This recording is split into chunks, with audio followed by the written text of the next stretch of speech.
Good afternoon. This is the Oakland Unified School District Board of Education. Today is Wednesday, December 9th, 2020. May I have an attendance roll call, please? On the attendance roll call, Student Director Ramos, Student Director Powell, Director Torres, Director Harris. Okay, thank you. Here. Director Harris. Here. Director Yee. Here. Director Ng. Here. Director Hinton Hodge. Present. Vice President Gonzalez. I'm here. And President London. Here. Quorum present. Thank you. At this time, the Board of Education is going to recess into closed session. While in closed session, we will be discussing labor matters, legal matters, public performance evaluation, and real property matters. We will return at 5:30 or as close thereto as possible. We are now in recess.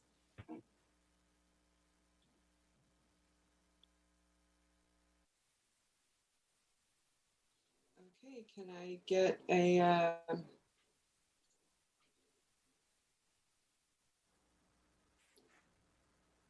General Counsel, are you ready to go? Yes, ma'am, Madam President, go ahead. Good evening. This is the Oakland Unified School District Board of Education. Today is December 9th, 2020. We are returning from closed session. Can we have an attendance roll call, please?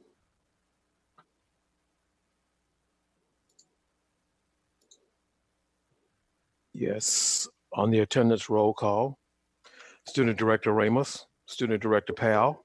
Present. Present. Okay, thank you, ladies. Director Torres. Present. Good, thank you. Director Harris. Here. Director Yee. Here. Director Ng. Director Ng. I don't believe she's returned yet. Director Hinton Hodge. Director Hinton Hodge. Present. Vice President Gonzalez. Here. And President London. Here. Quorum I apologize, present. Mr. Extra. I just Director Ng was in the attendees. I just promoted her. Director Ng, you're present? I'm here. Thank you. Okay, thank you. Okay, you have a quorum.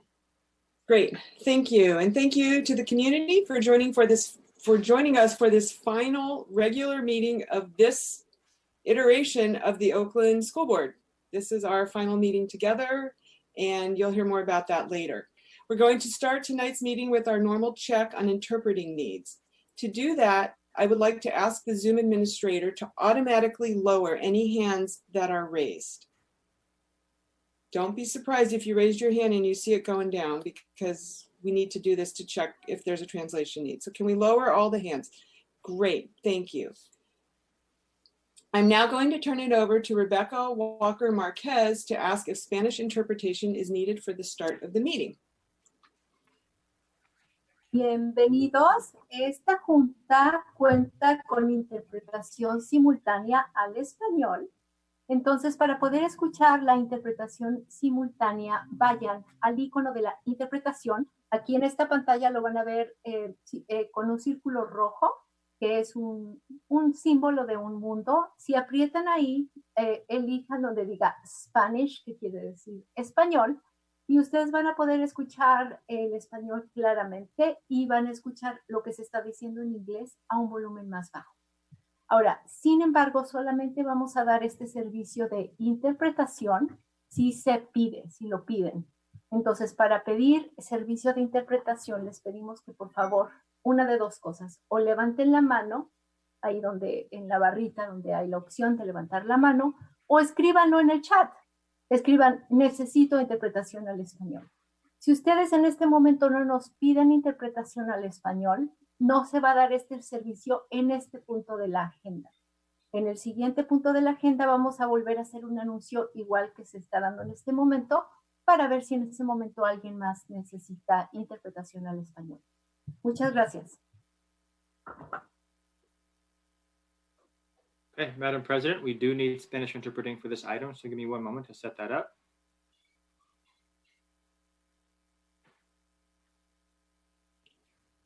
while he's doing that, I will say that one of the things I'm most proud about for us in this year is that we have found a way to do translation into multiple languages during our meetings. I assume other jurisdictions are moving into that space, but I think we've moved there more quickly than others, and I'm quite proud of that.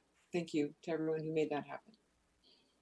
Madam President, the Spanish interpreting is set up. I'm going to lower all hands, and now you can move on to Cantonese.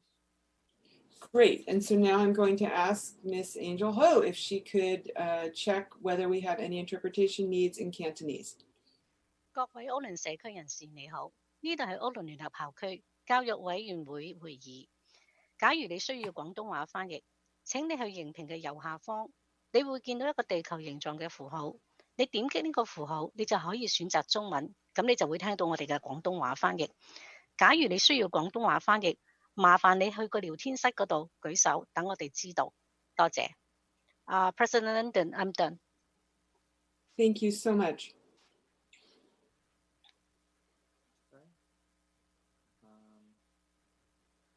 There appears to be a hand. Okay, we will go with that. The hand was also raised for both. Oh, en español. Okay. Okay, so I don't believe we'll need Cantonese interpreting for this item, and so we will not set that up. And we'll ask at a later point for Spanish and Cantonese. Thank you, Madam President. Thank you. Moving forward, our process tonight will be at the beginning of each item to ask in Spanish and Cantonese that those who need interpreting to raise their hand so that we know that interpreting is requested. If no hands are raised at the beginning of an item for a particular language, then no interpreting will be provided for that item. If no interpreting has been requested for an item by the item R, public hearings, no interpreting will be provided for the rest of the meeting. There are many important items on tonight's agenda, and I would like to highlight a few of them. We're first going to have public comment on items on the agenda and not on the agenda. Then we'll move into time where we will recognize and hear from the outgoing board members, those being Director Torres, Director Hinton, Director Harris, and myself. We will then hear a presentation and act on our first interim budget report. We will hear a presentation and then act on the district's proposed comprehensive coordinated early intervening services plan. There will be a vote on phase 1 of the George Floyd's district safety plan and on a resolution advancing and transitioning the citywide plan from this board to the new board, which will be sworn in on January 4th. And the board will consider a Proposition 51 proposal for a charter school to use state funds to enhance the facility in which it is located. I hope that you are able to stay for the entire meeting and give public comment if you are interested in doing so. We will, as always, do our best to take precautions during this meeting. Of course, regardless of what platform we are using, we cannot anticipate what a speaker says, just like with an in-person meeting. If a member of the public says or shows something inappropriate, I will do my best to have it addressed quickly, but please know that doing so is not immediate, as microphones and videos are controlled by staff. Now for the usual basic instructions regarding how we are going to be using Zoom tonight and involving members of the community. All board members and the superintendent will be on video throughout the board meeting. Some staff members are also present. Depending on the screen view, you may even see staff names. Staff will only be on video if they are presenting or responding to board questions.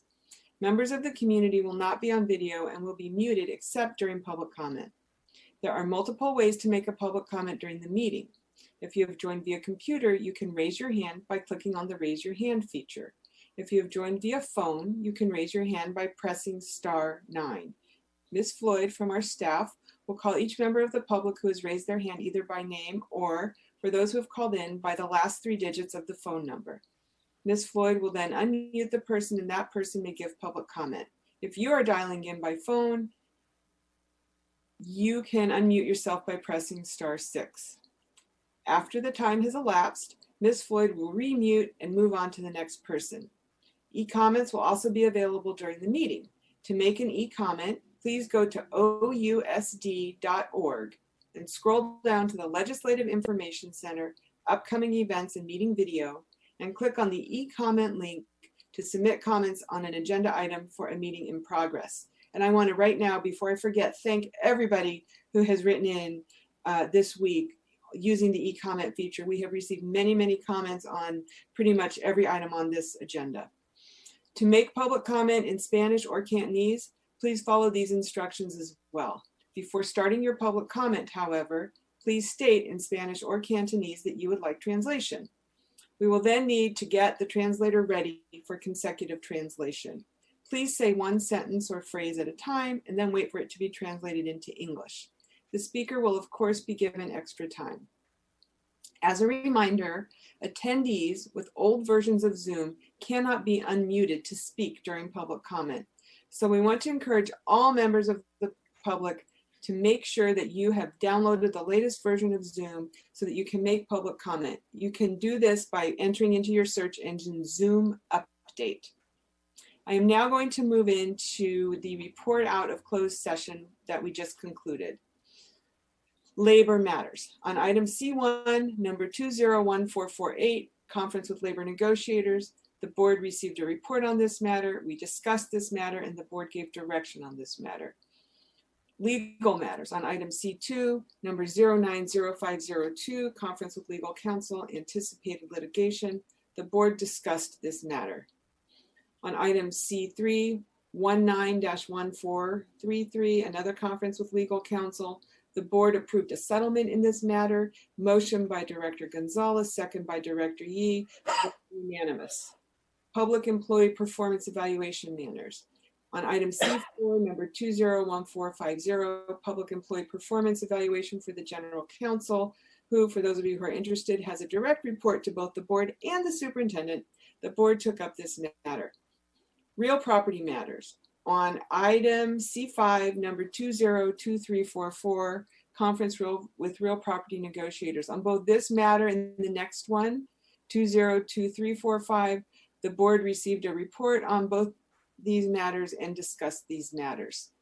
That is the end of the report out from closed session for this evening, and that concludes item G, which is the report out. And we're now going to move to item H, which is recognitions and celebrations. As part of our new agenda format, this is an opportunity for board members to take 1 minute. So I'm going to ask our staff to be ready to hold us to that because we have a lot on our agenda tonight, to report out on any celebrations or recognitions that you'd like to give. Does anybody have anything for item? Okay, we're going to go start with Director Yee, and then we'll go to Vice President Gonzalez. Go ahead, Director Yee. Thank you, President London. I noticed in our consent calendar 2 items, which I'm not interested in pulling, but just to acknowledge. Item V64 20-2318 was a grant received by the district from the Schusterman Family Foundation for the amount of $616,000 to support our school innovation work. And item 65, that's 20-23-207, was a gift from, or a grant from the Kenneth Rainin Foundation for $1.8 million for our early childhood and TK program. Both of them are local Bay Area foundations that have been supportive of the Oakland Public Schools. And I just want to thank them publicly for their continued support for the Oakland Public Schools.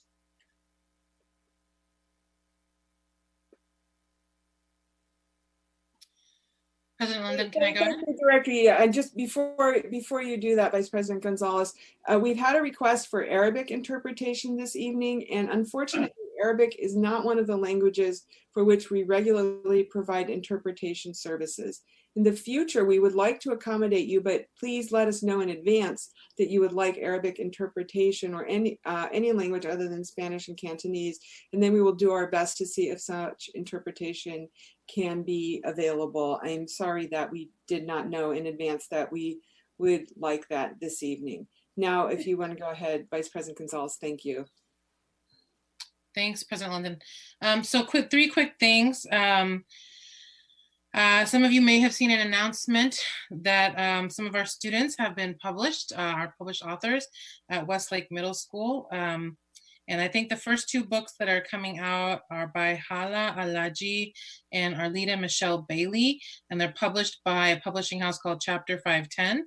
So congratulations to Westlake teacher Thaddeus Howe and the students he's working with there. It's really exciting.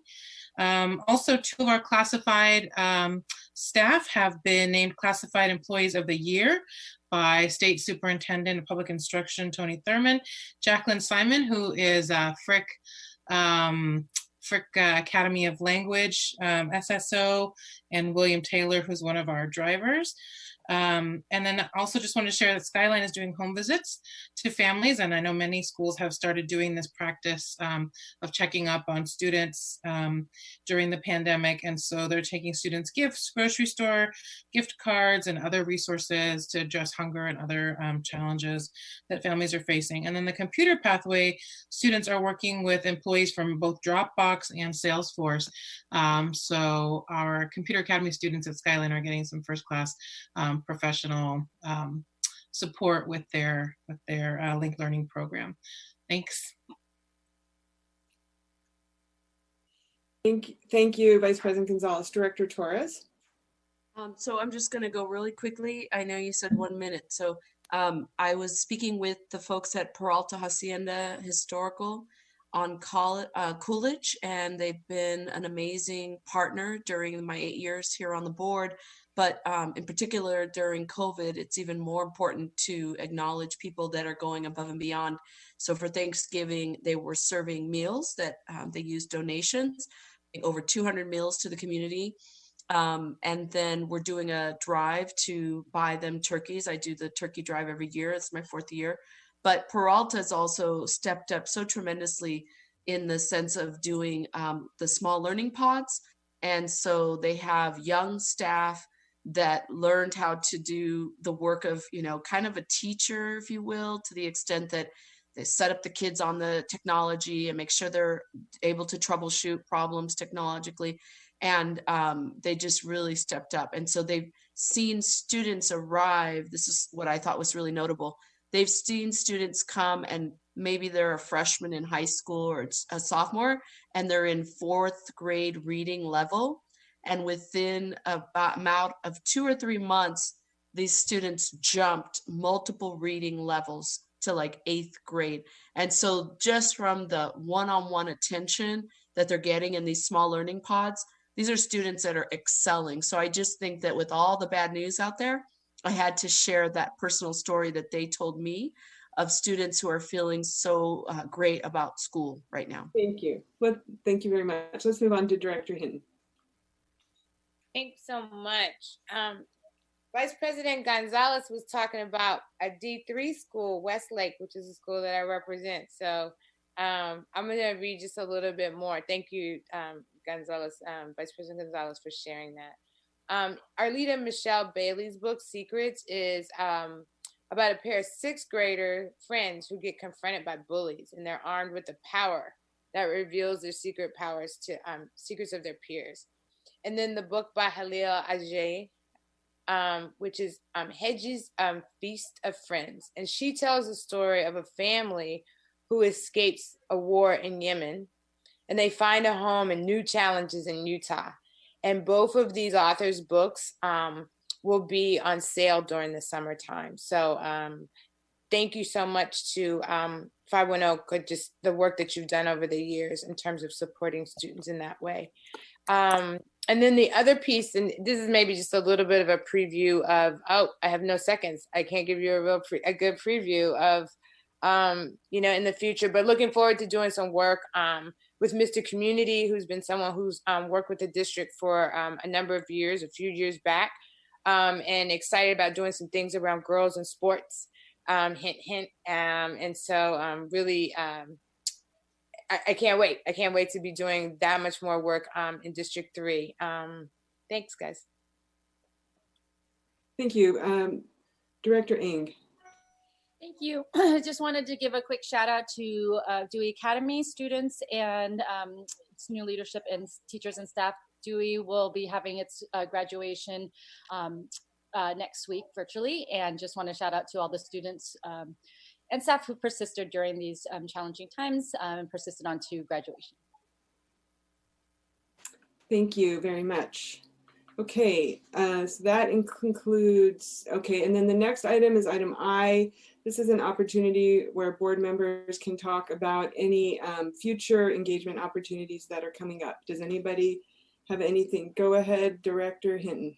So my last official in-community meeting is going to be, I believe, hosted alongside, I'm not sure if Ms. Talkington will be there, but definitely Mr. Sarecki. And this is going to be a conversation in District 3 about the strategic plan, or at least again, that overview and that conversation about how we begin to prepare ourselves and move into a strategic plan for 2021. And it's going to be on Monday, and it's at 5:30. There is a link that I know I have available, but it's also on the website, ousd.org, strategic planning upcoming events. Please join us. It's at 5:30, and school board member-elect Van Cedric Williams will also be engaged and be a part of that conversation as well.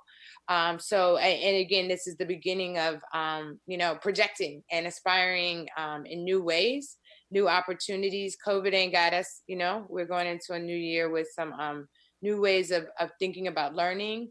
And I'm excited about new leadership that's coming in and stepping in, and for the staff for holding this space. To Kyla and all her staff. Thanks. Monday the 14th, 5:30. Thank you. Is there any others? Director Yee. The facilities committee of the school board will be meeting this Friday at 8 a.m.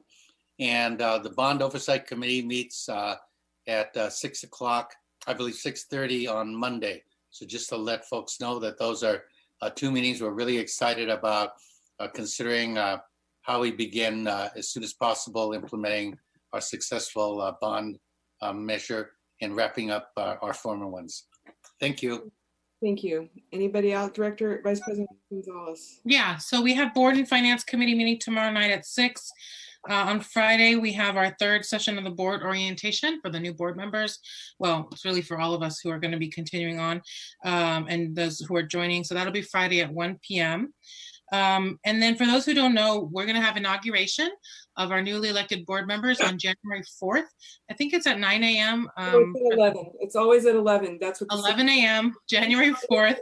And that'll be a combined meeting with the Oakland City Council. So the newly elected members of the City Council will be there as well. It'll be online. And then just to share, on Friday at the board orientation meeting, I'll be sharing an idea for a board policy I'll be bringing forward in January. So in January, there'll be community engagement meetings on the enrollment stabilization plan that I'll be bringing forward, just to preview upcoming engagement events. Thank you. Is there any further announcements? So Okay. I have my final engagement for District 5 as a whole tomorrow night. And we're going to talk about the strategic plan as well, like what Director Hinton Hodge was mentioning. So I have been sending it out. I've also invited, or we have on the agenda to introduce the the new District 5 board member elect. And hopefully we will have him join us so folks can meet him. And then, but mainly we're doing tomorrow's meeting to hear from communities. So I'm excited, and thank you, Jody Talkington, for all your work. Yes. Okay. I know that I'm gonna do something a little bit out of order, but I know that Mayor Schaaf is with us this evening, and that she wanted to offer some comments to the board. So I'm going to just ask if we could allow the mayor to speak. Mayor Schaaf, if you're here, I'm going to ask our staff to unmute you and have you offer your comments, because I know you have a time constraint. Can we do that? So much. Can you see me or hear me? Yes, and thank you Great. so much for being here with us. Oh, I would not miss this because, and you all have beautiful mayoral proclamations coming to you, but to honor the incredible service, love, care, and courage of the 4 board members who are, I hope you can see my air quotes, retiring tonight. I know you're retiring from the school board, but not from the community. You have all been such fierce warriors for our children. It has been such an honor and pleasure to work with you. I say that as a graduate, a parent, and then lastly, as the mayor.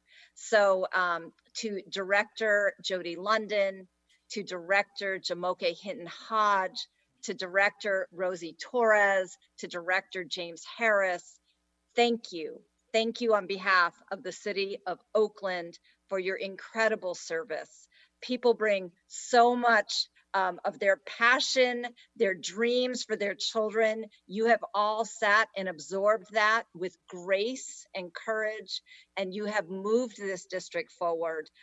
Thank you for everything that you've done, the incredible legacies that you are leaving behind. And I hope that I will have the opportunity to continue to work with each and every one of you on behalf of Oakland's children for many years to come. And David Silver will be highlighting some of the mayoral proclamations at the appropriate time. Thank you for giving me this opportunity to honor you tonight. Thank you for taking some time out of your schedule and for your leadership and your partnership. I think I speak for all of us in saying that. We really appreciate you being here. All right, thank you, thank you. Great. We're now going to go back to our agenda. We're at item J, which is modifications to the agenda. Is there anything, any modifications, board members? Director Hinton. So here's what I'd like to do. I don't really want to pull these because I know that y'all be the last meeting she did that to us. But can I just kind of name things that are in the report, in the full, what am I, the word I've lost, the full report. So I want to acknowledge kind of some of the work that the staff is doing. So it's V41, V48, V54, V86, and V102. Yeah. So if there are a range of things that I just kind of want to make sure get acknowledged. And so I can do that at the time of the vote. They don't need to be pulled though, Madam President. Okay, I did not take notes, so I hope someone else did. Thank you. And I know you have the notes, so thank you, Director Hinton. Madam President, there is another modification to the agenda. Go ahead, Mr. Rakestraw. It is V.-1. We were given the correction this afternoon. This is item number 20-2449. This is the proposed agreement with CDW. The dollar amount throughout the item was listed probably in a memo as $649,532. Actually, the actual cost of this item is lower, and the correct amount is $648,960.00. So when the board takes a vote on it, we will ask you to approve the lower number. Thank you, Mr. Rakestraw. All right, we're going to move on in the agenda. We are now at item K. This is public comment on any item that is not on the agenda. We have a lot of people here tonight for a lot of items, so I'm sadly going to ask that we limit public comment to 1 minute per speaker. And before we move forward, I'm going to ask our interpreters to check whether we need translation into Spanish or Cantonese. Again, we are sorry that we did not have advance notice about the interest in Arabic this evening. Can we have Ms. Ho, can you make an announcement, please? 各位屋崙社區人士你好。 I'm sorry, Ms. Ho. Madam President, there are a lot of people who have raised their hands, and we won't be able to determine whether or not we need Cantonese or Spanish interpreting. So if you wouldn't mind asking folks to lower their hand. Okay, I'm sorry, folks, to ask you to do that. You'll get to raise your hand in a sec, but if you could lower your hand so that we can check for interpretation, that would be great. Thank you so much for those of you who are lowering your hands. We appreciate it. And we're going to check both for Cantonese and then Spanish. So for those interested in speaking, just give it a moment. Looks like we're clear. All right, Ms. Ho, go ahead, please. 各位屋崙社區人士你好，呢度係屋崙聯合校區教育委員會會議。假如你需要廣東話翻譯，請你去熒屏嘅右下方，你會見到一個地球形狀嘅符號。你點擊中文就可以聽到我哋嘅廣東話翻譯。假如你需要廣東話翻譯，麻煩你去個聊天室嗰度舉起你隻手，等我哋知道。多謝。I'm done, President Lyndon. The hand went away. Okay, no Cantonese interpreting for this item. I'm gonna lower all the hands again so we can do Spanish. Okay, if you could please make an announcement in Spanish. Buenas tardes. Esta junta cuenta con interpretación simultánea al español. Entonces, para dar el servicio, les queremos pedir que levanten la mano o escriban en el chat, necesito interpretación al español. Y para escuchar la interpretación tienen que hacer lo siguiente. En la parte de abajo de la pantalla hay un icono de un globo terráqueo que dice Interpretation, interpretación. Aprieten ahí y elijan Spanish, que significa español. Una vez que aprietan el botón de Spanish, ustedes van a poder escuchar la interpretación en español a un volumen más alto y el original en inglés a un volumen un poquito más bajo.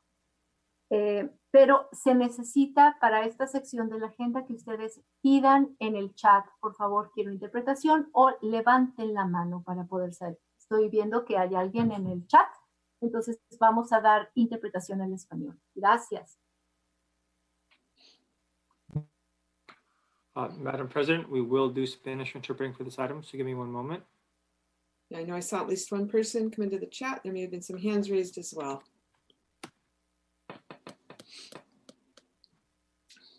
Okay, so for this item, there'll be Spanish interpreting, but no Cantonese interpreting. Great. Now we are at public comment on items not on the agenda. So please, for those of you who had your hands raised earlier, you may raise them again. We will have 30 minutes for this. Each person will have 1 minute.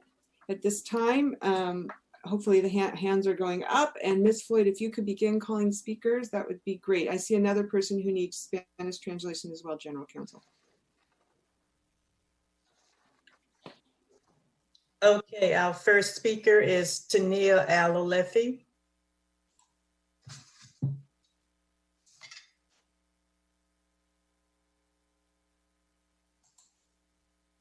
مرحبا، مساء الخير. شكرا لإتاحة الفرصة لي نيابة عني وعن جميع العرب المتواجدين بهذا الحي، حي تشيف أكاديمي. أتمنى أنه تمديد العقد لمدة أكبر، أيضا توسيع البناء وتطويره نظرا لوجود الطلاب الكثر في الحي نفسه، ولأنها مدرسة ممتازة بكل المعايير والمقاييس. أتمنى التمديد بالعقد.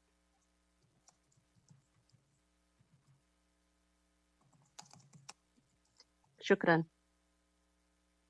Thank you. I believe that the speaker was speaking about Achieve Academy, and we appreciate very much that she took the time to join us this evening. If we could call the next speaker, please. Next speaker is Andrea.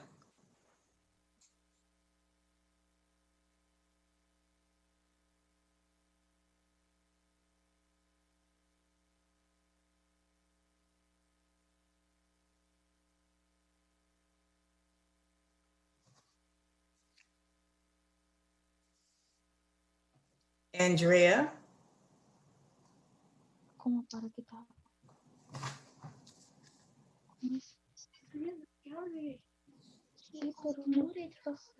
Por eso yo tenía que hablar.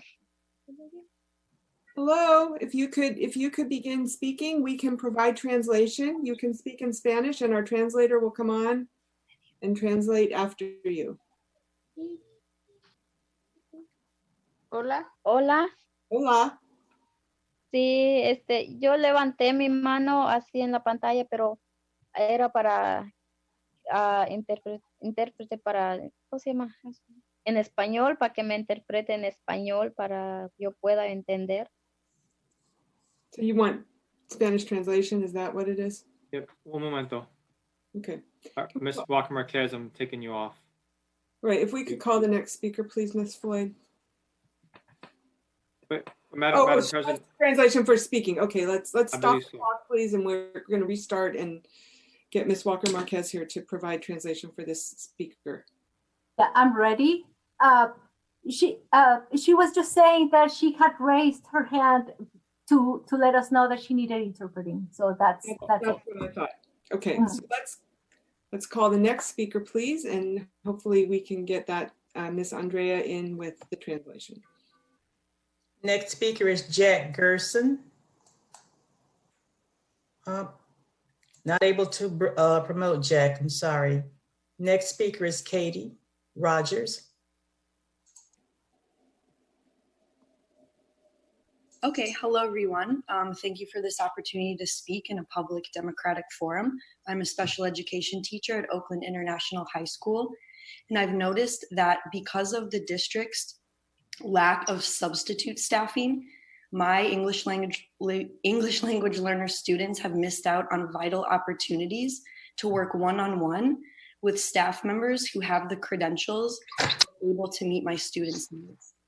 So I would just like to bring up that since August, the district had a plan to give substitutes staffing positions at schools, but as of today, December 9th, many of those substitutes who have expressed interest in helping our students who have the highest needs have not been staffed. Thank you. Thank you. Can we call the next speaker, please? The next speaker is, Vince Morganti. Excuse me, while Vince is coming up, there's someone named Lucy who I believe would like to be put in the Spanish translation block. I see Martin's hand, but this is not the item. Can you let him know?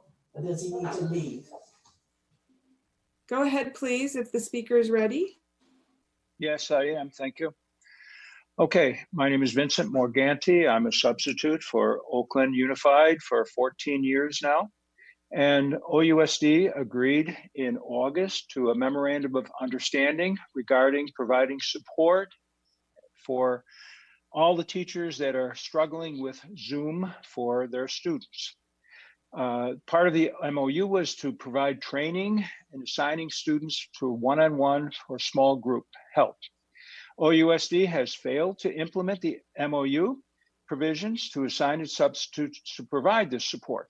Substitutes have years of experience with OUSD students and are therefore a valuable resource for providing this support.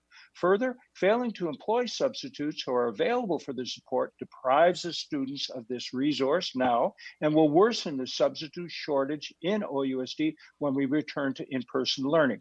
We urge our new school board to direct OUSD to fulfill OUSD's agreement and responsibly provide support as long as distance learning continues. Thank you. Thank you, sir. Can we call the next speaker, please?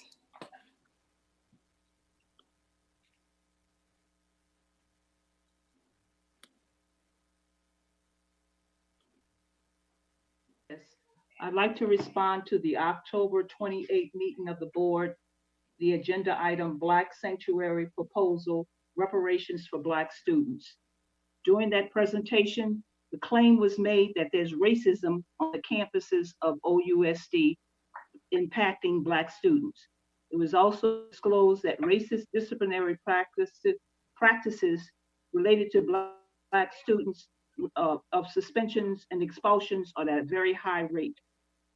Black students that have been in schools, mostly that have been closed. Other identifications of negativity that were presented. The response of the board that this item would be dealt with in closed session. To this date, I have not seen this item dealt with in closed session. Is this the agenda of the board to continue to curtail and not deal with the issue? Very important was the fact that Black male teachers are being released from the district. And someone mentioned at this point, they look like there's going to be 80-something Black male teachers dismissed from the district. Please deal with this issue. I'm finished. Deal with this issue. Thank you. Can we call the next speaker, please?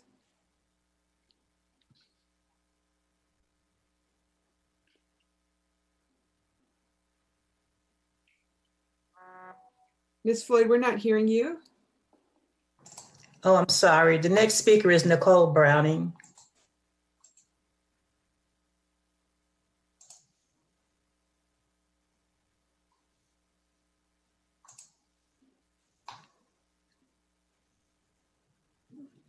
Okay, our next speaker is Jim Mordecai. We'll come back to Ms. Browning if we can. Yes. Go ahead, Mr. Mordecai.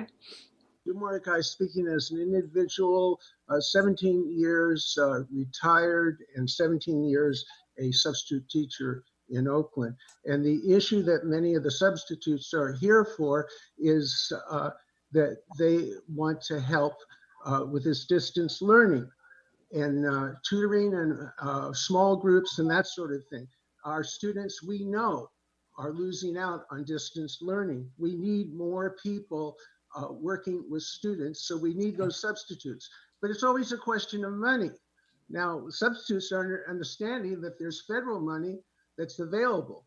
Principals are not getting the word. They don't know that they think that they have to use their own money. But that's another issue because you don't have the same number of substitutes demanded under present circumstances. So there's money from the federal government. There's money at the school site if they haven't changed from how they were financed before. Thank you. Thank you, Mr. Mordecai. Can we call the next speaker, please? Our next speaker is Pamela Scofern.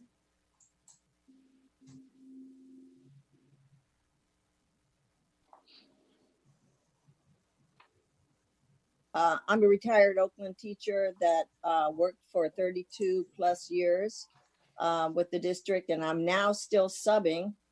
And I myself am fortunate enough to have a crisis distance learning position in intervention with small groups. But I'm concerned that my fellow substitutes, a lot of them are out of work.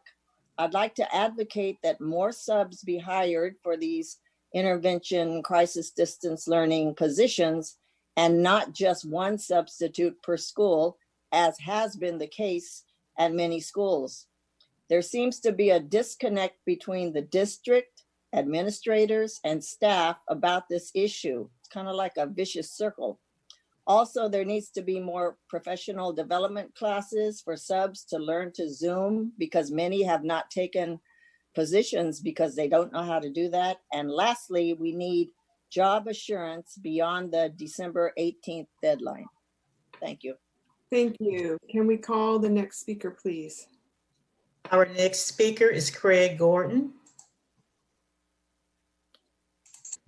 Hi, thank you. Our experience with the distance learning last spring made clear that many students need additional support because distance learning is very difficult. And particularly, our Black and Brown students have been hit the hardest by the inequities of distance learning. English language learners and special needs students also need additional support during distance learning. And that's why OEA proposed negotiations in the fall that the district provide the support with substitutes who are not being used as much. And the district resisted but agreed. The district has ample funds for this. It saves so much right now by not using as substitutes to the extent that it normally does. So it has that money plus $39 million in COVID relief. But the district has refused and failed to honor its agreement, and hardly any subs have been assigned until very recently. I'm one who has been, and a few others have, and I can see the great need and how much it does help. Please call on Jack Gerson, who was cut off earlier and has a statement from a parent who wants to speak to the issue. Thank you. Thank you. Can we call the next speaker, please? Our next speaker is Nicholas Parker. Hi there. I am a teacher at Fremont High School, and I can attest to the fact that we are a semester into distance learning, more than a semester really, and we've never been able to access the support from substitute teachers that we could use. We had a survey that we made as teachers where teachers indicated we would like support contacting students who are not attending. We would like support with one-on-one tutoring. We would like help giving students technical support, connecting to Zoom. These are all things that teachers at our school have asked for, but the process for requesting substitutes has literally took us the whole semester. Even once we found out where to get the form, we filled out the form and it took another month for substitutes to be assigned. So please stop denying this resource to the youth of Oakland and and stop unemploying substitutes. Thank you. Thank you. Can we call the next speaker, please? Our next speaker is Kylie Dalton. Hi there, Kylie Dalton, Special Education at Oakland High. Let's do some quick math. I have 18 students on my inclusion caseload who receive synchronous support from me for, at minimum, 2 hours a week. If you can do that in your head, you know they are not getting as much individual attention as they should. Thank God my 2 highest need students also receive weekly one-on-one 90-minute support sessions from a consistent substitute teacher that I'm in direct communication with. That additional support, those additional hours, are the only thing keeping my kids' heads above water during distance learning. Now, don't get me wrong, I'd love to nab another sub for another 2 of my students, but apparently Oakland High is one of only 3 or 4 schools currently benefiting from this. Why? There are sub teachers right now that are ready to go to work for our kids. The ship has been sinking for a cool minute, so why are dozens of lifeboats sitting totally empty while our students with IEPs and mainstream students are getting washed out to sea? We need an accessible, transparent process for all teachers to request and receive consistent sub support, and we need it back in August. Thank you. Thank you. Can we call the next speaker, please? Our next speaker is Carol Dilton. Good evening, everyone. I want to take a minute to appreciate the staff who has kept these meetings going, who've responded when the internet goes out or the links aren't working, and helped so many people connect up to these meetings. And also to appreciate the outgoing board members. We don't always agree, but I very much appreciate the amount of work and the dedication that you have put in. Thank you. Thank you, Ms. Dalton. We appreciate your steadfast advocacy all these years. Can we call the next speaker, please? The next speaker is Jenna Ogier.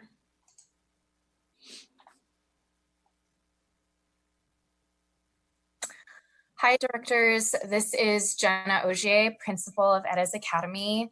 I've fought alongside Edda's families for the last 4 years, and we are tired of being ignored and undermined. As elected leaders, you failed our community. You're responsible for guaranteeing high-quality public schools in Oakland. Leaders in the district and Aspire are in agreement that Edda's is a quality option and should not be closed. Yet our school is being forced to close because of your inability to center students. Your very mission statement claims to be focused on high academic achievement while serving the whole child. Shame on you for putting politics before kids. We need leaders that are strong enough to demand a quality public education for all Oakland students and refuse to be bullied by a teachers union that is using charters as a scapegoat. In this pandemic, we should be working together to ensure that students and families that have been disproportionately impacted by the pandemic are being supported. Oakland students deserve better. Thank you. Can we call the next speaker, please? Our next speaker is Tanya Kapner.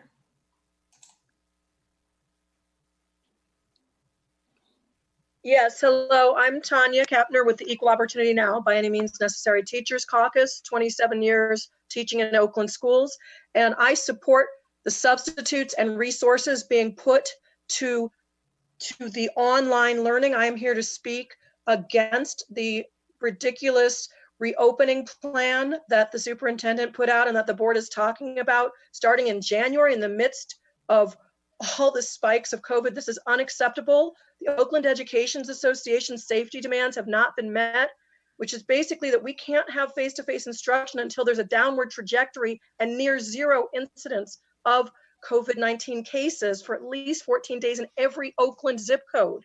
That includes Fruitvale and East Oakland, where our Black and Latino students are being hurt the most by COVID. We want a quality education for every student. And we start with the premise that every student must be alive. We cannot have students with special needs used as guinea pigs and pushed into the schools unsafe. There is not proper ventilation. There is not a condition for going back. So it was really ridiculous for that plan to be put out right? When we need to be putting resources to We quality need to online move to the learning. next Thank speaker, you. please. Can we call the next speaker, please? Our next speaker is Megan. Hi there, my name is Megan Botchaglupi and I'm a mom of a kindergartner and a second grade student, and I would like to speak in support of OUSD's reopening plan. I believe we missed an opportunity this fall when rates were quite low, not reopening our schools like many districts around the country and the world. But we know so much more than we did just 3 months ago, that elementary schools in particular are not super spreaders and that they are very safe when proper mitigation, like what is in OUSD's plan and mandated by county public health officials, is in place. I hear some say that we cannot talk about this while rates are spiking. This is exactly the time we must plan for a reopening so that it can happen once COVID rates are lower. I will speak for my own kids. Distance learning is failing them. It is no fault of teachers, many going above and beyond, but younger students and those with learning differences like my own especially cannot learn and cannot stay engaged over Zoom. OUSD and OEA must negotiate urgently and as transparently as possible to parents so that we can get our kids back in school as soon as we move out of the purple tier. Thank you. Thank you. Can we call the next speaker, please? Next speaker is Mark Airgood. Yes, Mark Airgood, Equal Opportunity Now, by any means necessary, Civil Rights Caucus. I'm a special education teacher at Edna Brewer. We all know what happens when we bring together students and groups of people during the course of this pandemic. If we say we go down to the yellow tier, and if we reopen schools, we've seen this again and again, we shoot right back up to the red tier. You cannot bring people together. And the idea that somehow elementary students don't transmit is just false. They don't show as many symptoms often, but that makes it all the more likely that they can transmit to their families, to the school staff, to the teachers, without people knowing that they are infected. The district plan has no serious addressing of the mass testing that we would have to have in order to know even what is going on. We need to prioritize human life. I agree with the subs. We need more resources to move on distance now learning. to the next speaker. Thank you. Our next speaker is Adi Hogue. Hi, my name is Adie Hogue. I am a member of Eon BAM Caucus, and I'm a resource teacher at East Oakland Pride.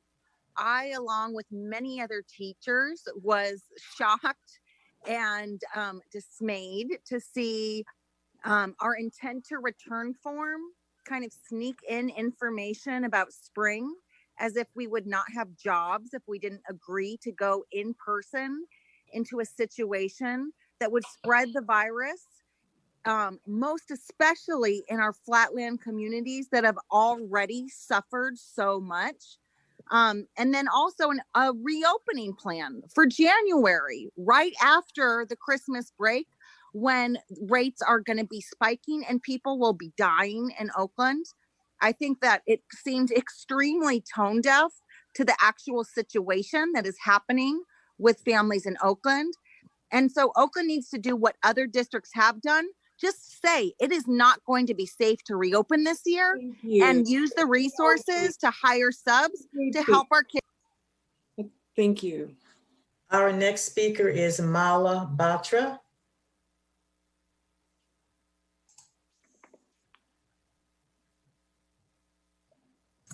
Good evening, board members. My name is Mala Batra. I'm the CEO of Aspire. I'm here tonight to speak on behalf of Aspire Edis Academy and remind you of our shared responsibility to serve all Oakland families. I'm asking this board to provide clarity for families by the end of the year by considering and improving an MOU to increase enrollment. Otherwise, we have no choice remaining but to support families to prepare for a devastating closure. Almost 12 years ago, Aspire Edis was founded in partnership with Oakland parents who asked Aspire to turn around a district school. We responded in the spirit of partnership and care for all Oakland children and knowing that the school needed to move and grow. In 2018, Aspire secured a $30 million state award to build a new facility for EDIS in Oakland, and the district blocked our ability to move and even spoke out against EDIS to city council. We were forced to abandon the site to return the $30 million, and the entire community has suffered the harm of politics and power winning over what is right for Black and Brown children in Oakland. Thank you. If we could ask you to wrap it up, please. This is not the spirit of partnership on which Aspire EDIS Academy was founded. I'm asking you to right this wrong this month while there is still time to respond to what your families are asking for and to put children ahead of politics. Thank you. Thank you. Let's call the next speaker, please. The next speaker is Rosinda Thomas.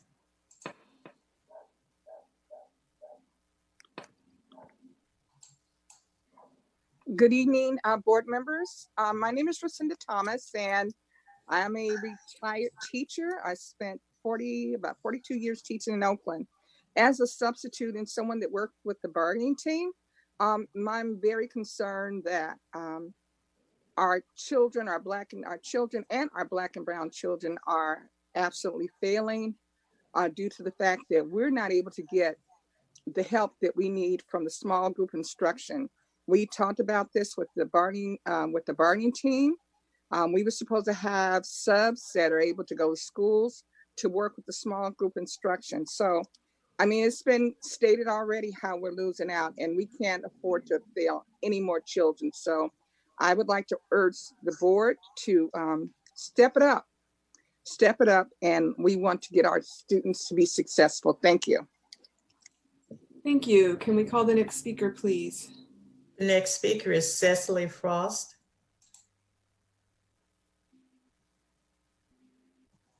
Good evening. Thanks for having me tonight.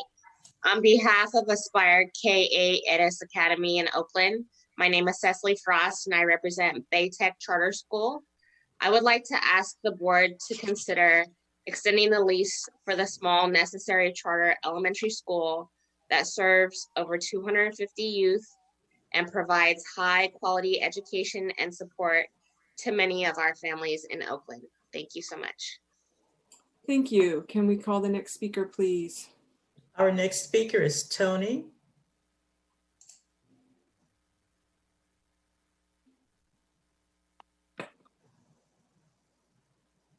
How do I say goodbye to what we had? The good times that made us laugh outweigh the bad.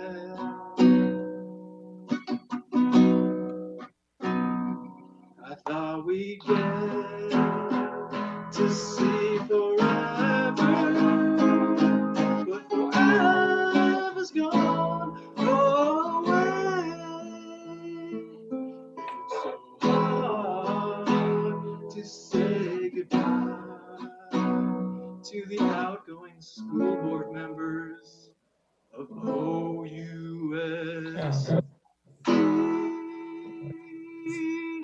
What's up, James? Thank you. That was definitely a first. And Tony, we really appreciate the musical interlude and the well wishes. Can we call the next speaker, please? Our next speaker is Keith Brown.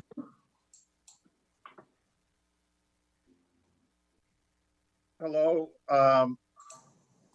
First of all, I would like to thank veteran Oakland educator Rosinda Thomas, who, as the teacher representative of the OEA negotiations team, worked to negotiate one-on-one and small group student support provided by our substitute teachers in our fall crisis distance learning MOU. And we know that in this moment, our students deserve stability and support like never before. And the Oakland Education Association, we urge that our new school board starting in January direct the OUSD administration to provide distance learning support by utilizing our teacher substitutes. We must improve crisis distance learning for all, especially our most vulnerable students. Thank you. Thank you, Mr. Brown.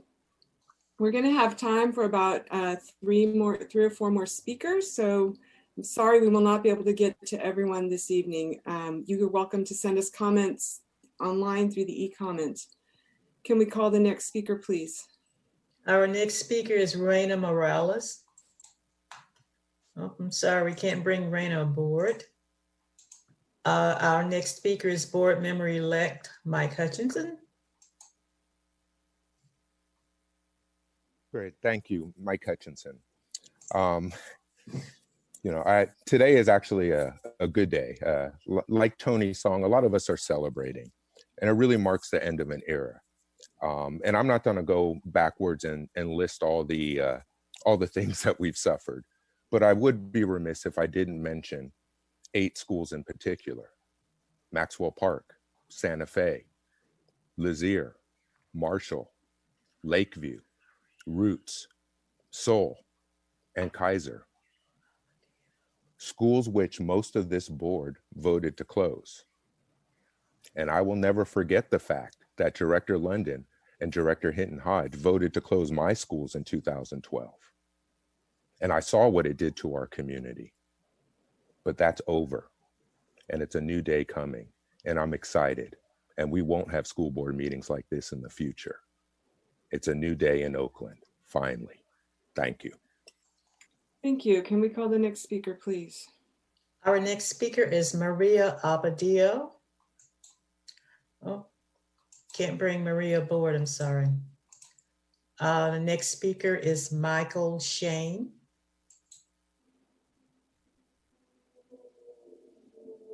Good evening, everyone. I just want to talk about some of the disparities in who remains employed by the district, while substitute teachers, very valuable members of the community of OUSD and OEA, remain unemployed, the large majority. Over several months ago, the Berkeley NAACP issued a warning to the community of Oakland about lead counsel Josh Daniels and his performance in Berkeley amounting to anti-Black racism. Yet Josh Daniels is still employed while the majority of substitute teachers remain unemployed. And then a few months ago, John Sasaki's office issued a parent survey, and in the race ethnicity category, it was a racist way of referring to East Asians. As far as I know, no discipline, and John Sasaki still remains employed by the district. Just want to again highlight those disparities. Please fire the racists. Thank you. Can fire you the please subs. conclude? We're going to take one more speaker, and then we're going to move on to the next agenda item. Okay, the next speaker is Youth Sports Nation.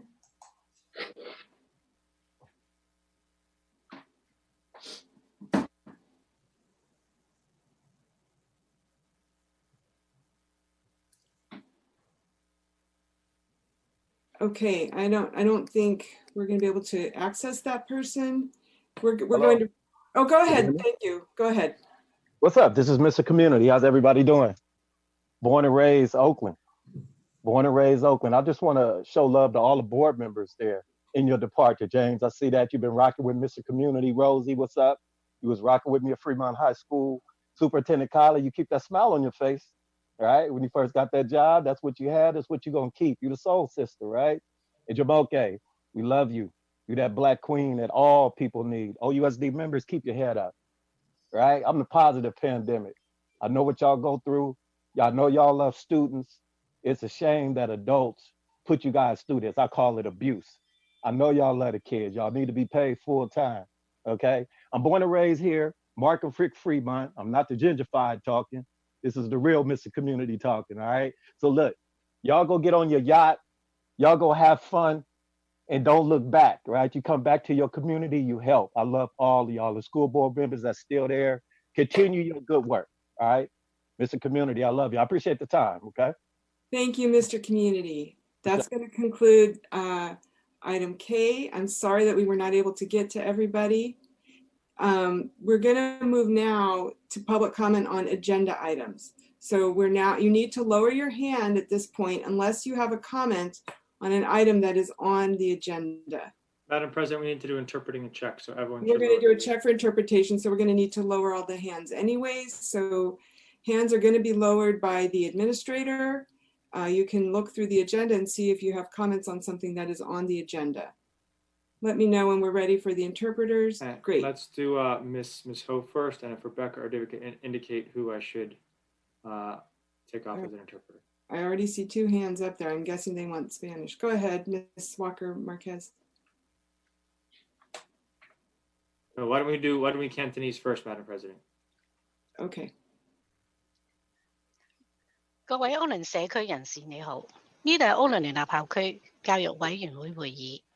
假如你需要廣東話翻譯，請你去熒屏嘅右下方點擊一個地球形狀嘅符號，然後揀中文，咁你就會聽到我哋嘅廣東話翻譯。假如你需要廣東話翻譯，麻煩你去聊天室舉手，等我哋知道。多謝。President Linda, I'm finished. Thank you.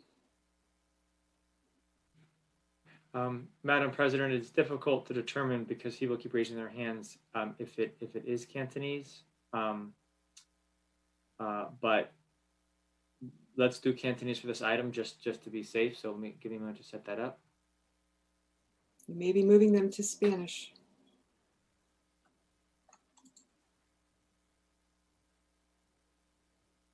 Again, we're going to be asking next if people need translation into Spanish. So just hold tight. We'll be with you shortly.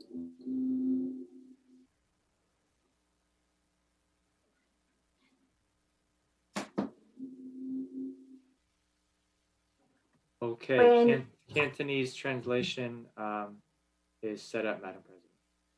Okay, if we could lower the hands, please, and we're going to ask if we're going to have an announcement to see if we need translation into Spanish. Go ahead, please. Buenas tardes. Esta reunión va a tener interpretación simultánea al español, si ustedes así lo piden. Entonces, para entrar al sistema de interpretación, en la barra de abajo de su pantalla van a ver un símbolo, un icono de un globo terráqueo, donde dice Interpretation. Aprieten ahí y después seleccionen el idioma Spanish, que es el español. Sin embargo, no se va a dar este servicio si no nos los piden. Entonces, en este momento les pedimos, aunque ya lo hayan recibido, que por favor anoten en el chat que quieren que se les interprete al español en este momento, en esta sección de la agenda, o que levanten la mano. Esa es la otra opción. Entonces, levanten la mano o escriban en el chat quiero español para que podamos continuar dándoles el servicio de interpretación a español. Si ustedes no nos los piden, entonces no se lo vamos a dar. Muchas gracias. Thank you. So we will do Spanish interpreting. Give me one moment, Madam President.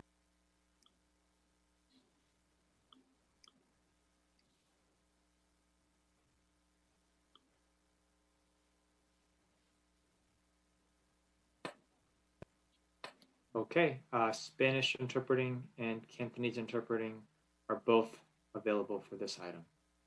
Thank you. I know that we have many more speakers tonight than we have time in our agenda to accommodate. I want to encourage you to write in through the e-comment feature on our agenda in any language that you speak, and we will find a way to translate it if it is not translated already, okay?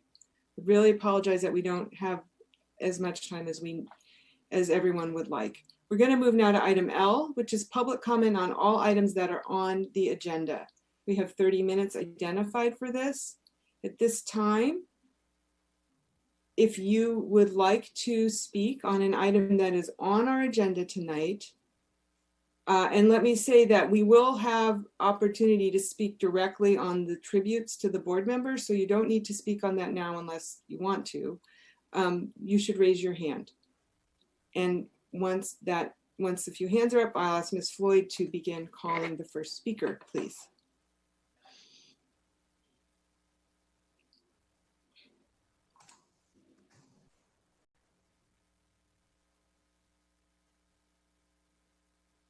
Ms. Floyd, if you're speaking, we're not hearing you. You may need to unmute yourself.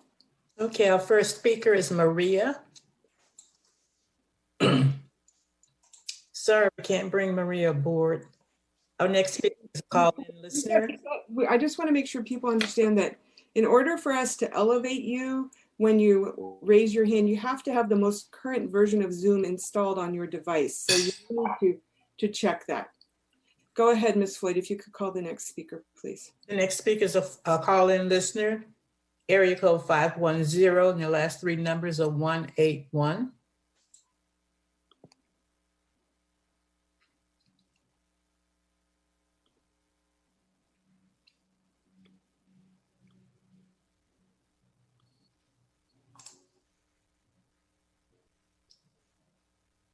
Can you call them again, please? Yes, we have a call-in listener, area code 510, and the last no. Go ahead. Hello, how are you doing? My name is Siobhan Moore. I am a member of the Black Organizing Project, and we want you to vote yes on the compliance plan. First, you pay for your mistakes and not the students. If the district has to pay cops in 2021, that doesn't mean that they have to be on campus. No cop should be policing or interacting with the community. We demand a clear commitment that there are no cops on campus in 2021. Second, weapons from OSPD are destroyed and not transformed to another police force to terrorize another school or community. Third, limit the extended role of the former chief of OSPD to destroying the weapons and shutting down the department by 2-1. Fourth, respect the community process. As we go into the next phase of work, we need the district to respect the community and our partners and our parents and our students who have brought thousands of dollars of pro bono expertise. And we would just like for our resources and transparency with the school board for these. Thank you. You could wrap up, please. We need to move on to the next speaker. Okay, I am done. Thank you so much for your time. God bless you. Thank you. Let's call the next speaker, please. Our next speaker is the Rodriguez family. I'm sorry, President London, we cannot bring the Rodriguez family aboard. Next speaker is Board Member-elect Mike Hutchinson. Thank you, Mike Hutchinson. You know, this is an awful way of doing business, and it will be changing come January. The fact that you're giving the community 1 minute to speak on an agenda full of items, including things like a 40-year lease going forward, or the George Floyd resolution, is entirely unacceptable. This is not engagement. This isn't even democracy. And this violates the board bylaws. And for you to say there might not be time for people to even comment is a clear violation. We can't do business this way. It is entirely unacceptable. And we saw by the previous comment from charter leaders that the word is out that you're trying to do all this business in this last month as a lame duck school board on your way out, including signing a 40-year lease. How is that even legal? Let alone how does it pass any sort of test? So we're going to challenge all of these decisions. But this is an unacceptable, and it really is the last final insult that you're giving to the community that has made other choices and has clearly told you they don't believe in these policies. Thank you. Thank you. Let's call the next speaker, please. Our next speaker is Jessica Stewart. Hi, everybody. I'm Jessica Stewart with Go Public Schools. I want to echo some of what Mr. Community said earlier. Being a school board member in Oakland is a thankless job in many ways. And at times you are faced with hostility. You're trying to deal with challenges that are persistent and have been for decades, being thrown constant curveballs. And I just wanted to appreciate all of you that are having your last board meeting tonight. Appreciate your leadership, all that you've sacrificed, all that your families have sacrificed so that you can do this work. We see you.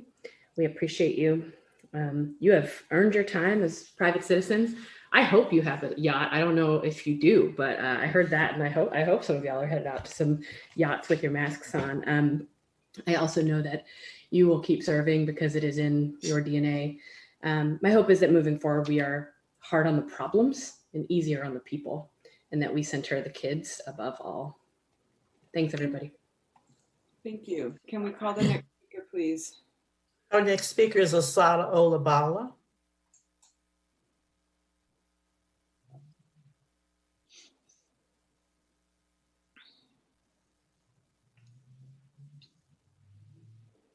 Asada Olabala. Oh.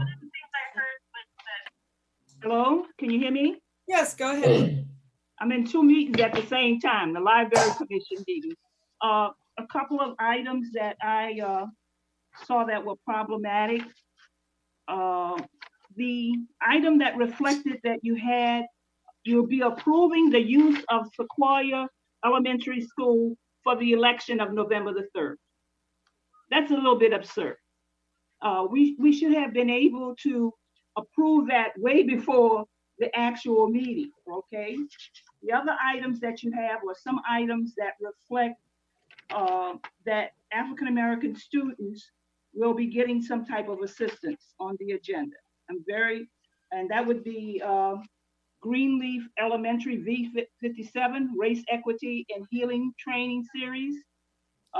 Very concerned about V50, Ralph Bunch, Address Racial Disparity in the School.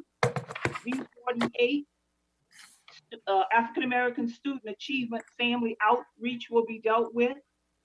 V9, a specialist for the Thank you. LGBTQ community. We need to move on, please. Thank you. But you have 103 items. How am I speak to 103 items in 1 minute? You can send us a comment. And listen, you don't have any report on the president, the student body, and the superintendent's report. Our next speaker is Jim Mordecai. Okay, Jim Mordecai speaking on 103 items. Okay, did you hear that? That was 103 items that I just spoke on. Now, the core, one item is the core. The core is a group. A group of what? A group of 9 superintendents that meet as a corporation. You hire a superintendent and you don't know who's talking to you. They don't wear a hat. They need to wear a core hat. So she needs to put her core hat on when she's talking about core. Now that's $216,000 that you're spending of general funds for core, and most of you don't know what core is. And certainly the public doesn't know what it is or what they do. She never reported on core year after year. She just goes to it, but she got a travel expense. So does that mean it's like Christmas? This money pays for her travel, plus she gets to pocket money for her travel? You don't know what you're doing. Madam President, may we move on, please? Madam President. Thank you. Consulting. Our next speaker is Aries Jordan.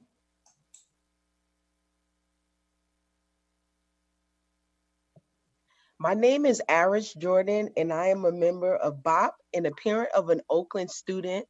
I want you to vote yes on the safety compliance plan. No cops should be policing or interacting with students. We, the community, demand a clear commitment that there are no cops on campus in 2021 and beyond. Police-free schools.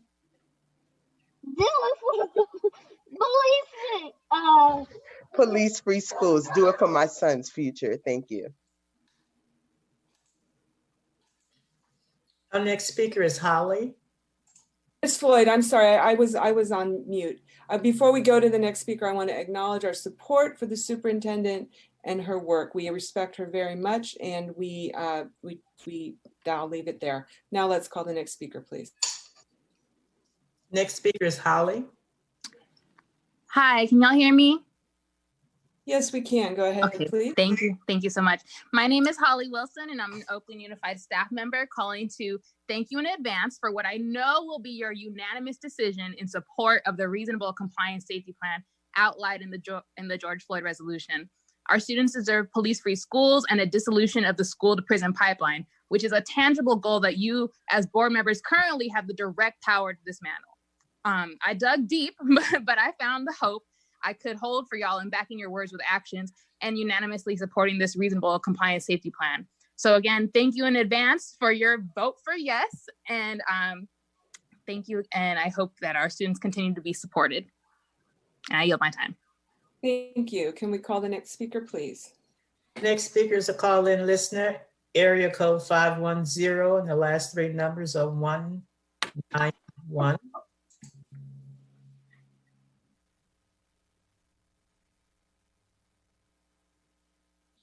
You need to press *6. Oh, go ahead. Hello. Yes. Hi, my name is Tumani Drew. I am a member of BOP, the Black Organizing Project, and I am here to demand that the school board directors pass the safety compliance plan, and as well, police should not be on campuses by 2021.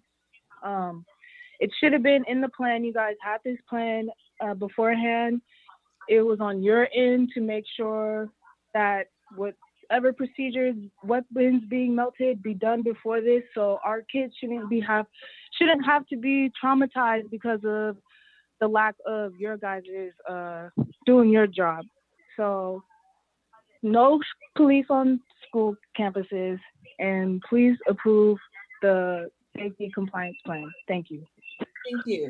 Can we call the next speaker, please? The next speaker is Jalen Wilson. Hello, can everybody hear me? Yes, go ahead, please. Beautiful, thank you. Okay, so first off, I just want to say, please vote yes on BOP's safety compliance plan. Now to my second matter, I just want people to know that there are uncredentialed, uncertified people teaching Oakland's youth, and I know this because I am one of them. I'm doing my best, but I am literally not qualified to teach the middle school science I have been teaching this semester. I was hired by my school in East Oakland to be a librarian, but literally once this school year began, I was told in a Google Doc that I would be a support person. This is a vague statement that's going around the district staff. And for those of you who do not know, being a support person means you're going to teach students, even if you don't have a credential or teaching experience. It doesn't even matter what you're personally capable of, as long as you watch a screen of kids and parents think that their kids are doing work, right? That's the message being received. Now I'm gonna have to come back because I'm running out of seconds, but I got more for y'all to hear, and I am upset. Hire these substitute teachers, y'all. Why am I doing this? Why am I doing this? Thank you. Let's call the next speaker, please. Our next speaker is Craig Gordon. Hi, yeah, that was a good statement. This is a statement from Daniel White, a parent of an Oakland High special education student, a mom who is working tonight. I'm very grateful for my daughter to have this one-on-one with Mr. Gordon. Her grades have went up by her having the support. She is an IEP student, and I would love for this program to continue. Distance learning has become very challenging. It was already challenging in school, and once we became distance, it became even worse. So her having the one-on-one help has helped out a lot. And as I mentioned before, her grades has come up tremendously, and just that one-on-one support has been very, very, very good for us. So I'm hoping in the future that we can continue to have this program, especially with the IEP kids.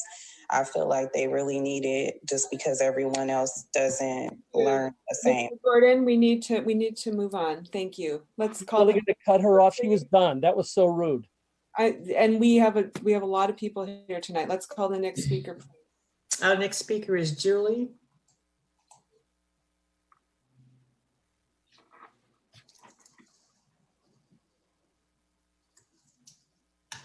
Julie. Is it Julie Ojibe or just Julie? It's you. Go ahead, please. Okay, good evening all. My name is Julie Ojibe. My son is a special ed. He's in TK. He goes to Piedmont Avenue Elementary School. For the past 4 to 5 weeks, the teacher was ill. There was no substitute teacher to teach him. He lost 4 to 5 weeks of distant learning. He's a special ed student, and he's supposed to have an IEP one-on-one. Nothing is happening. So I don't know why you guys are not allowing one-on-one with these substitute teachers. I believe education is for all. So why is it just for specific students? He's a special needs. Why don't you guys give special needs attention to students, to these students? He needs one-on-one, but nothing is being happening. We have the fund for these substitute teachers. Nothing is happening. He missed distant learning class for 4 to 5 weeks. I need substitute teachers, please. We need them. Thank you. Thank you. Let's call the next speaker, please. Next speaker is a call-in listener, area code 925. The last 3 numbers are 457.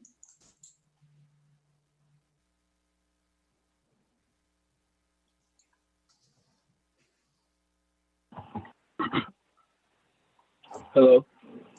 Hi, go ahead, please. Hi, my name is Josiah Landy. I'm a Black student and a BOP youth leader and member.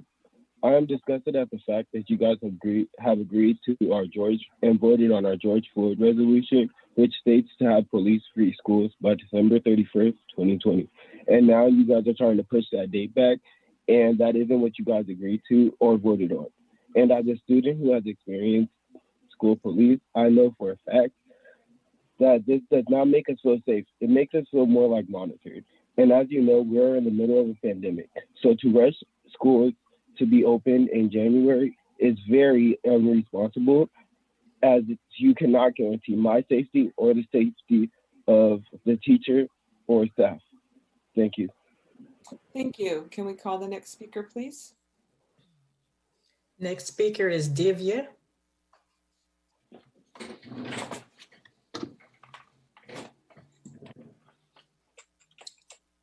Divya?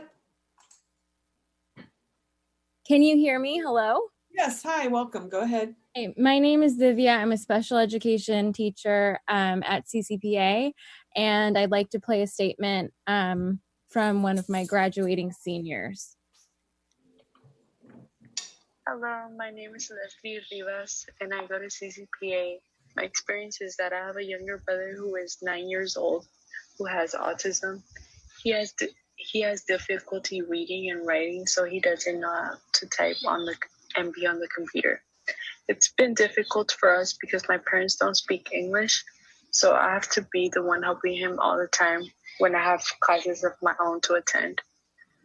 I think it will be a great support if we had more teachers in Zoom to help him one-on-one. So I just want to add my experience as a special education teacher has been not only me struggling, but seeing my students struggle to help their siblings. We need those substitutes hired to do that one-on-one support, and we can't go without them. Thank you. Can we call the next speaker, please? Our next speaker is Laura Young. Hi, I'm a teacher at UPA, and I'm asking the board to delay the vote on the achieved lease today until there's been a real effort to engage the whole community that will be affected. I know this lease has been in the works for a long time, but the vote that's on the agenda tonight caught us by surprise. We've been able to have one meeting with families so far. At that meeting, I heard excitement about portables and about renovations, and I heard a lot of questions and concerns about things like the terms and length of the lease that honestly, I feel that I don't fully understand myself. This decision will affect these families and their neighbors and their kids for many years to come. Our families want to be more involved, but to do that, they need to be more informed, and that can't happen if the board votes tonight. We need clarity about the terms of the lease, the Prop 51 funds, and the renovation costs, and we need time to engage families. I think all of us want Achieve students to have a safe and comfortable place to learn, but for a decision that has been in the works for 2 years and that will create an agreement for the next 40 years, I think we can take a few more weeks. Democracy is worth it. Thank you. Thank you. Can we call the next speaker, please? Our next speaker is Jalen Williams. Hello. Hi, welcome. Hi. I'm here with the Black Organizing Project, and I'm also an Oakland student. The Black Organizing Project has been working hard for years to get police out of schools. We have well thought out and organized plan for our schools made for and by our community, with students and staff's needs in mind specifically. Our implementation plan best accommodates for Oakland schools. The people who are actually experiencing the backlash are the people who are trying to tell you something, and it's your job to listen. We are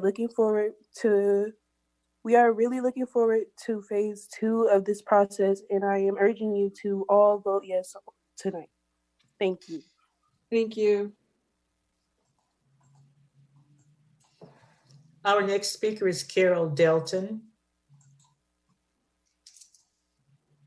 Good evening again, everyone. I'd like to speak to the JPA dissolution agreement and lease on the property on Mountain Boulevard that's on the agenda, on the consent agenda tonight. This may seem like a small item in light of some of the very important issues that are being raised tonight, but it's not. And it's the first time it's been on the board calendar. The documents weren't even created in a file until a few days ago. I did hear that a couple of board members have discussed it and it represents move forward on the JPA issues, but it also ties the district into a lease with limited terms. Please delay this until the terms can reflect more flexibility for OUSD in the use of the property. And thank you. Thank you. Can we call the next speaker, please? The next speaker is Jennifer Erickson.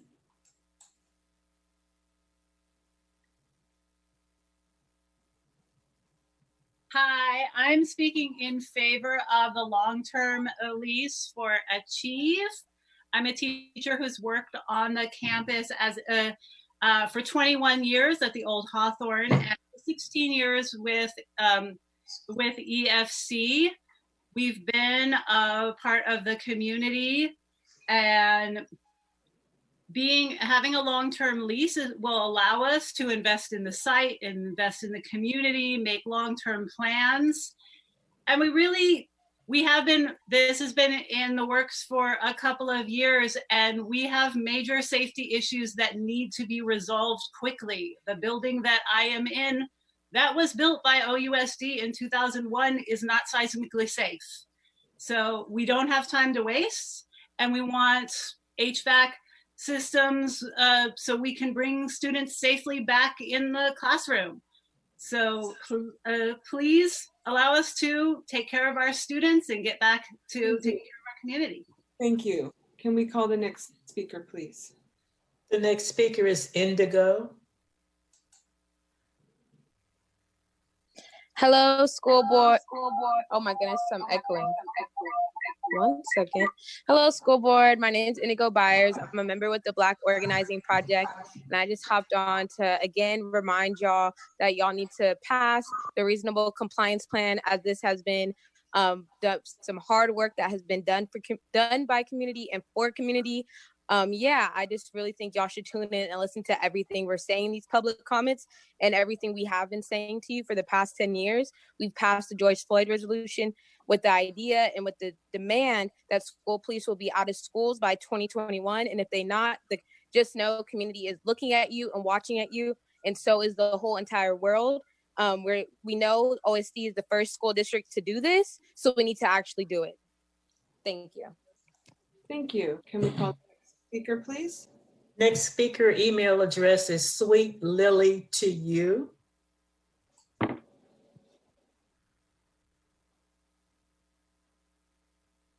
Hi there, can you hear me?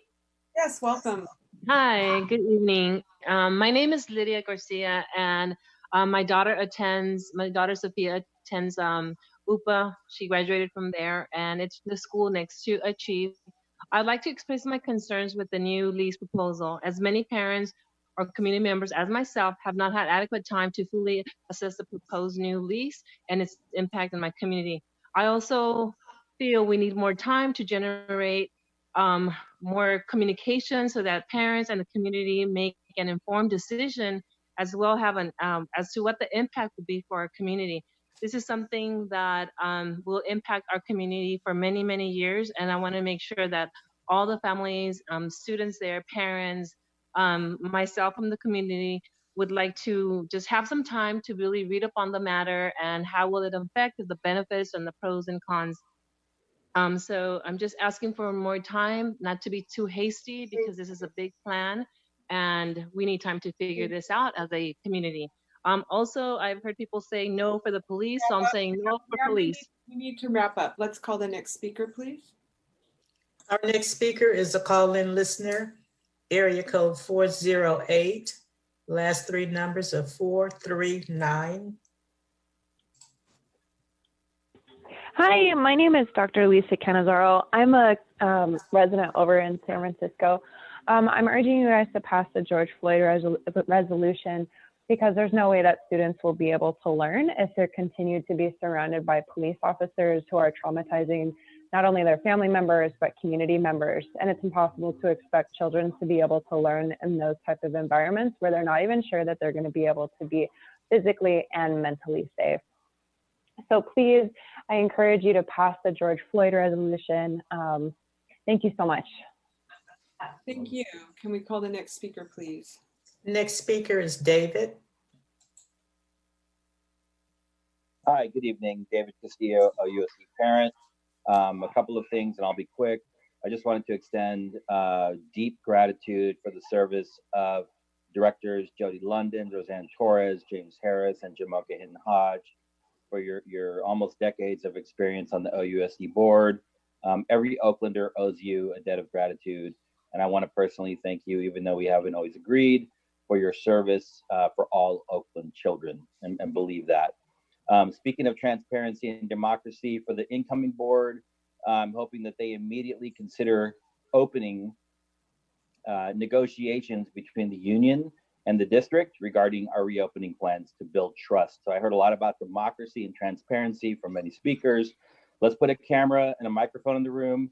Let's get some parents in the room so we can all build trust together as we work to reopen our schools. Last thing, charter schools or public schools, do the right thing for Achieve, do the right thing for Edis Academy. Thank you. Thank you. Can we call the next speaker, please? Next speaker is Shauna Myers. Good evening. I want to bring the voices of our families into this space by sharing some of their comments. How can we say that the community has not been engaged about the long-term lease at Achieve when they have submitted over 100 comments tonight?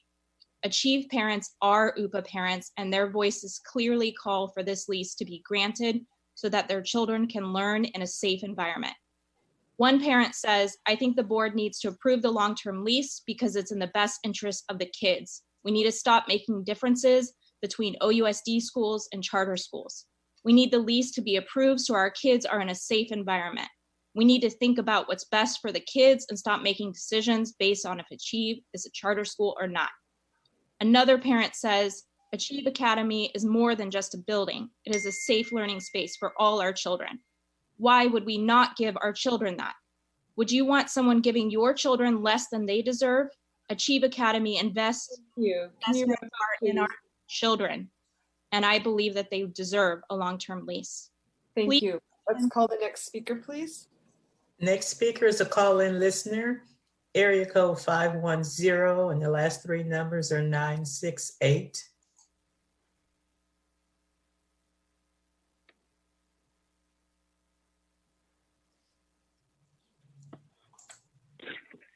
Let's see, hello? Hi, go ahead.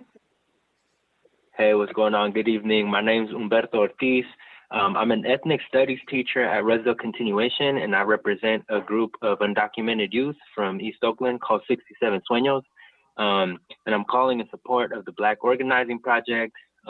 We move for y'all to vote yes unanimously on the compliance plan. And we demand that weapons from OSPD be destroyed and not transferred. We've seen in recent years with the Urban Shield program, for example, that Alameda County and Oakland PD is willing to take weapons from the Department of Homeland Security. So we know that Oakland is capable of transferring weapons from organization to another organization. So when we demand that OSPD weapons be destroyed and not transferred, that's something that's not necessarily out of the question or coming out of the blue, but it comes from seeing a history of OPD in Alameda County moving a certain way where agencies will support one another and support BOP. Thank you.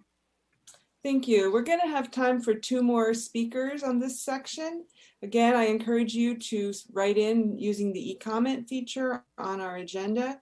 Can we call the next speaker, please, Ms. Floyd? Next speaker is Monica Yupa. My name is Monica Yupa, and I'm a teacher at UPA. I'm asking for a delay in the Achieve long-term lease so that the Achieve and UPA communities can come together and create an agreement that's based not in fear, but on what's best for the collective. The rushed timing of this vote is unfair, given that our families have not had time to be fully informed, analyze all of the information, or express their opinions. Personally, I agree that Achieve, like all schools, should be a safe place and needs immediate repairs done to their building.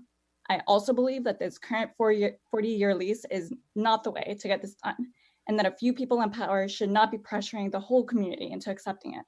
Please consider the financial detriment that a giveaway like this would have on the district, and to the district, figure out a way to make these repairs with the community and all stakeholders involved. Thank you. Thank you. And this will be our final speaker in this section. Can you call the next person, please? Next speaker is a call-in listener, area code 707. The last 3 numbers are 448.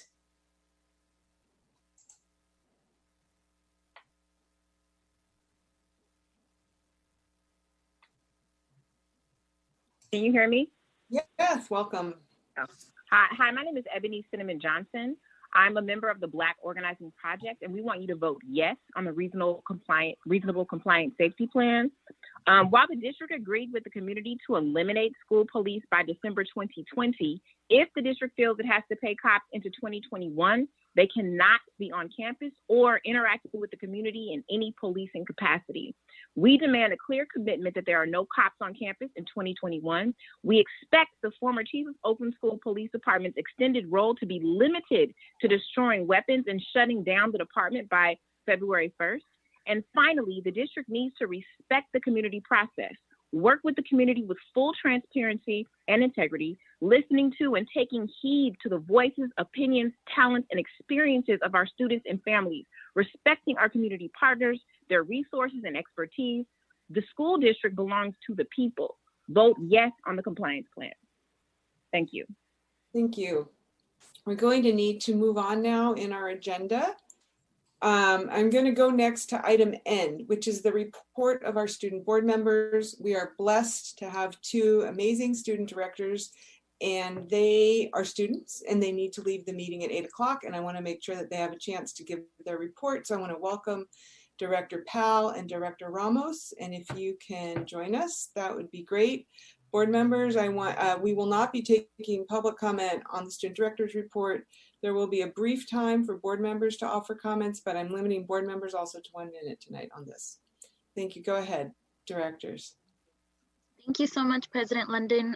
Good evening, board members, superintendent, students, parents, and community. Before we start, I would like to say thank you to Director Harris, Director Torres, Director Hidden Hodge, and President Jody Ludden for your dedication and hard work within OUSD serving the young people of Oakland.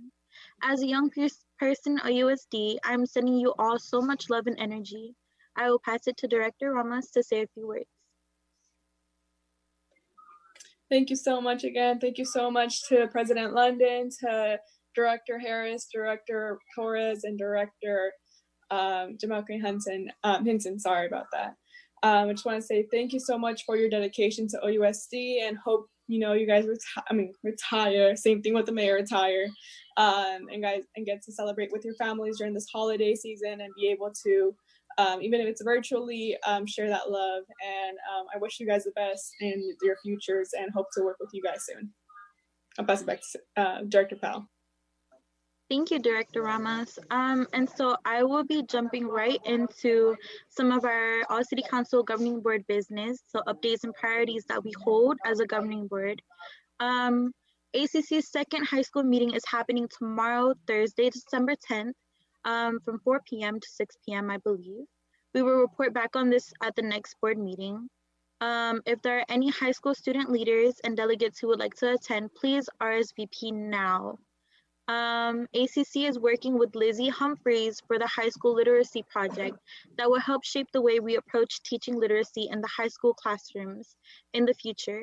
The team will include students, families, teachers, and leaders. ACC is also working with OUSD and BOP with the Reimagining Public Safety Plan. ACC is also working with the Oakland Youth Vote Collaborative on Timeline. Our Health and Wellness Director is working with the formation of a Student Advisory Council for the Center on Health and Nutrition for the district. Our Culture and Climate Director will be joining OUSD Sanctuary School.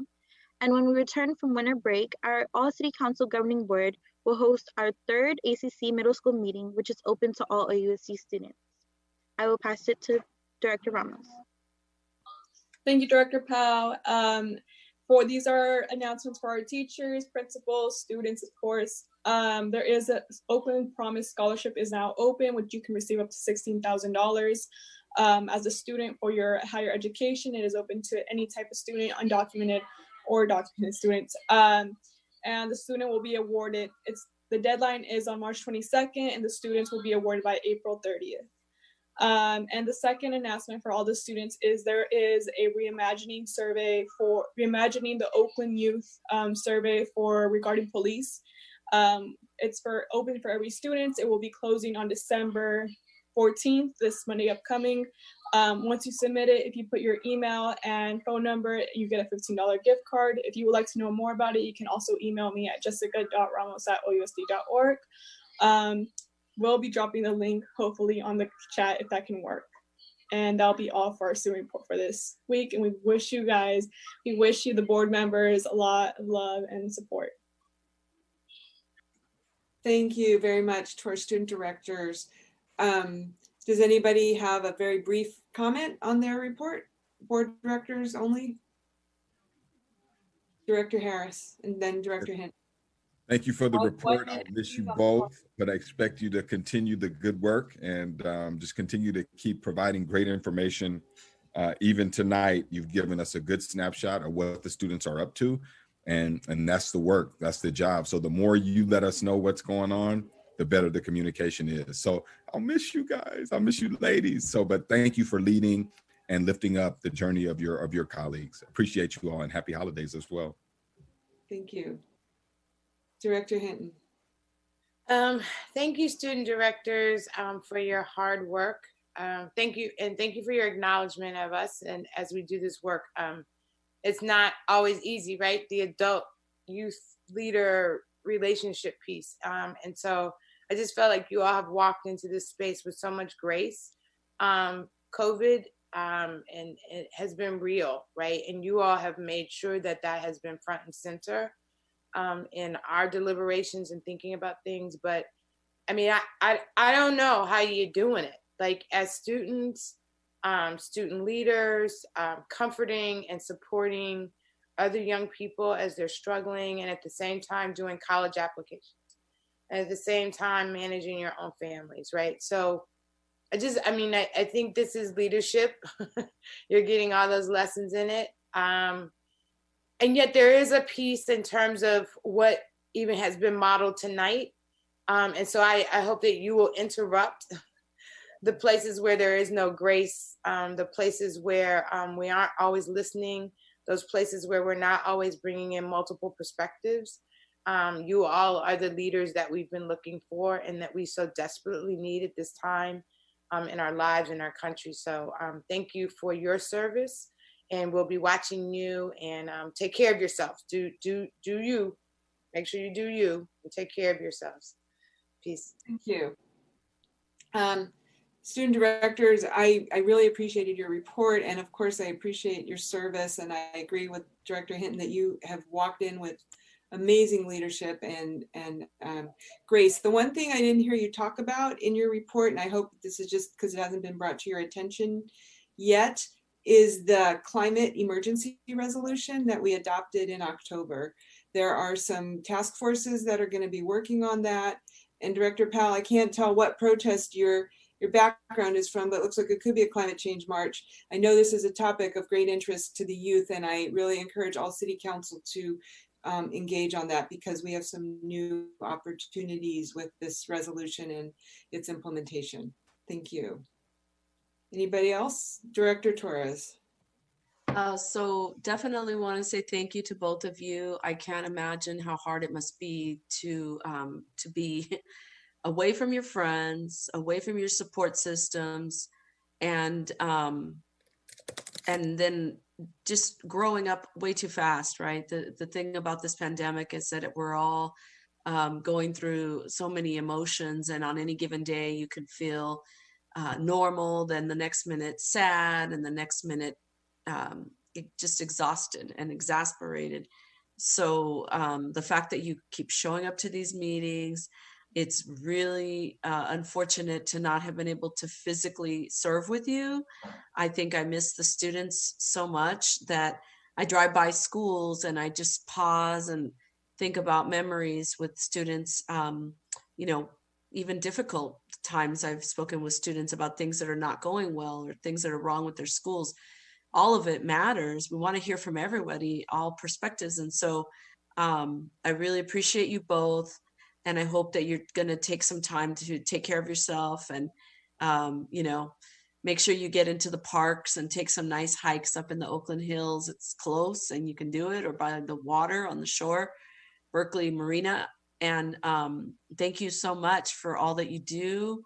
And you're really the reason that many times when these meetings are getting harder and harder, and you know, the work is not favored, you're either making one side happy and the other side very angry, or a big portion of people are just very confused as to why we do what we do. So I appreciate you being here and being able to balance out the energy with so much positivity. And I wish you both the best in everything. Thank you, Director Torres. Are we ready to move on? Great. Thank you, student directors. We're glad that we made it in under your witching hour. So we're going to go back now to item M, special orders of the day. We have 5 special orders of the day today. We have 4 tributes to the departing board members, and we have our first interim financial report. The first item of the day is item M1 202397. This is a tribute to Roseanne Torres, who has been our board member for District 5, elected in 2012. And I'm going to, before we do this, thank you for the reminder. I need to check on interpretation. If we could have our Spanish interpretation come first, and then we'll go to Cantonese. In 1 minute, Madam President, I'm going to lower all the hands.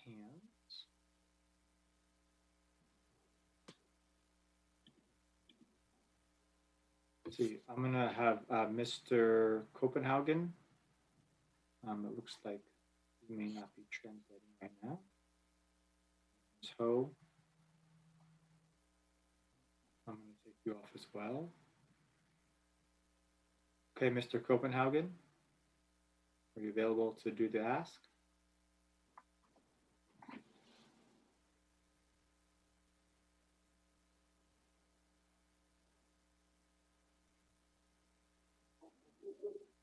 Okay, Ms. Ho, perhaps you could do it for Cantonese first. 各位奧倫社區人士你好，呢度係奧倫聯合校區教育委員會會議。假如你需要廣東話翻譯，請你去應聘嘅右下方，你會見到一個地球形狀嘅符號。你點擊之後，你會選擇中文，咁你就會聽到我哋嘅廣東話翻譯。假如你需要廣東話翻譯，請你喺聊天室上邊舉手，等我哋知道。多謝。I'm done, General Counsel. Thank you. No Cantonese interpreting needed for this item, and Ms. Rebecca Walker-Marquez. Buenas noches. Esta reunión tiene interpretación al español. Entonces, la manera de acceder al servicio de interpretación es que ustedes aprietan el icono, el símbolo de interpretación, que es un globo terráqueo que va a encontrar en la parte de abajo de su pantalla. Presione ese icono y va a seleccionar la opción de español que dice Spanish. Una vez que ustedes aprieten Spanish, español, van a poder escuchar todo lo que se está diciendo en la reunión siendo interpretado al español. Ahora bien, para que demos este servicio, necesitamos que por favor ustedes levanten la mano virtualmente o escriban en el chat Y ya se los hemos pedido varias veces en esta reunión, pero les pedimos que lo hagan nuevamente para saber si en esta sección se necesita dar el servicio. Si ustedes no lo piden, entonces no lo vamos a estar ofreciendo. Entonces, por favor, si en este momento quieren interpretación, escriban en el chat, quiero interpretación al español, o levanten la mano virtualmente. Muchas gracias. Okay, Madam President, it doesn't appear that we need Spanish interpreting for this item either. And so I'm going to disable both so there's no confusion. And I will ask before the next item. Thank you. Great, thank you. So now, going back to where we were a couple minutes ago, item M1, this is a tribute to Director Torres. And the way this is going to work is that one of our colleagues is going to read the resolution. We will then go to public comment. We'll probably limit public comment to 15 minutes. Again, I'm sorry, but we need to limit it to 1 minute per person. And if there's 15 minutes of public comment, we'll take that. We'll also give board members and the superintendent an opportunity to thank Director Torres as well for her wonderful service. And I'm now going to turn it over to Vice President Gonzalez. I apologize, Vice President. Are you saying 15 minutes per board member? Mm-hmm. Yes. Okay. I'd like to first just start by moving adoption of item M1, the recognition of Director Torres. I will second. Great. So this is a tribute to my dear colleague, Director Torres. Whereas Roseanne Torres was elected to the Oakland Unified School District Board of Education in November of 2012 and took office in January of 2013 and was reelected in November 2016, serving a total of 8 years as trustee while her daughter attended district schools and eventually graduated from Oakland Tech. And whereas Director Torres has also served the community as an attorney since January 2000, owning a law firm in Oakland since March 2004, affording her the opportunity to mentor many youth interested in law by providing internships, mock trial training, and sharing her insights on the legal profession by visiting schools annually on career days. And whereas Director Torres helped lead the completion of several projects in OUSD through the passage of Measure J in November 2012, including completion of Glenview Elementary, Fremont High School, with this expanded Media Academy and its Architecture and Construction Academy. And whereas Director Torres presented for adoption in October 2015 an ethnic studies policy for 9th graders in high school across OUSD, and expanded the policy for ethnic studies in 2020 to include students in kindergarten through 8th grade. And whereas Director Torres co-authored the Sanctuary District Policy with me in January 2016 that affirmed the district's commitment to every student attending school regardless of immigration status, religion, race, and cultural ethnicity, allowing them the same access to education without fear or harm of disruption by ICE or other governmental agencies. And whereas Director Torres helped lead the effort to expand the OUSD Office of Equity to include students from Asian Pacific Islander and Latino populations to ensure the district was equitably distributing resources and improving student outcomes for all students. And whereas Director Torres sponsored the policy mandating requirement for local hiring and capital improvement projects of 50% Oakland-based firms, matching that of the city of Oakland to ensure recirculation of dollars within the diverse community of Oakland. And whereas Director Torres sponsored a renewal to the existing anti-smoking policy for OUSD, working with students and staff of the Health Pathway at Oakland Tech to combat the overexposure of youth to e-cigarettes and vaping marketing, causing an increase in smoking among youth with dangerous repercussions. And whereas Director Torres co-authored the George Floyd resolution in June 2020 to interrupt the school to prison pipeline by eliminating the OUSD Police Department and reducing student exposure to law enforcement in alignment with the National Movement for Racial Justice and part of the Black Lives Matter movement. And whereas Director Torres also served the education community at the statewide level as a delegate to the CSBA, California School Board Association from 2012 to 2014, and second as the vice president of the California Latino School Board Association from 2016 to 2018, where she hosted the first Northern California CLSBA policy forum at Laney College. So now, therefore, be it resolved that the Board of Education recognizes and celebrates Director Roseanne Torres' tireless and steadfast service and impactful results on behalf of all students, staff, and families of Oakland Unified School District. The board wishes her the very best as she completes her final term on the Board of Education and continues to be a champion for our community and our world by focusing on youth. Thank you, Director Torres, for your service. Wow, thank you. And you know, I forgot that we have resolutions also from the city. And so I'm going to modify the order a little bit. And next, we're going to ask Ms. Floyd to unmute David Silver, who is the mayor's advisor on youth and education. And Mr. Silver is going to read the highlights of the resolution from the city. If we could do that, please. Great, thank you. On behalf of the mayor and the city, it is my pleasure to share a proclamation for Rosie Torres. I will only say the highlights, but everything that Shanti and OUSD said is true, and so we'll validate that as well. In addition, whereas Director Rosie Torres co-led an effort to launch kindergarten to college, K-C, in partnership with City Council member Annie Kimball Washington and the school board. Her initial leadership has literally helped to lead over 20,000 students in Oakland, or every kindergartner the past 5 years who entered in the fall of 2016 to 2020 to receive an Oakland Promise K-C early college scholarship. This scholarship, which is open to every kindergartner, regardless of documentation status, can be applied to any post-secondary institution, including a trade school, a 2-year college, a 4-year degree, and provides hope to families. And it is an integral part of transforming Oakland into a college-bound city in pursuit of educational equity. And only one more whereas for me.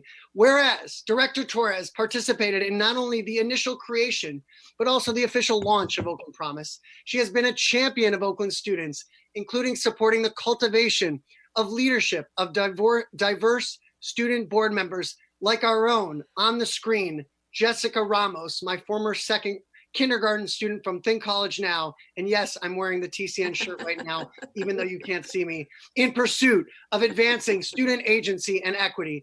And therefore, be it proclaimed that I, Libby Schaff, or David Silver standing in for Libby Schaff, mayor of the city of Oakland, California, hereby commend and honor the director, Rosie Torres, for her outstanding commitment to OUSD and her unyielding dedication to educational equity, access, and excellence. Thank you, Rosie. Thank you, David. Or Libby. Thank you so much. Let's go now to public comments. And It's a nutty night. If you would like to speak to Director Torres, now is the time to raise your hand. Ms. Floyd, I'm looking and I'm going to ask that you please call first Rosie's husband. Yes, we have Martin Caraves. And again, I'm sorry, Martin, but we have to limit it, but I know you can do it. Can you hear me? Yes, we can. And we're thrilled to have you here. And thank you for sharing your wife with us all these years. Thank you. And people know me as Rosie's husband, but my name is Martin Caraves. Love you, wifey. I just want to congratulate Rosie Torres, but also Director Harris, Director Hinton Hodge, and Director London. You guys are amazing for all the work you've done, the work you continue to do.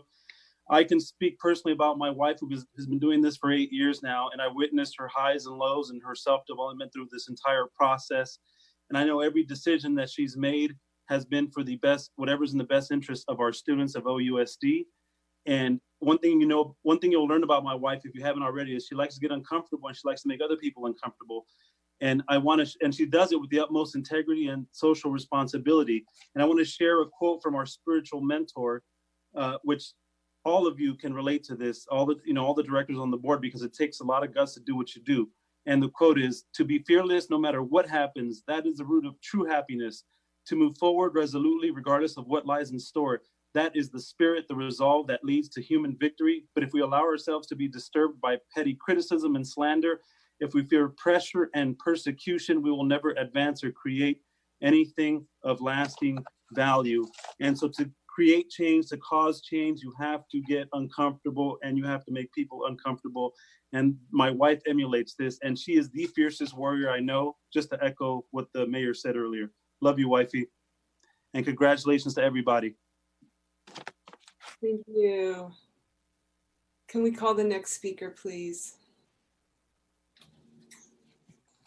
Yes, our next speaker is Jerica Coffey. Good evening, everyone. My name is Jerica Coffey, and I am a proud member of OEA. I'm also the parent of a child who attends school in East Oakland at Melrose Leadership Academy. Hi. There she is. And I'm also someone who's known Director Torres my entire life.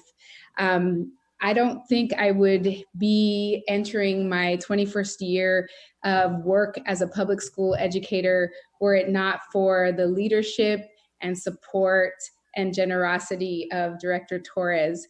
You have, in our community and in our family, you've broken through so many barriers, and you were always a model of what's possible for me. And so I thank you for your service in the 8 years that you've been part of the board. Your legacy, I know we've heard several initiatives and policies that you've enacted, but I want to say a few that really meant so much to me and made me so, so proud.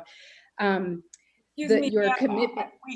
I hate to cut you off, but we have a lot to do tonight. Okay, I'm going to say just one last thing that what I most recently have been so proud of was your commitment to getting police out of the schools. I hope that leads to a vote on the reasonable compliance safety plan. And Rosie, thank you for your leadership with that. I hope and look forward to having police-free schools in Oakland Unified moving forward. Thank you. Can we call the next speaker, please? Our next speaker is David. Hi, good evening. David Castillo, OUSD parent and longtime Oakland education advocate. I just wanted to express gratitude to Director Roseanne Torres for her years of service on the OUSD board. She served on the board at a time when the Latina student population in California flipped above 50%. Latina students are a majority of students in OUSD schools and Oakland public schools. And I just really want to commend her for her advocacy for our brown children during her time on the board. And I hope that she continues that work going forward. Thank you, Rosie. Thank you. Can we call the next speaker, please? Yes, our next speaker is Hema Kitzel. Hi, my name is Hema, former OUSD alum, District 5, and I just want to send a lot of love to Director Torres. I appreciate you so much, and I look up to you. While being a student director, your energy was always welcoming and one of guidance. And something that really encouraged me was, you always telling me, like, don't be afraid to speak up. Like, if you're going to say something, say something. And that energy is really appreciated as someone who's like a young Latina in politics, and seeing someone so passionate and just like knowing that your legacy precedes you, and just knowing all the things is such an honor. And like knowing you and getting to see you every day was like, all the time was like amazing. And I feel that your presence in District 5 is real. Like, we know you were there to represent us. You were part of the community. And you're also hella proud to be from Stockton, recognizing where you're from and always making sure that people knew where you were from, but also keeping it down for the town. So really appreciate you and your service. Thank you. And I just want to acknowledge that's our former student director, Hema Quetzal. Can we call the next speaker, please? Yes, next speaker is Maria.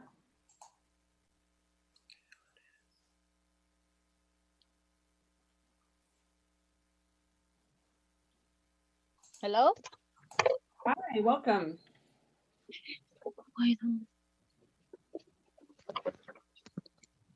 Can you hear me? Yes. Okay. Buenas tardes, miembro del Distrito Escolar de Oakland. Mi nombre es María Badillo. Soy mamá de una alumna de tercer grado. Señora. Un momento, por favor. Rebecca or David? Who should I? Rebecca, I'm gonna bring you in. Okay. Okay. Go ahead, Rebecca. Rebecca, you have to unmute. Hello, good evening. I am Maria Badillo. I am the mother of a student of third grade. Adelante, señora, tomemos turno. Estoy aquí esta tarde para hablar acerca de ERES, Estoy acompañada de más padres de familia, personal de la escuela y miembros de la comunidad para representar las voces de nuestros niños. I am this evening here from Eres, and I am speaking in behalf of parents, staff, and members of the community. And we want to represent the voice of our children.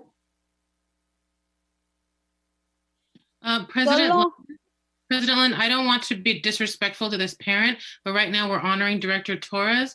So unless the speaker is going to be remarking on Director Torres's service, the better time for her to speak would be our next public comment on non-agenda items, unless I don't believe ARIS is on the agenda tonight. So I think we've already taken public comment on non-agenda items.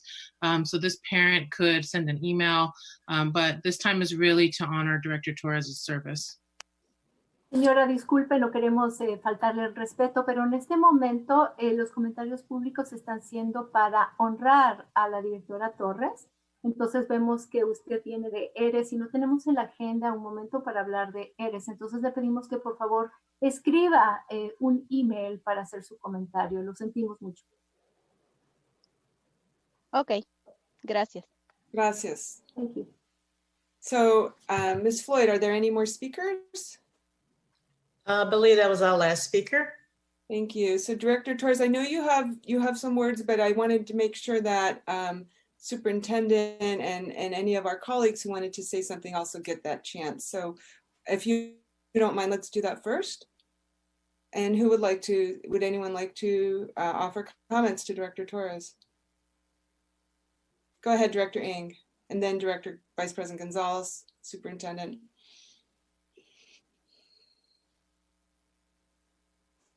Okay, I'm going to go to Vice President Gonzalez because I think Director Ng is having trouble unmuting herself. Okay. Well, Director Torres, serving with you is never boring. It is always interesting and always lively. And you always say the thing, whatever people are thinking or not saying, we can always count on you to say it. So, you keep it really interesting. Definitely going to miss serving with you. Thank you for your courage and for keeping these meetings interesting. You'll be missed. It's been an honor to serve with you. Great. Thank you. Anybody else? Let's go to Student Director Ramos, and then we'll go to Director Yee. I would like to start off to say thank you so much, Director Torres, for always having me in these meetings, for always pushing myself.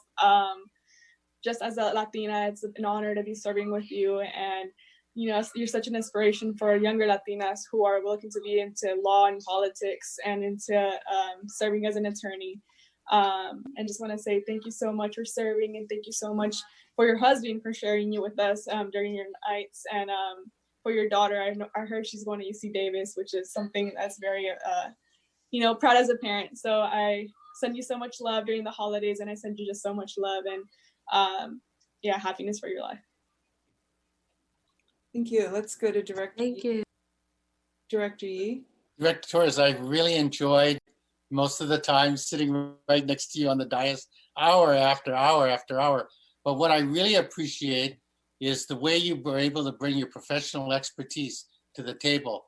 In open session, in closed session, in quiet conversations, you were able to give us the view of the unique view on the board, not simply as a trained educator, maybe like some of us are, but really somebody who understands the law and how the law can be used to the benefit of the district and to the benefit of the kids. So thank you for that. I don't think we are going to have a lawyer on the board without you there. So there will always be that empty seat for your voice there. So call in on this line and let us know what the real deal is, please. You're not going to go to law school, Gary? All right. Thank you. Director Harris, and then Superintendent, I see you as well, and Director Ng. Go ahead, Director Harris. Man, Rosie, we came in together. Yeah, we sure did. Twins. So I was checking your resolution, and I'm like, ethnic studies, like local hire policy, like how young we were, like work, so just thank you for leading Thank you for always welcoming me at the California Latino School Board Association, and That's just right. giving me access to a new network and allowing me to learn in a different way, and mostly for your courage. Man, you got me all about to like well up, Rosie. Anyway, I won't well up, but I will remember the time when Tony Smith left and I called you and I was like, Rosie, it's over. We're never going to be able to do this. And you didn't even blink. You were like, we got this. We're about to do this. And that was just Martin talked about your courage and your character, and you may rub people the wrong way, but you have the courage to say what needs to be said in the moment that it needs to be said. And it doesn't matter how that it matters that you have the ability and courage to say the things that people are afraid to say. And thank you for always pushing me over the years. And I just really appreciate you. I'm gonna miss you. I'm gonna miss the crazy conversations, but stay connected. So just appreciate you, and congratulations on 8 years. Yeah. Thank you. We could always run in 4 years like Gary did. Let's go now to Director Ng.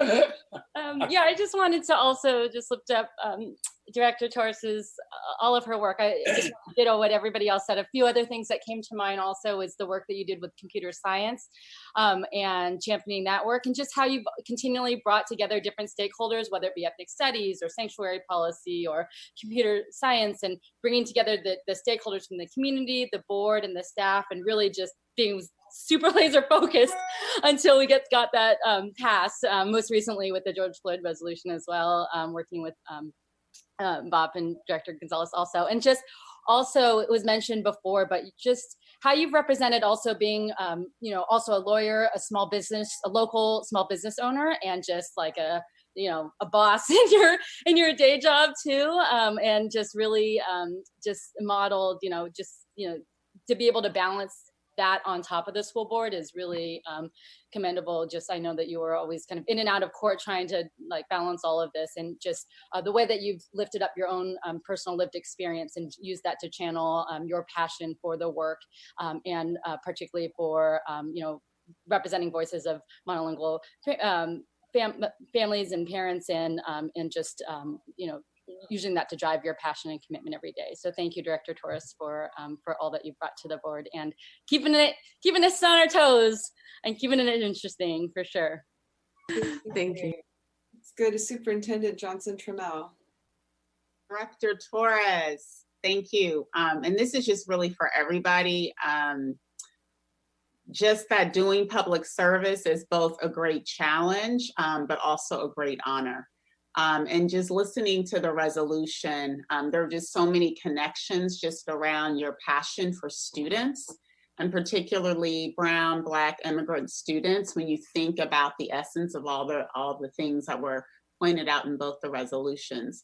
And so just thank you for really being hyper aware of how few there are of us as Black and Brown women in positions of power, and how impactful it is, and really using every time you could speak in a mic to help our students see that they can make a difference and transform their surroundings, whether it's schools with George Floyd, or just recognizing the great diversity that's in our schools, and being yourself and really speaking truth to power. And living out what it means to be in public service, which is you have to take hits. You are going to be criticized. There are going to be times that you're going to have personal attacks. That all comes with the territory. Like my dad always tells me, if it was easy, baby, everybody would be doing it. So I appreciate the sacrifice and the time. And I hope that now that you will take some more time for yourself. Thank you. Thank you. Director Torres, I just want to thank you also for your service. You and I served together on the California School Boards Association board for the Delegate Assembly, and then we planned what was really a great event around the anniversary of the Mendez v. Westminster case. And maybe now that we have more time on our hands, we can figure out how to follow up on that. It's been too long, and it introduced me to Peralta Hacienda. And I echo everyone else's comments about your fearlessness and your persistence, and look forward to seeing you on the other side of this experience. And anybody else? Did anybody else want to get in on this? So Director Torres, we're now going to hear from you. And I did ask the departing board members if we could limit our remarks to 3 minutes. So if we could set the clock, that would be great. Thank you. Well, I think I'll start with what's obvious as far as to say thank you to all of you. And as my husband said, you know, one of the biggest things about my life and in all aspects, and then adding this 8 years, is looking for things that will challenge me, looking for things that will allow me to grow. Because after my initial 4 years of college and finishing at SF State, I found myself wanting something even more intriguing and more worthwhile to do as a career besides just being a businesswoman. And I went to law school, and I never thought that how hard it would be to be a lawyer, but then add politics, and that's just lunacy. But no, it's been wonderful. It's been challenging. It's been painful. As Buddhists, we have something we call the 10 worlds. And the 10 worlds are the states of life that people go through. And the bottom is hell and the top is enlightenment. And politics is all 10.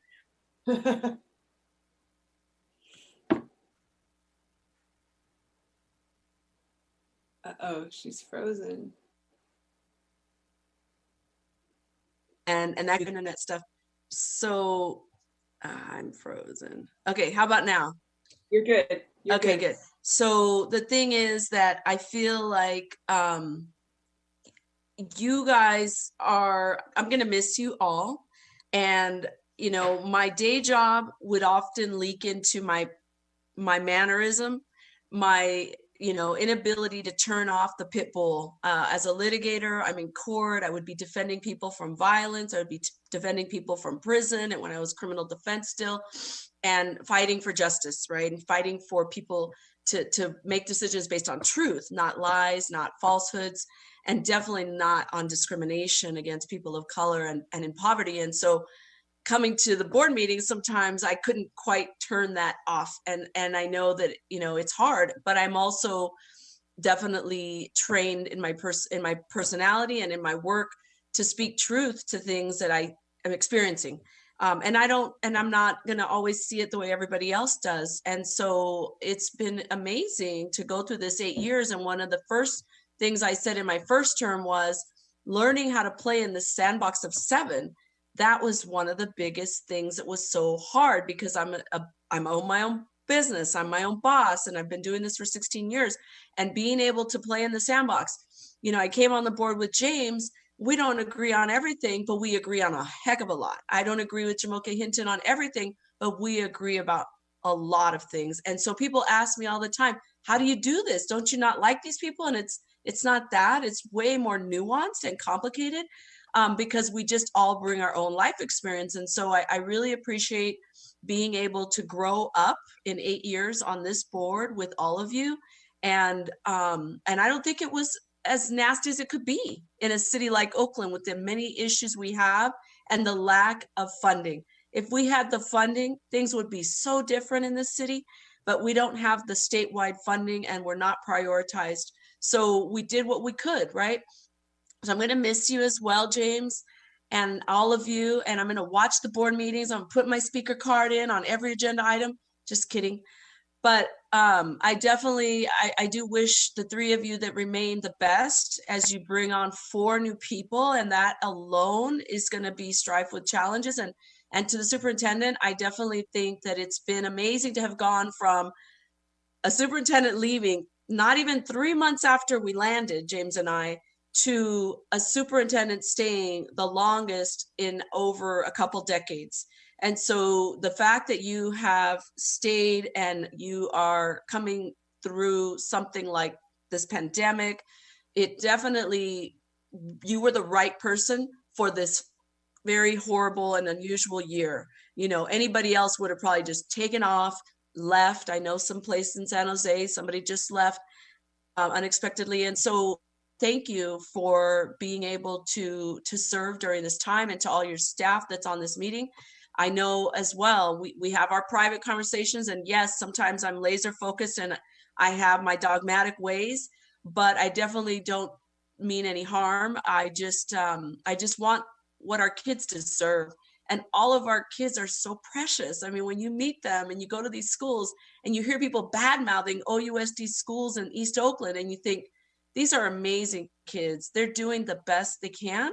Their family's doing the best they can with what they have.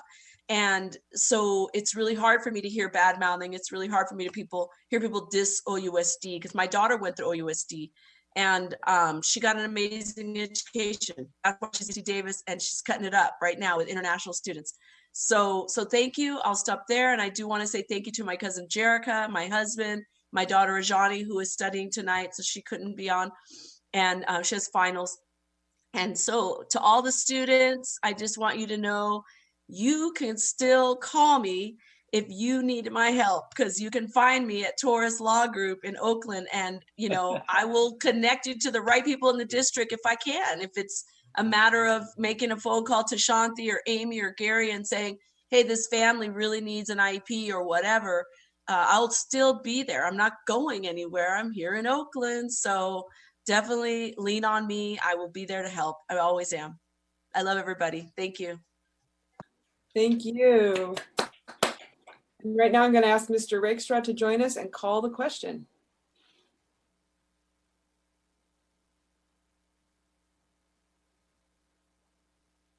Mr. Rakestraw, are you there? I am, yes. Okay. On the roll call for the adoption. That's the first time Edgar's not ready. Dang, Edgar. I'm kidding. Okay. Student Director Ramos.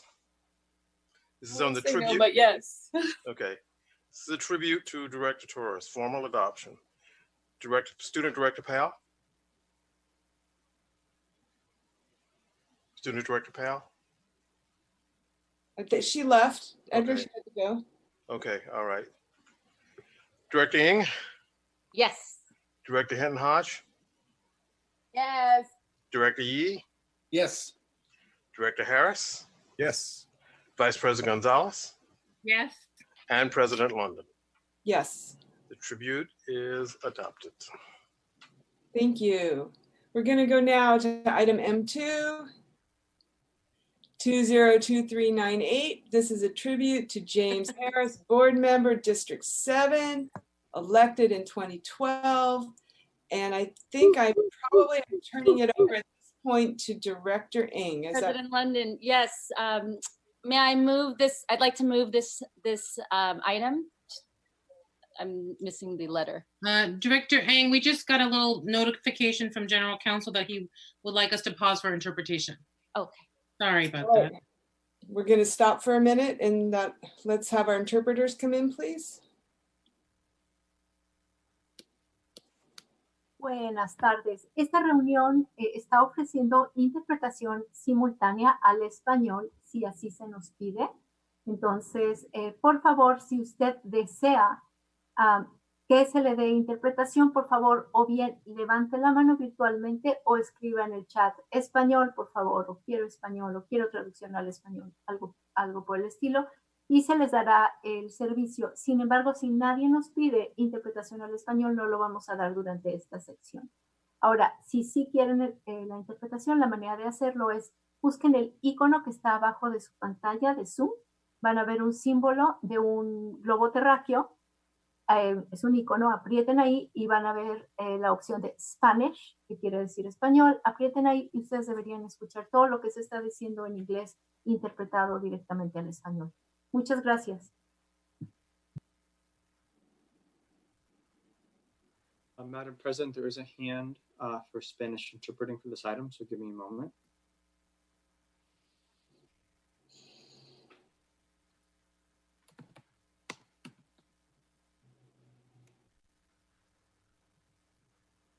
Okay, Spanish interpreting is set up. We can move to Cantonese. Let's see if we need translation into Cantonese, please. 各位歐聯社區人士，你好，呢度係歐聯聯合校區教育委員會會議。假如你需要廣東話翻譯，請你去熒屏嘅右下方點擊一個地球形狀嘅符號，然後選擇中文，咁你就會聽到我哋嘅廣東話翻譯。假如你需要廣東話翻譯，請你去聊天室舉手，等我哋知道。多謝。I'm finished, President London. Thank you, Ms. Hall. Madam President, no Cantonese interpreting is requested for this item, so we will go with Spanish, but not Cantonese, and Spanish is already set up. Back to you, Director Ng.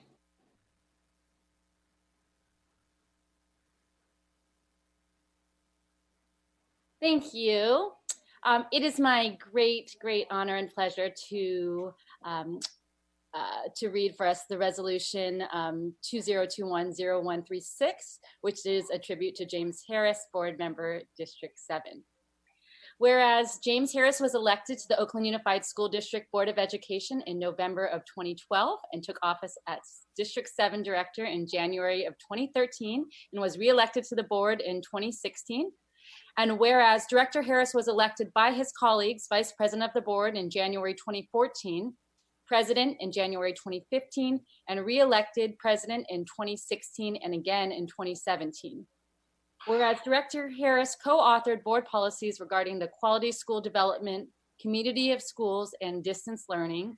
And whereas Director Harris served as the chair of the district's charters committee, chair of the Budget and Finance Committee, and board liaison to Measure N and Measure G1 Commission. And whereas Director Harris served 7 years as trustee and 5 years as co-chair of the Youth Ventures Joint Powers Authority, which is a collaboration of the County of Alameda, the City of Oakland, and the Oakland Unified School District, designed to combine and coordinate efforts to secure and leverage resources to improve outcomes for vulnerable children and youth. And he also served 3 years as co-chair of Oakland Thrives Leadership Council. And whereas Director Harris co-authored Measure G1 of voter-approved parcel tax known as the District-Wide Teacher Retention and Middle School Improvement Act Fund, created to give a salary increase to school site educators across the district and to provide middle school grants which are used to increase access to instruction in art, music, and world languages in grades 6 to 8. And whereas Director Harris co-led the stakeholder committee for Measure N, the voter-approved parcel tax designed to reduce the district's dropout rate, provide high school students with real-world work and learning opportunities, prepare students for admission to the University of California and other four-year colleges, and expand mentoring, tutoring, counseling, support services, and transition to job training programs. Whereas Director Harris has been a tireless advocate against illegal dumping in Oakland and an advocate for students to have safe and clean pathways to and from school in East Oakland. Whereas Director Harris has fought for full and fair funding for all East Oakland schools and has sought to create specialized opportunities to academically and socially advance African American and Latinx students and students with special needs. Therefore, be it resolved that the Board of Education hereby recognizes and celebrates Director James Harris's tireless and steadfast service and impactful results on behalf of all of our students, staff, and families of Oakland Unified School District. The board wishes him the very best as he completes his final term on the Board of Education and continues to be a champion for our community and our world. Thank you. And I believe you made a motion, Director Ng, and we do need a second. Second. I will second. Great. I just did. Okay, I froze for a minute. Sorry about that. I second. Director Torres, second by Director Torres. Let's go now to Mr. Silver and a proclamation from the mayor's office. This is like, just bask in it.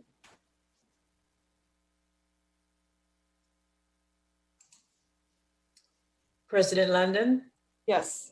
He hasn't raised his hand yet. David Silver, you need to raise your hand, my friend.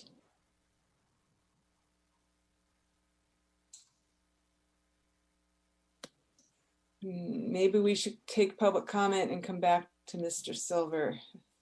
I saw his name, but his hand wasn't raised. Raised now, I see it. Oh, okay. David Silver.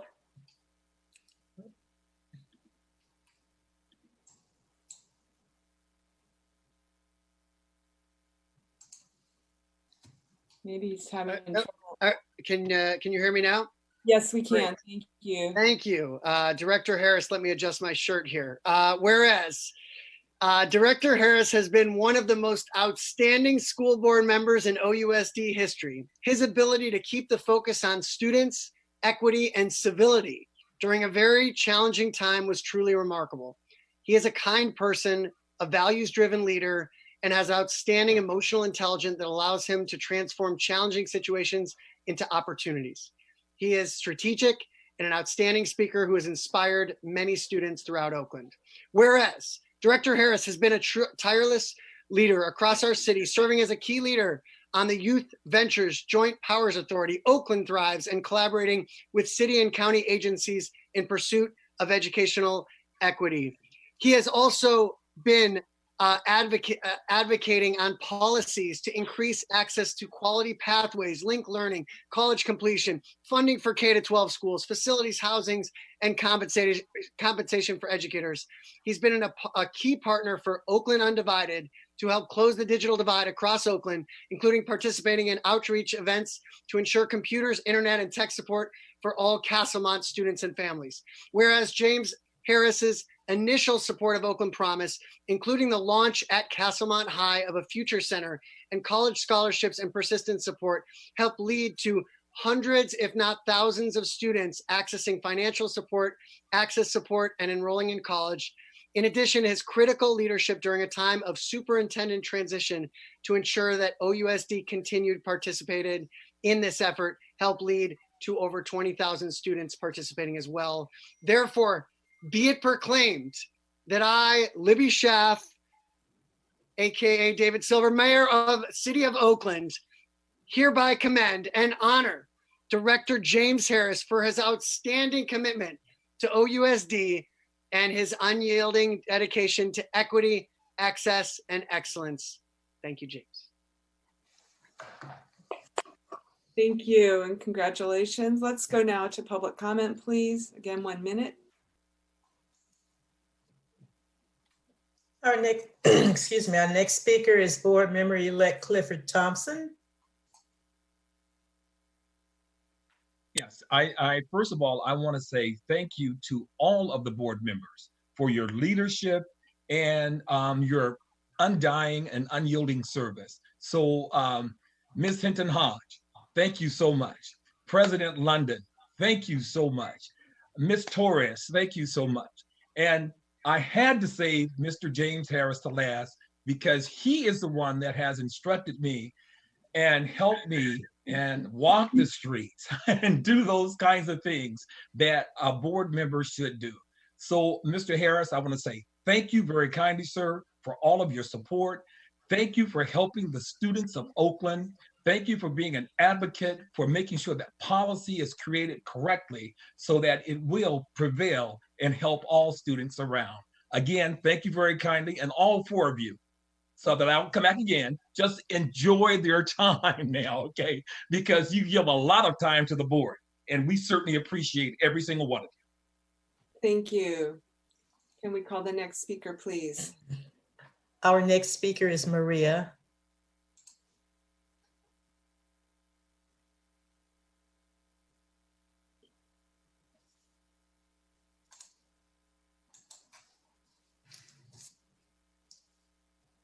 Can you call the speaker again, please? She's unmuted. Okay. Maria?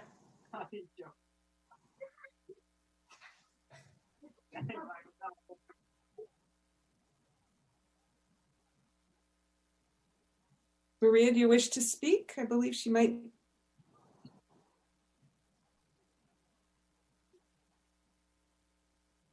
Okay, let's go to the next speaker. Okay. Yeah. Next speaker is David. Hi, good evening. David Castillo, OUSD parent, and longtime Oakland educator, principal, and school leader and advocate.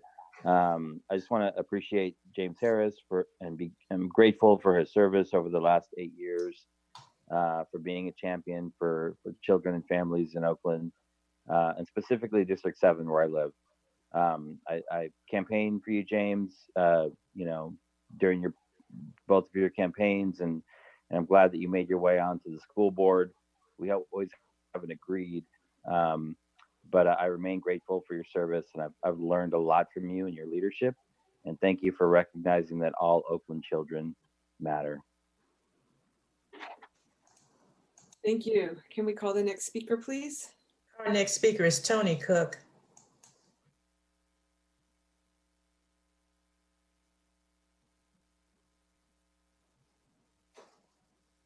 Dr. Cook? Tony Cook. I am here. Can you hear me? Yep, go ahead. Okay. Director Harris, I want to extend a personal note. When you came on the board, it was probably one of the most contentious races in OUSD history. But my respect for you, because that race went our way and had to be resolved in the courts. My respect for you was when you came to former board member Alice Spearman's funeral. You were the first board member to come to that funeral because I know exactly where you sat. From that moment on, I respected your character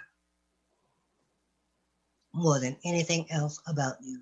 And I want to take this opportunity to say thank you.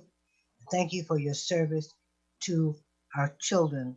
And hopefully we haven't gotten past President London and Jamoke, because I have personal things I want to say about each of those. Thank you. We're coming up next, Dr. Cook. Okay. Can we call the next speaker, please? Our next speaker is Dirk Tillotson.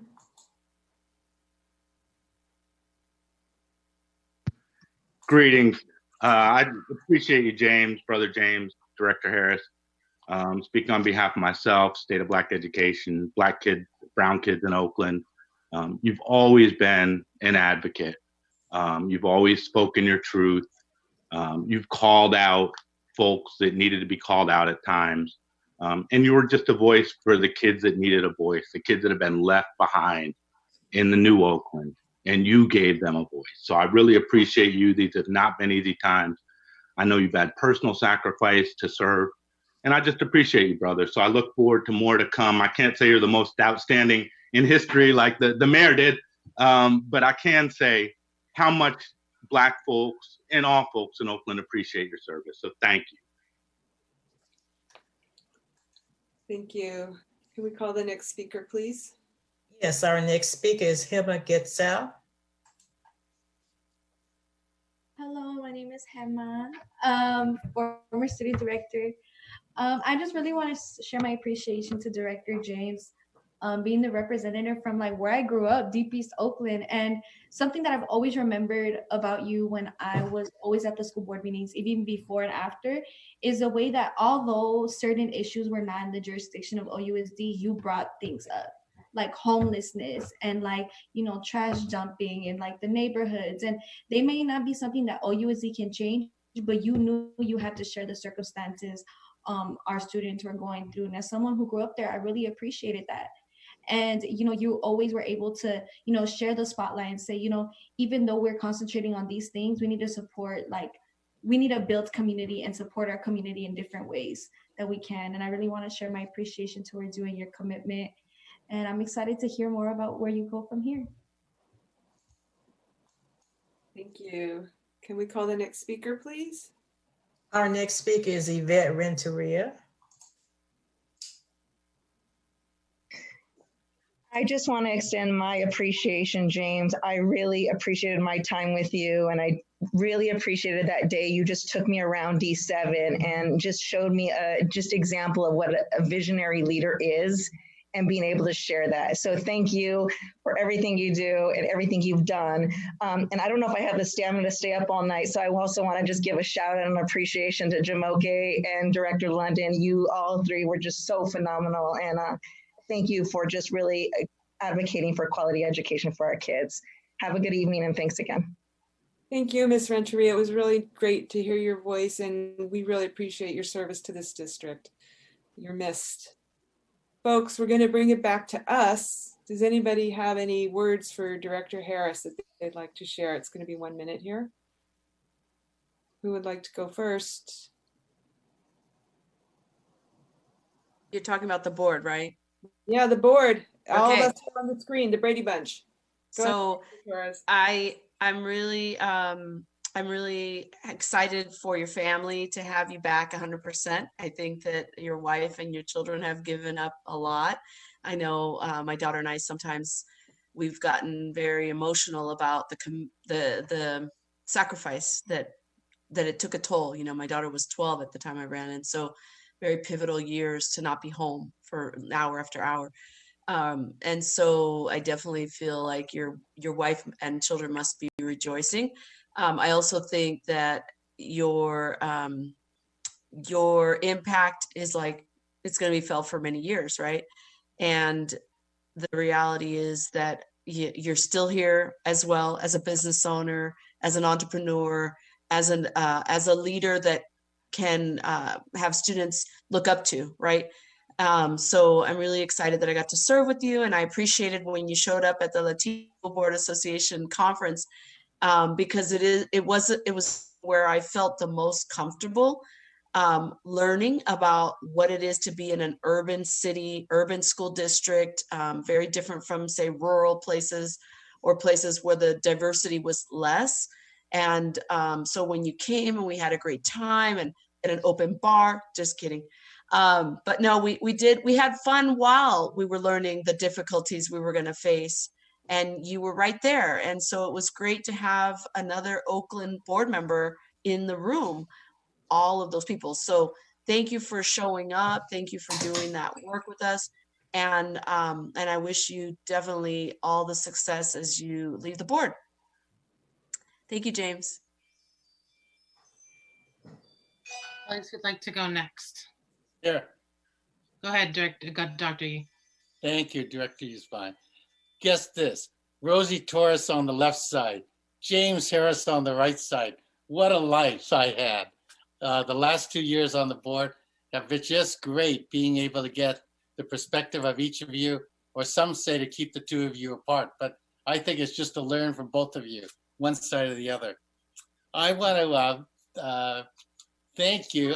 If you notice, Mr. Director Harris, I wore a tie today and I dressed up a little bit because I always saw your sartorial splendor, and I wanted to be sure that you didn't think I was dissing you to just wear any old thing. So that I learned from that campaign photo that we took in front of Castlemont, where you were there and I was there, and we were just wearing the Castlemont colors.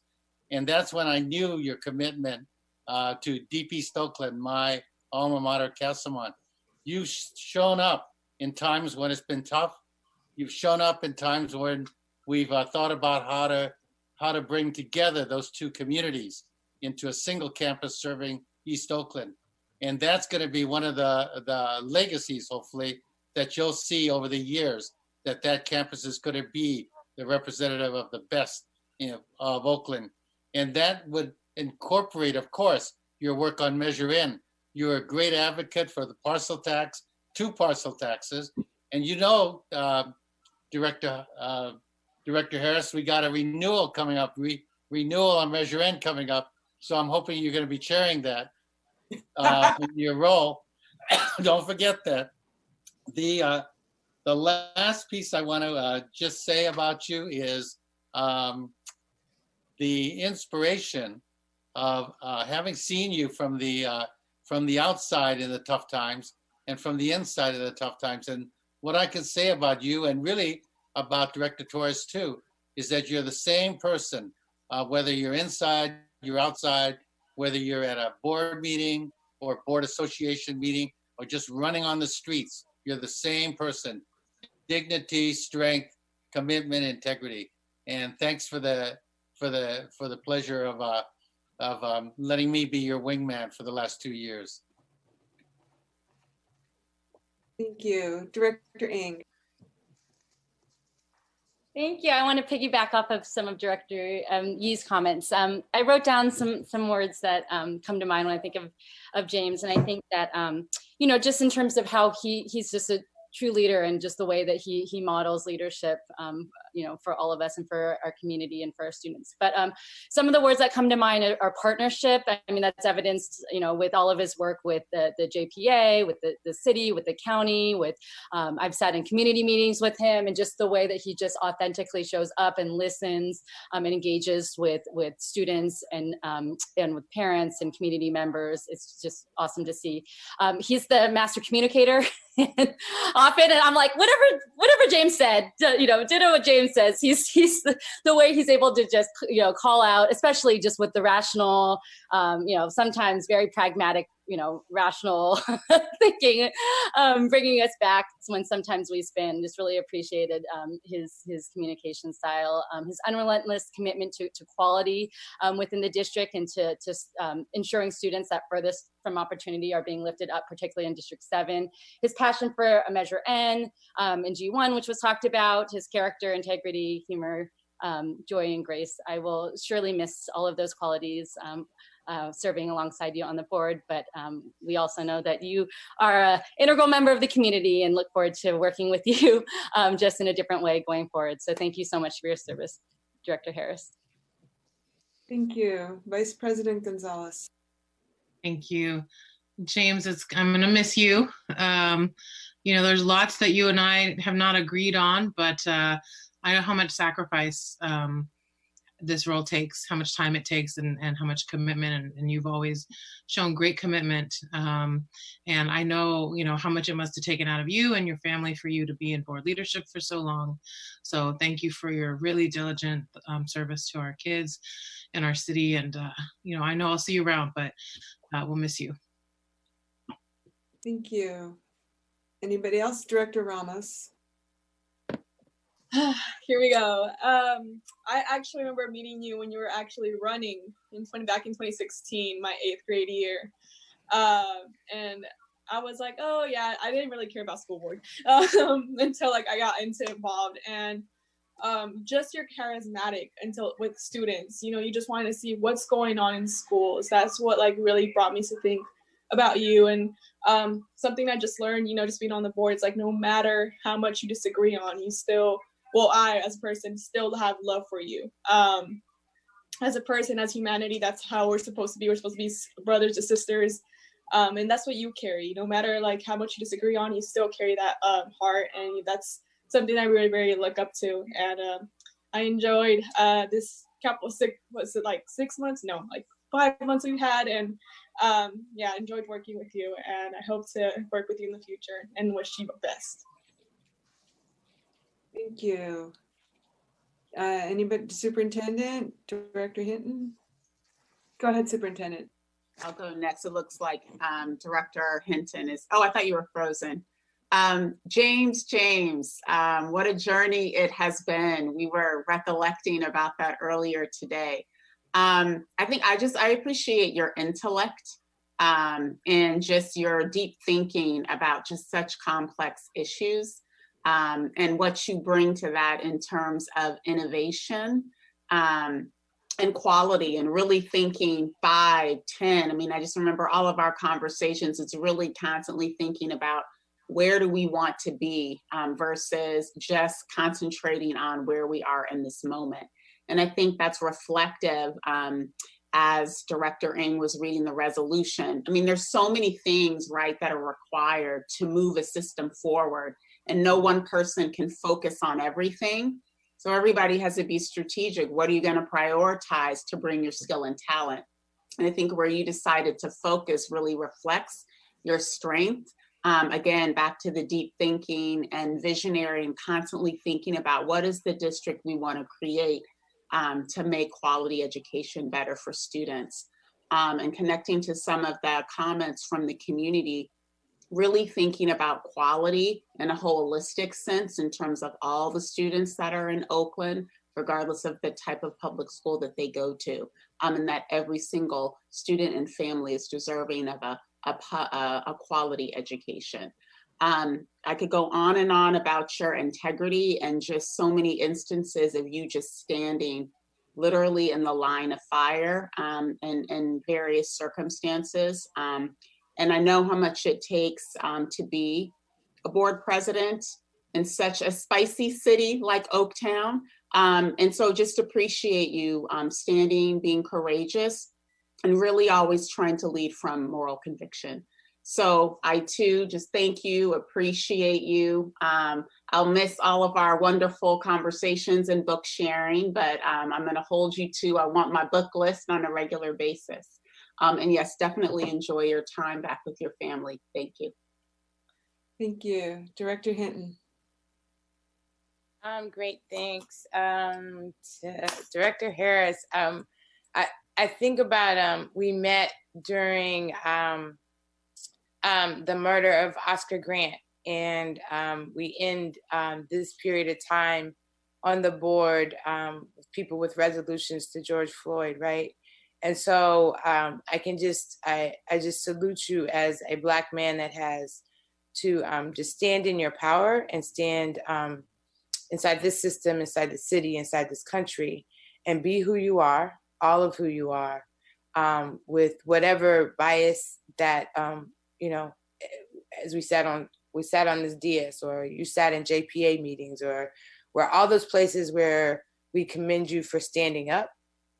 I know that it took oftentimes a lot of courage, and there was other battles that you were pushing up against. So just appreciating you for that.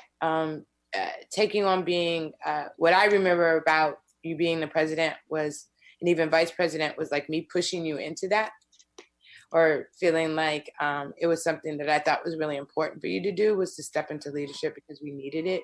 We did need the presence of a Black man thinking about and talking about education, and yes, talking about illegal dumping as well. So you're, what is it, brand through practice? I'm peeping game, bruh. And so, yeah, I think I'm out of time, but I missed all the book lists. I want to get up on that. I wasn't really down. I would hear the little whispers on the side, you know, of this next book. And to your beautiful wife, Sia, and how you held her down when she was having a struggle, but you still were the president of the board. And I remember you traveled, you would be after a board meeting, and sometimes you would travel to Palo Alto, and what you did during the day, and how you took care of your family. To Savannah and to Morgan, thank you for just having an amazing, dope dad, and you know, and making him do all the things he had to do, you know, like teach you how to drive and get you ready for school and all those things like that, and take care of your mama. So just much love to the Harris family, and your dedication to Oakland. And I also remember and love the stories of running through the creeks. So that is who you are, that little Black boy from Oakland who runs through the creeks, you know. Thanks for service. I'm just gonna try to keep it to a minute. James, I have just so enjoyed working with you and getting to know you, and everything that Jamoke said about what an upstanding individual you are, and what a rock you are for so many people in your family and in your community. And I think some of my favorite moments on the school board have been listening to you be extremely eloquent on any number of topics. I agree with Amy. It was just like, yeah, whatever he said, I wish I hadn't spoke first, because I just want to be after James.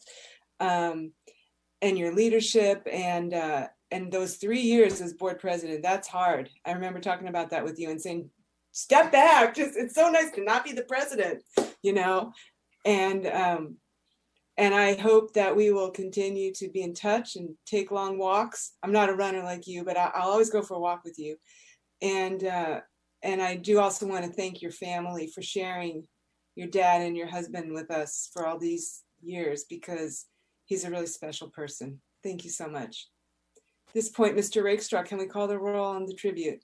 Well, he gets the word, doesn't he? Oh my God, I forgot. James, you got to speak. My bad.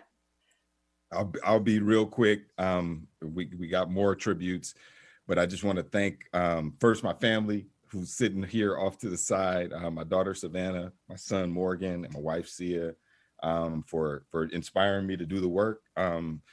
the team of 8, I'd really just appreciate you all. You don't know how much I'm gonna miss you. Everybody's like, you're gonna be happy to be off that board, and but there's a certain level of love that I've developed for all of you, each of you. I could name stories about each of you, but know, and Shanti, like, know that, like, you forced me to show up in a way that I didn't even think I was capable of. And you brought the best out of me through just showing up how you show up. And so now it's your turn, right? To lead, and just value the team, y'all. Value the team. And that's what's important, is that you hold each other up through this next phase. So we're gone, but the team still lives on. So just continue to hold each other up. And Tony got me with the mention of Alice Spearman. Somebody else like Rosie, who was just courageous and a firecracker. But I went to her funeral because I loved Alice, and she fought for Black kids. And she let me know it was okay to fight for Black kids. And that's what's up. So thank you, Alice. Thank you to everybody, and much appreciation. It's been one of the greatest pleasures of my life to serve the city of Oakland. So thank you. Eloquent as always. Now, I was a little premature, but Mr. Rakestraw, if you could call the roll, please.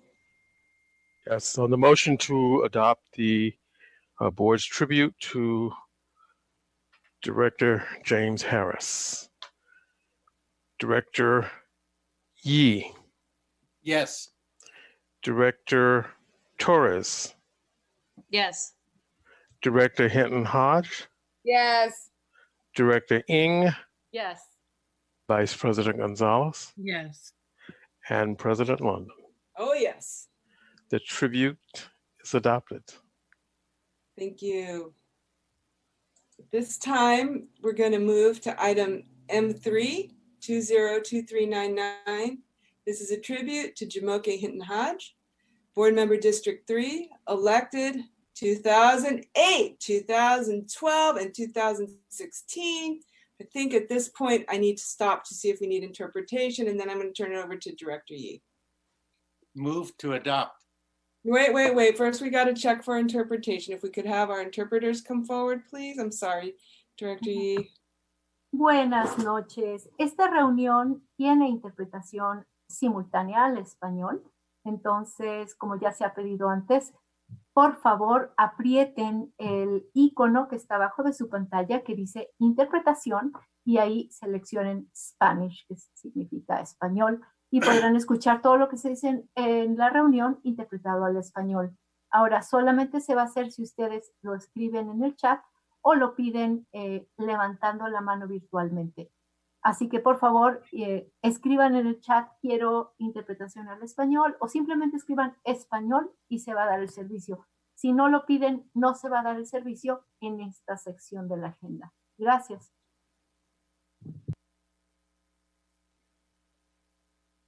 Madam President, no Spanish interpreting is needed for this item.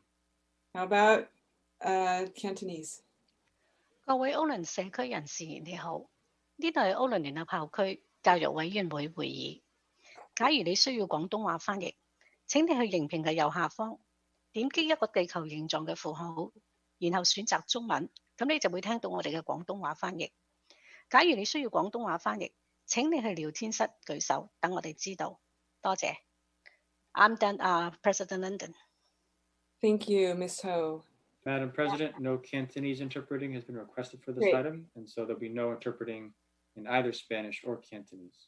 Great, and now I will turn it over to Director. Oh wait, so Director, you go ahead. Do we have to move to adopt? We do need a motion and a second, and then if you could read the. I so move. Second. Moved by Director Yee, seconded by Vice President Gonzalez. Go for it. Director Hinton Hodge, 12 years.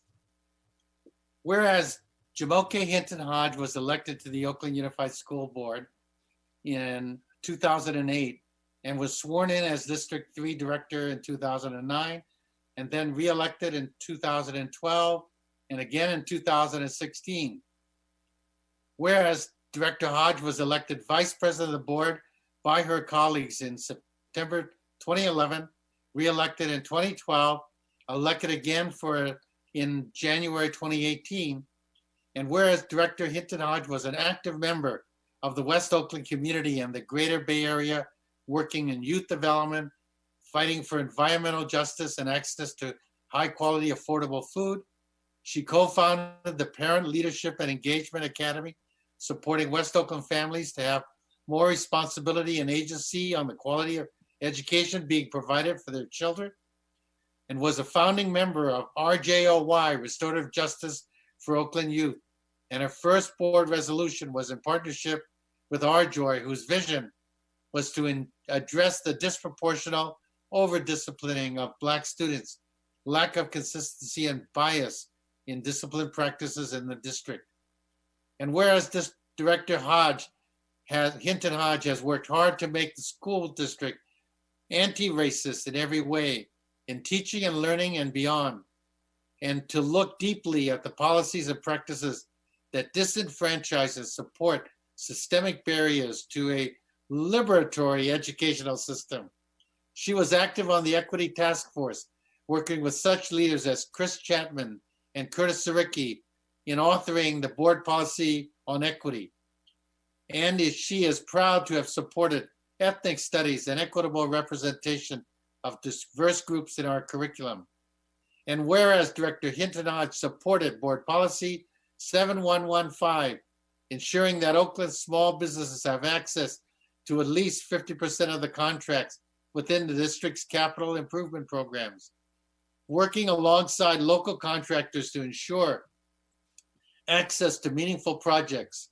She is proud to support the next generation of Black, Latino, and women-owned contractors such as Eclipse Electric of California and Tulum. Whereas Director Hinton Hodge is proud to support policies such as quality community schools, ethnic studies, distance learning, and especially her recent policy work with cross-governmental agencies, practitioners, families, and community groups, like the State of Black Education in Oakland. She authored Board Policy 7351, designed to interrupt housing insecurity for unsheltered newcomer youth and OUSD employees. Whereas Director Hinton Hodge has been actively engaged in national conversations on urban education through the Council of Great City Schools, where she served on the executive board and as chair in 2015. She supported the work of leaders like Nicole Knight, who collaborates with the council on best practices supporting English language learners. She is a founding fellow with the School Board Partners, which supports anti-racist school board members across the country. Whereas Director Hinton Hodge represented West Oakland schools like Prescott, which her mother and daughter attended, and where Dr. Ida Jackson became the first African-American teacher in California. She fostered the legacy promoting African-centered education academically and through arts and culture with programs like the Prescott Circus Art Troupe. And she founded the West Oakland Brain Trust that sought to remove silos between educators, parents, community, which helped create the STEAM corridor of West Oakland. Whereas Director Hinton Hodge boldly fought against ideologies, politics, and actions to diminish predominantly Black, Asian, PI, Brown, and Indigenous student opportunity to choose charter schools. She worked alongside exceptional Oakland charter school leaders to raise expectations and support the excellence in these autonomous schools, and takes great honor in supporting families to have choice within Oakland to demand quality education for their often underserved children. Therefore, be it resolved that the Board of Education hereby recognizes and celebrates Director Hinton Hodge as a servant leader for the children of Oakland, who has been proud to work alongside OUSD employees and educators that aspire to create a world-class education for every child, regardless of race, diverse language, or status. And while this struggle is within an imperfect system, her dedication to the people's liberation through education is steadfast. the board wishes her the very best as she completes her final term, her final board meeting on the Board of Education, and continues to be a champion for our community and our world. Thank you. David Silver, are you ready with the mayor's proclamation?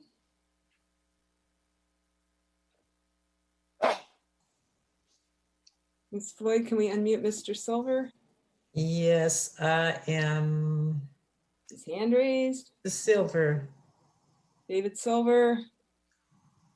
He's not ready. Let's call public comment and we'll come back to, oh, no, there he is. He showed up. You see him? Yeah, I see him there. Okay, David Silver. All right, excellent. Let me take off this shirt here and get on my Think College Now shirt, since Jamoke Hinton Hodge was present when I was a principal in 2008. Whereas Director Hinton Hodge has been a tireless, values-driven leader across our city, serving on the Youth Ventures Joint Powers Authority, collaborating with city and county agencies in pursuit of educational equity.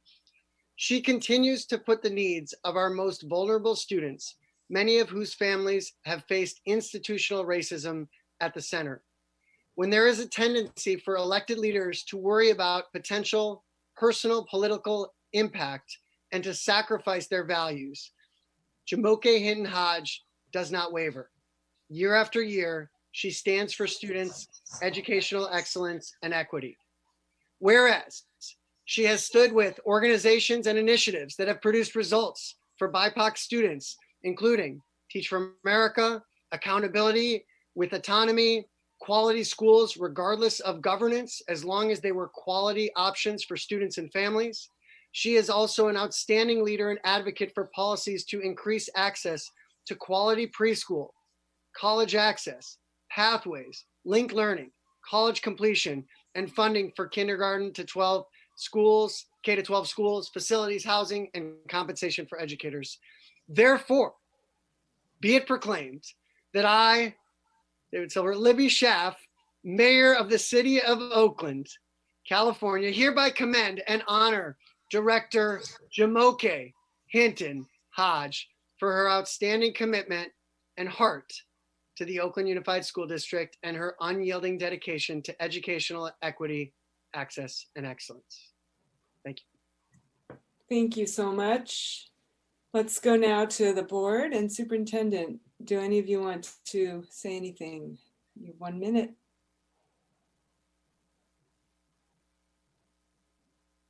Would anybody? Go ahead, James. Yeah, I'll go. Oscar Grant. So, thank you, Jamoke, for first. I think you're probably the reason I'm on the school board, but thank you for your leadership, and for your leadership and guidance of me in particular.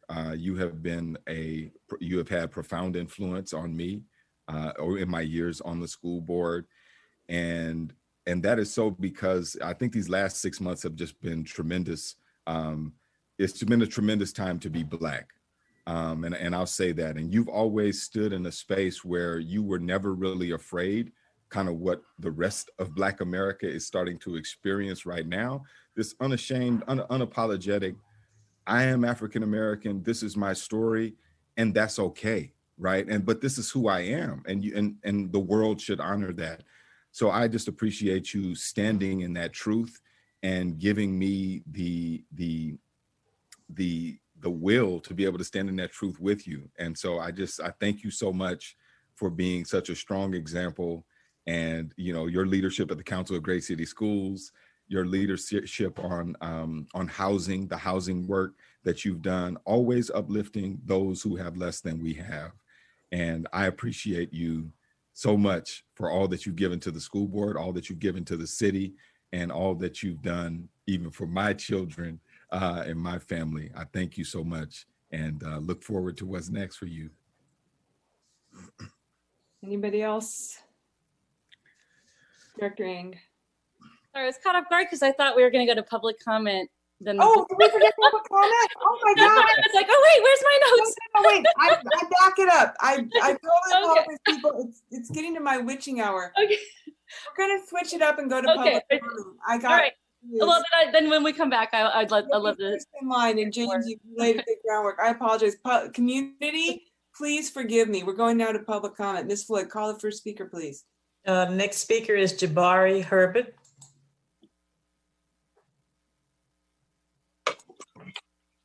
Hello, good evening. Can you hear me? You can. Good evening, directors. Good evening. And thank you, Director Hinton, first for your leadership, more importantly, for your sacrifice. On behalf of FOCON, I remember when the district was at 10% and only yielding 2% and maybe a 0.5% when it came to Black contractors. Then you fought for the policy to become 25%, then 50%. Thank you. On behalf of Mandela Food Co-op founder, thank you for your work in food justice. Thank you for your work on behalf of Friendship Christian Center, where I'm as a board member. Thank you for always having an ear for facilitating the partnership with Ralph Bunch, just being a champion all around. Their leadership with the housing policy. Thank you on behalf of West Oakland Development Group for always pushing the envelope and stepping out. I think you were unapologetic champion for our babies. So thank you. I think that was even before George Floyd made it acceptable. You always Black first. So thank you. Thank you for what you've done in the small business community, in the housing development community, and look forward to the next chapter. Thank you. Thank you. Can we call the next speaker, please? The next speaker is unidentified. I'll go ahead.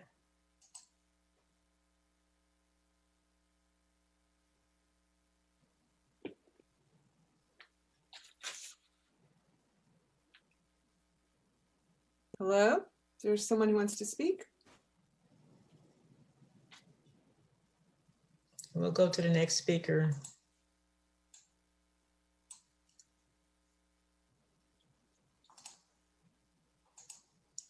Darrell Ford.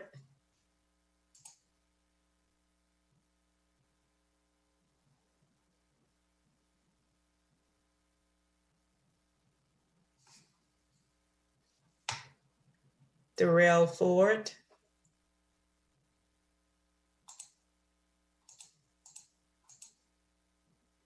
Next speaker is David. Hi, good evening. David Castillo, OUSD parent, former Oakland teacher, principal, and education advocate. Wanted to just express my gratitude for the service, for the 12 years of service, for Director Jamoke Hinton Hodge, a true champion for all Oakland children and families. The entire city owes Director Jamoke Hinton Hodge a debt of gratitude for her service. Go back and listen to the tapes, listen to her testimony, look at her policy work, review her record. Always children and families at the front. She's led with courage and truth. I personally learned much from her. I've learned to stand in my truth by watching her stand in her truth. And so I want her to know that our community has learned from you, and thank you for your service, and thank you for letting me harass you via text over these last 12 years during board meetings. Thank you. Can we call the next speaker, please? Next speaker is Dirk Tilliston. 12 years on the Oakland School Board. That's like some double dog years, 144 years in real life for most people. So we appreciate the commitment you've made to call out the elephant in the room in a system where less than 20% of Black kids read on grade level and 70% of white kids do. We appreciate you calling that out. We're never going to fix the system until we actually identify what the problem is. And you're one of those folks who call out the elephant in the room. And I think the other thing that you do, and other members of the board too, is you look beyond the school to the ecosystem that creates the challenges that our children are facing.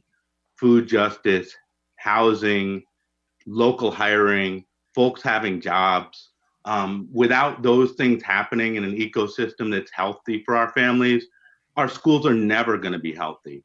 And so the policies you've passed around, stuff like that, particularly I think the housing, that's going to echo for decades for hundreds or thousands of Oakland families. For us to actually use our resources to benefit the kids and families that most need them.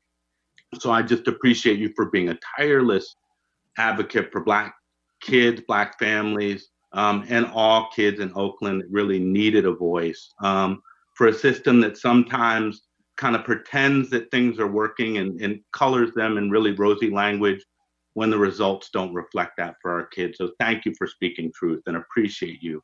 And I know you got more to come, sister. Thank you. Can we call the next speaker, please? Next speaker is John Boselman. Hello, good evening. My name is John Bosselman, and I'm an Oakland educator. Director Hinton Hodge, thank you so much for all of your service on behalf of the youth in Oakland. I just want to say how much I appreciate how you welcomed me to Oakland and really taught me what it means to be an Oakland educator, and I really greatly appreciate you for that. I also appreciate how you showed up and taught my students what it means to be a change maker before they were even my students, and as they are a member of my school now. I appreciate how you always speak your truth and speak the truth of others. Thank you again for your service, your guidance to me, my students, and my school, and your presence in this city. Thank you so very much. Thank you. Next speaker, please. The next speaker is Tanera Haynes. Hello and good evening. I just want to say to Jamoke, thank you so much for everything that you have done, the way that you have been able to persist, everything that I'm hearing right now that is really sitting with me is this concept of you standing in your truth. And in doing that, you have been able to put forth the truth of others when many were not listening, and confronting the uncomfortable and putting folks who may be comfortable in what they think is going well, saying, hey, here are the issues. You are such a valued member of the community. Your passion speaks volumes. When you have been confronted with challenges and even at times flagrant disrespect, you never backed down. You did not leave. You stood there and you continued. And we have to be able to learn and to give our flowers to people while they are there. And so I am so happy that that is what you're getting right now. You know how much I love and appreciate you. And I am looking forward to all of the wonderful things that you are going to continue to do as a Black woman, as a community member, as a mama. So thank you, thank you, thank you. And I hope that you use this time to get some rest and just be able to take in all of the beauty of the world because you absolutely deserve it. Absolutely deserve it. Thank you. Can we call the next speaker, please? Next speaker is Hema Gitzel. Hi, my name is Hema, OUSD alum, and I just want to say, oh my gosh, Jamoke, I appreciate you so much, Director Heritage. I feel like a lot of people have this perception of our relationship because we had a lot of bumpy roads or like we had like arguments but I'm just like, that happens with every board member. And, that's just politics. And, what I appreciate about you is that you recognize that I was a young person, but you also weren't afraid to challenge me and you taught me so much. And, we've had discussions, and even before I was a student director, you were always someone who was super active in ACC and giving advice. I really appreciate you, and I hope that you take this time to just, as other people say, rest, because you work so hard and you're always standing up against a lot of horrible things. And, you deserve some rest time, and I'm super happy that I got to know you. Thank you. Thank you. And I would like to ask the speakers to please keep it to 1 minute because we have, as much as this is fun, we have a long agenda ahead of us tonight. Next speaker, I will spell the name, is Gboyega.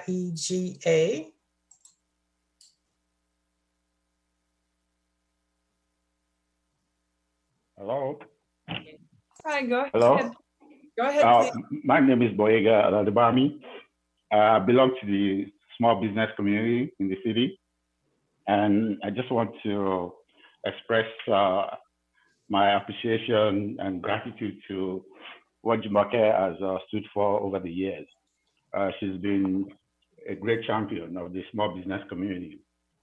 I mean, our accomplishments, they speak for themselves. You know, I mean, the 50% participation level, I mean, that has actually helped a lot of small businesses.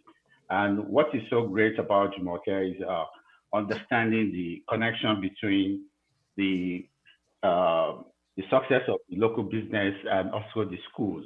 Because when the students, when they graduate, you know, they have to find jobs, you know, locally. And also the business community can also mentor some of these students, you know. So our ability to be able to connect the two, you know, is actually one of our most recognized accomplishments. So, you know, we actually encourage others, you know, to try and emulate that, you know. So, and I'm just looking at you, Jumoke, tonight. You know, I see that you're looking radiant. You know, looks like you're already in the post-retirement mood. You know, so just continue like that. Relax. You know, enjoy your time. All the sacrifice. You know, is now your time to rest. You know, so once again, congratulations and thanks to the other members of the board. You guys are great. Bye. Thank you. Can we call the next speaker, please? Next speaker is Tony Cook.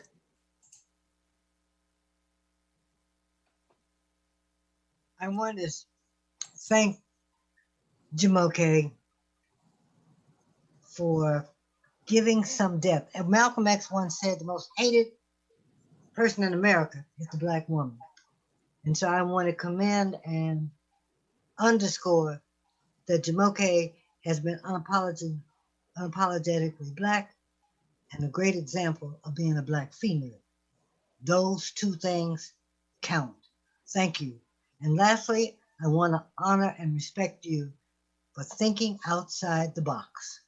Very few have that talent to do that. So thank you. And you know, I'm with you on this housing initiative. And I would hope that the next group of board members would see the depth in what she's talking about, maximizing the usage of being the largest landowner in the city of Oakland. And that's a great legacy. Thank you, Jumoke. And I know your work is not through. Thank you. Can we call the next speaker, please? The next speaker is Sabrina Moore. Can you hear me? Yes, go ahead, please. Jumoke, I had to stay. I'm tired too. I want you to know I didn't sleep last night, but I was like, I got to get on here for my girl. I don't remember a time not knowing you while I've been in education. I'm a career changer. I came into Oakland, 11 years ago. I believe at our very first TTO meeting, you were there. I believe that every time TTO was fighting for something, you were there. I am sure that every time there's been something that I've wanted to stand for, you have stood for it first, that you are, without question, uncompromisingly pro-Black all day, every day. Black kids, Black teachers, Black all things. And just for the town. Before Black women were all the rage, you were leading for that charge and standing in your truth and fighting for deep beliefs and the town and Oakland business and all the things. And you stopped crying because you were making me emotional. Keep it Black babies first and never stop. And like Martin Luther King has said, the moral arc of it bends towards justice, and change takes a long time. And I'm so glad to be standing in arm with you. And I cannot wait to see what is next. And I know Jody said 1 minute, and I don't even care. I love you, sis. Town business. Thank you. Can we call the next speaker, please? The next speaker, Darrell Ford.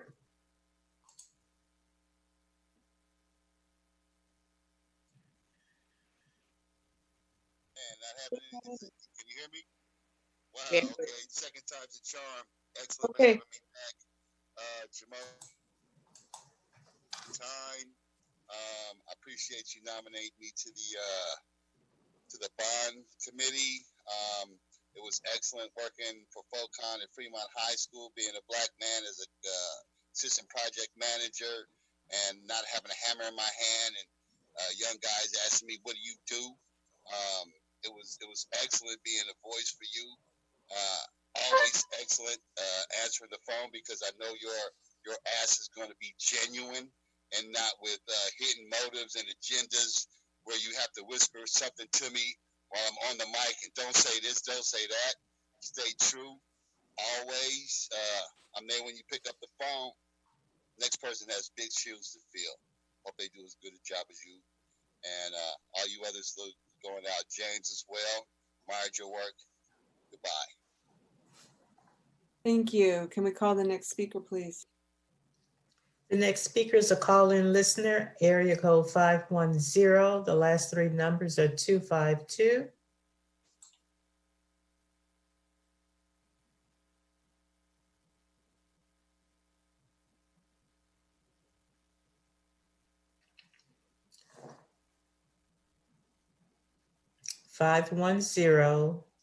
Last three. Hello, can you hear me? Yes, we can. Go ahead. Oh. You might need to turn off your computer. You have an. Let's see if the echo goes away. I've just been here sitting and listening, almost in tears. And first of all, I want to thank all of you for the work that you've done. And Jamoke, this is Virginia. I love you. I've been waiting for this moment to speak. I just want to thank you for all the years that I have been just a part of being in your presence, to see you, how you work so hard and given your heart to many different programs for the community, food access, justice, restorative justice, out there working hard for children. I just love you, and I'm just honored to be in your presence, and kudos to you. And I look forward to what you're working on and doing next. We have marched together, walked together, worked together, and you are awesome, and you deserve these praises. God bless you. You're my girl. Thank you. We are now going to come back to the board. Director Ng, I'm going right to you. Thank you.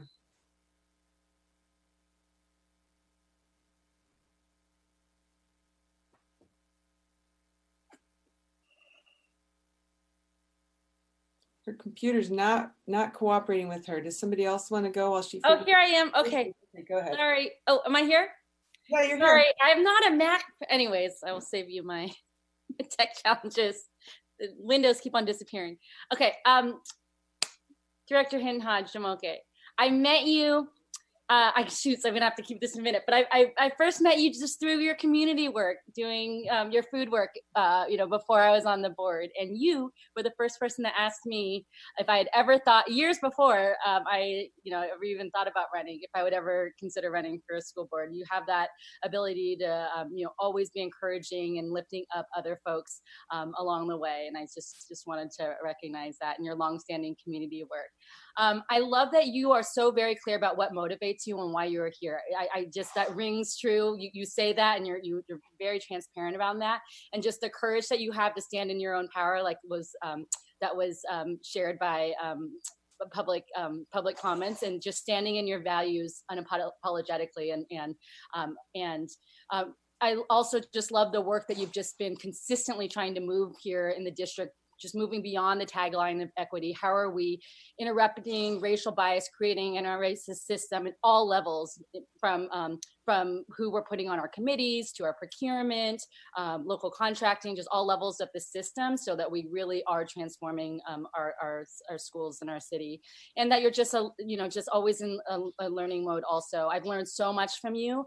Particularly, we've had like a lot of communication. You taught me so much about just communication styles, and around even with Black and API issues, we've like really had some good, real talks. And I just really, really appreciate you. I know I will continue to learn and grow from you, and I want to thank you and lift you up for your service. I will miss you. Thank you. Anybody else? Superintendent, and then we'll go to Director Yee. Yes, Director. Oh, go ahead, Director. Go ahead. No, you go. You go. Okay.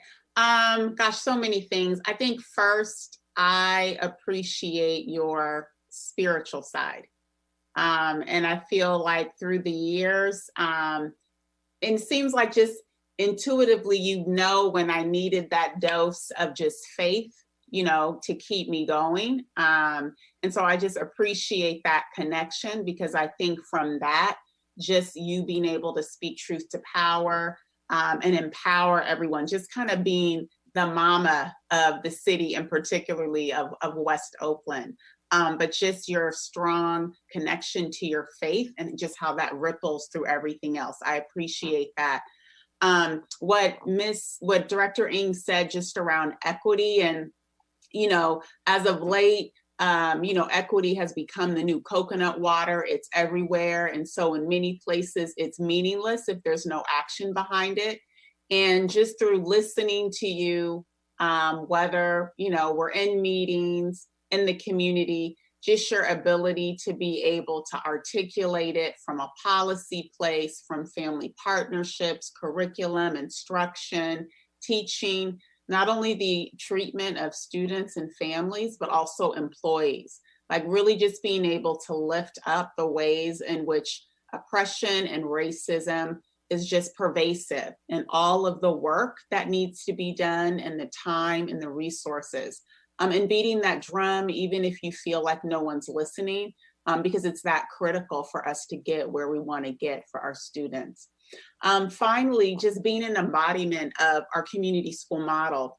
I think one of the community members was saying it, that really to get where we want with our babies, we have to address all of the things, even if we know as a school district we can't do it alone, but just being bold enough to put it out there, create the policies, create the dialogue. So I know, like everybody else on this call, very much still rooted in the community. You aren't going anywhere. You are just evolving into your next area of leadership and impact on the community. So I thank you for all of your service, these 12 years, and just for being a great support system spiritually. So thank you very much. Thank you, Director Yee, then Director Torres. Well, I love the spiritual part too, Jamoke, and I remember the time I went to Fame with you, and you met me outside, and we shared a long service together, very long service. There's three things that four hills I think that are tough climbing, and you made it. I think the first is there's a certain expectation of being Hinton Hodge, because there was a Hodge here before there was a Hinton Hodge. And I got a chance in these 12 years to actually see your evolution and your development from somebody that I expected would just be, something, to something way more than that. Independent, strong, independent again. The second thing I remember, you advocating for restorative justice and restorative practice before it became fashionable, and it moved us to creating alternatives to suspension. Powerful stuff that still exists right now. The third thing I wanted to say is people know you're a strong Black woman, but to me, you're more than that, because I see you extending your reach across people who don't necessarily consider themselves Black, like the Asians in your community, like the Yemeni in your community, like the Middle Easterns in your community. You are their advocate. You are there for them. And you extend what it means to be people who need our public education system.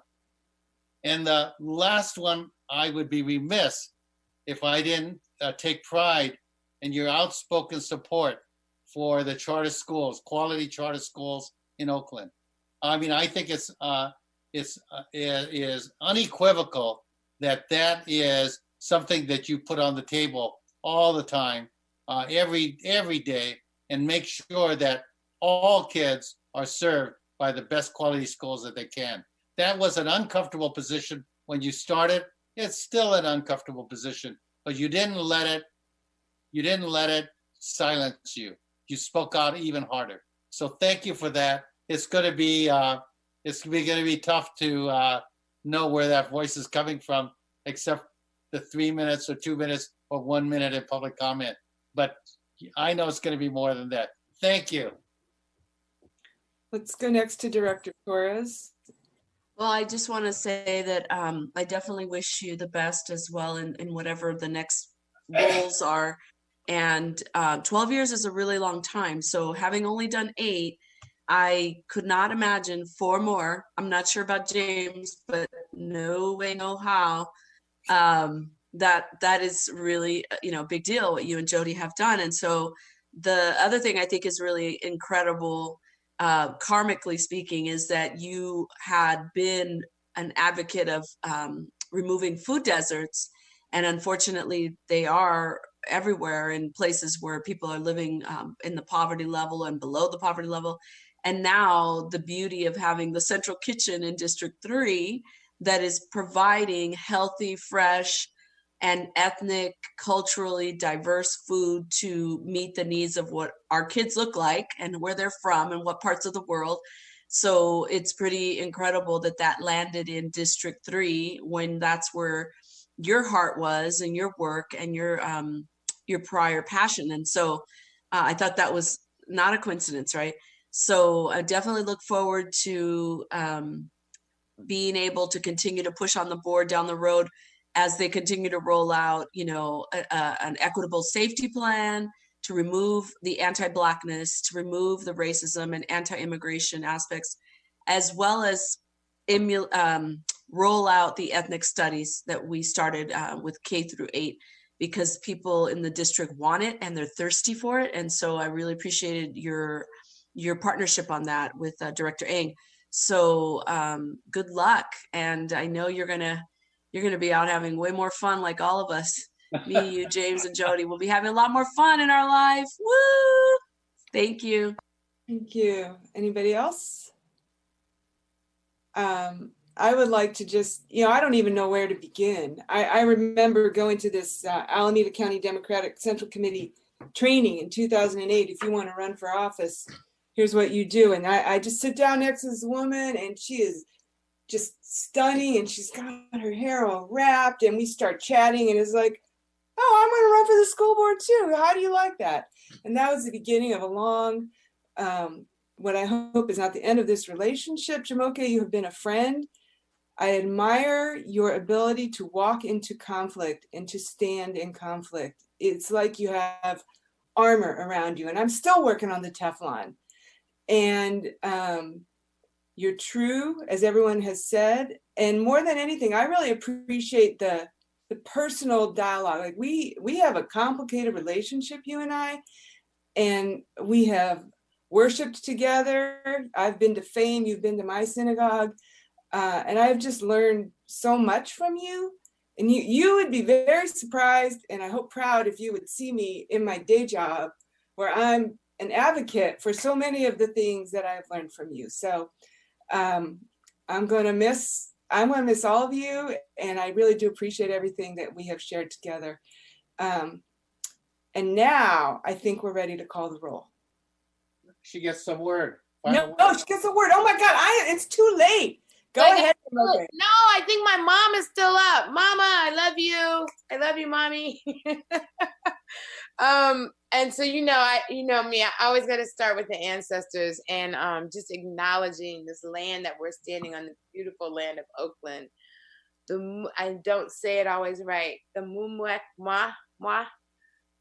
people, the Ohlone people of this land, let us that level a little bit of quiet. I can't be quiet because I'm so excited. You guys have me so in it. So just that spirit of the people who came before us, right?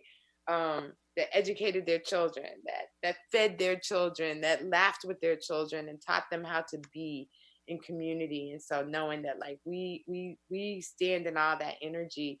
And across my, I don't mess with Facebook, y'all, no more. You know that. You know why, right? But I got a Facebook post about Jason T. Hodge, and it was like in history remembering Oakland. And Jason T. Hodge, another great ancestor. He was the youngest school board member to ever be on the Oakland school board. And he was a Black man. He was from Sabranti Park. He was from Deep East. And he represented, and he died too young. And so just want to acknowledge, his great spirit, and Sister Alice Spearman, Sylvester Hodges, all of those great school board. And there's some people that I'm supposed to be learning who they were, the first Black folk that actually broke through barriers in Oakland around education. So just really always grateful for them. And then the elders, Oscar Wright, I've been calling them. I left them messages.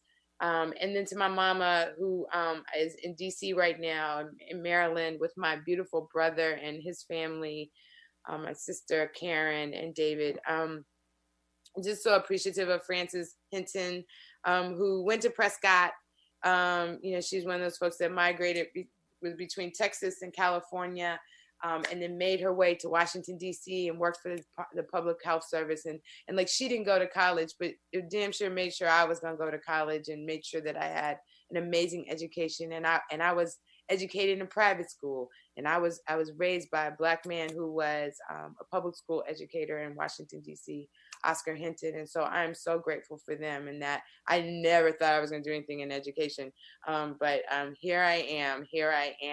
So I have all these bullets, and I only have 28 seconds left. So I think I'm going to try and give it to Edgar, Mr. Regshaw, for holding us, and so many, many leaders in this city, many staff.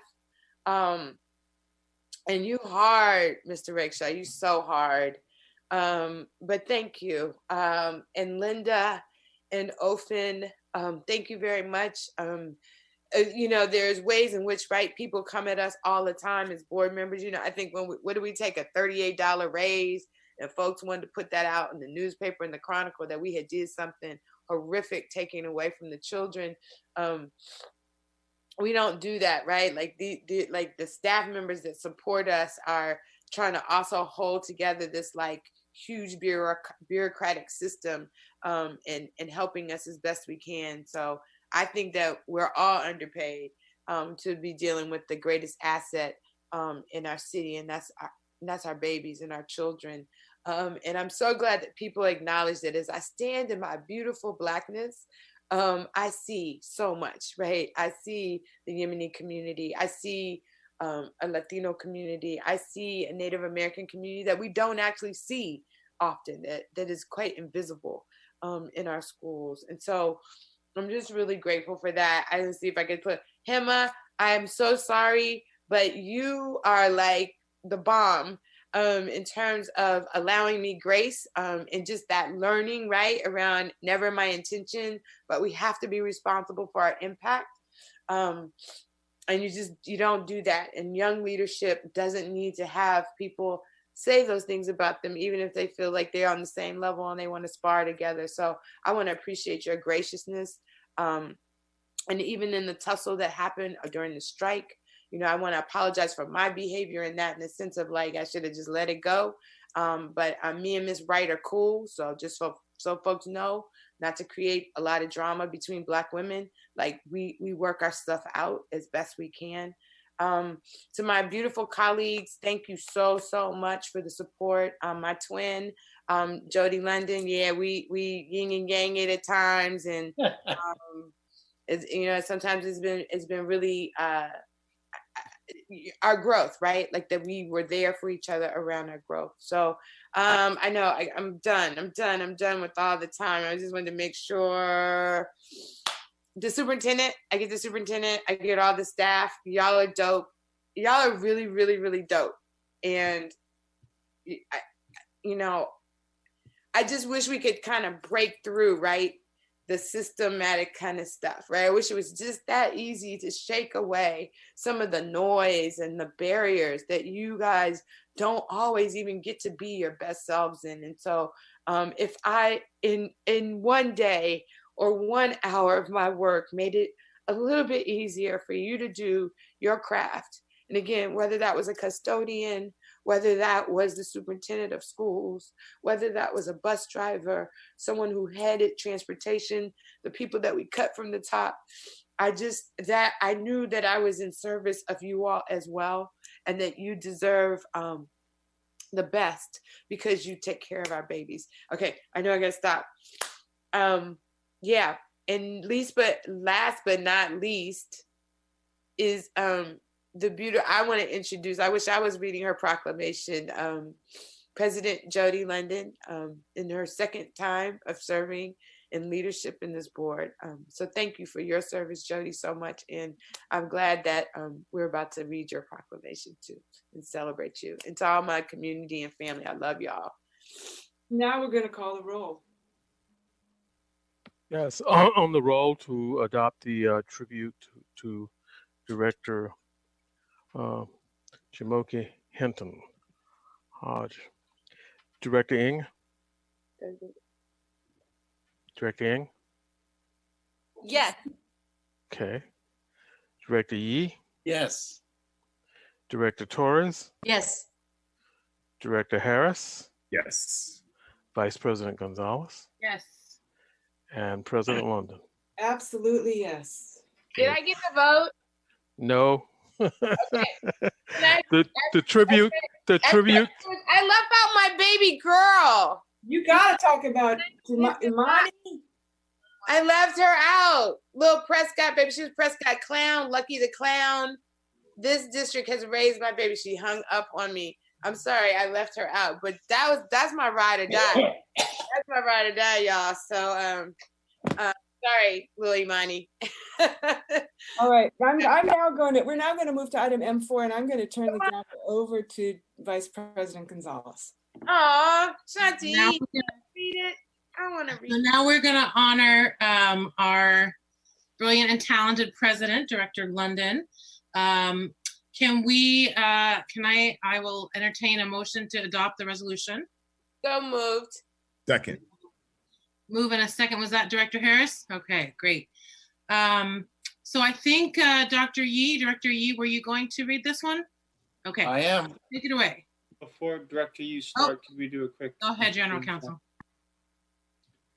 And this will be given that it is 9:40, this will be the last check of the night. If no one expresses interest, then we will release both the Spanish and the Cantonese interpreters. Ms. Walker Marquez, go ahead. Buenas noches. Esta reunión cuenta con interpretación simultánea al español, si ustedes así lo requieren, lo piden. Entonces, si lo quieren hacer, por favor escriban en el chat español o quiero que traduzcan al español para que podamos darle el servicio de interpretación. O si no, levanten la mano virtualmente para que sepamos que ustedes quieren interpretación. Ahora, si sí lo van a hacer, van a ver un símbolo abajo de su pantalla de Zoom que dice interpretación y que tiene un símbolo, un icono de un globo terráqueo. Ahí aprietan y luego aprietan donde dice Spanish, que es español, y cuando lo hacen ustedes deberían de escuchar todo lo que se está diciendo interpretado al español. Muchas gracias. Madam Vice President, no Spanish interpreting has been requested for this item. So with appreciations, we can release Ms. Walker Marquez and Mr. Copenhagen for the evening. Great. Are we going to do the check for Cantonese? Yes, please, Ms. Ho. 各位歐倫社區人士你好，呢度係歐倫聯合校區教育委員會會議。假如你需要廣東話翻譯，請你去熒屏嘅右下方點擊一個地球形狀嘅符號，然後選擇中文，咁你就會聽到我哋嘅廣東話翻譯。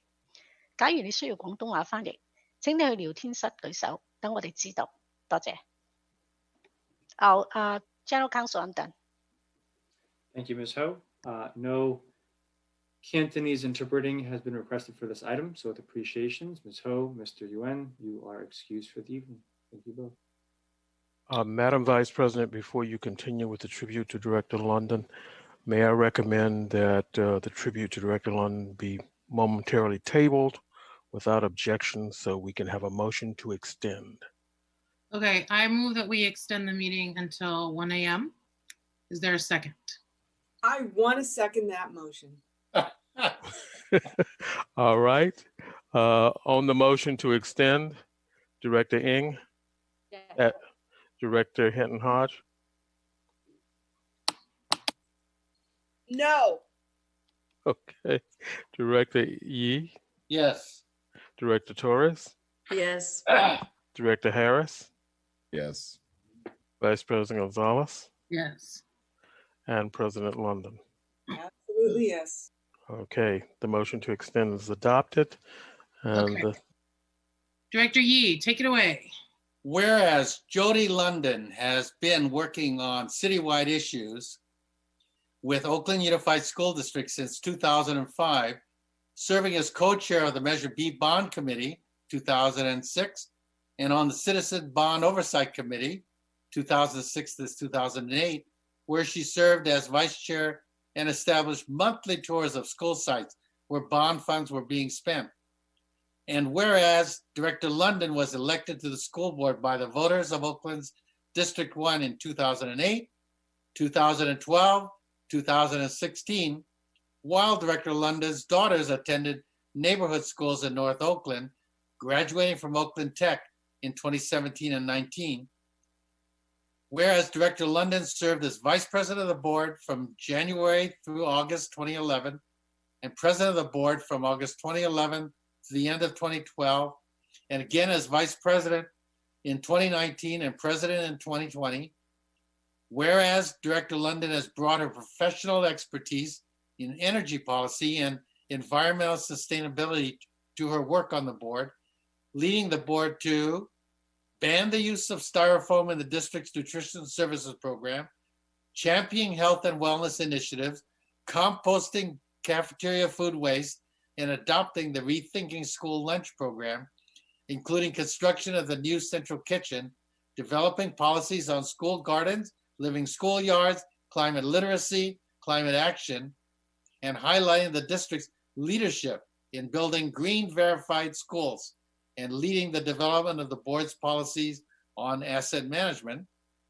And whereas Director London served on board committees, including facilities, instruction, intergovernmental relations, budget, and led the adoption of a facilities master plans, established the annual board legislative platform, guided advocacy in state legislative matters, created a board policy on working with community during school construction projects, and organized tours for other elected officials of our schools where bond funds were being spent.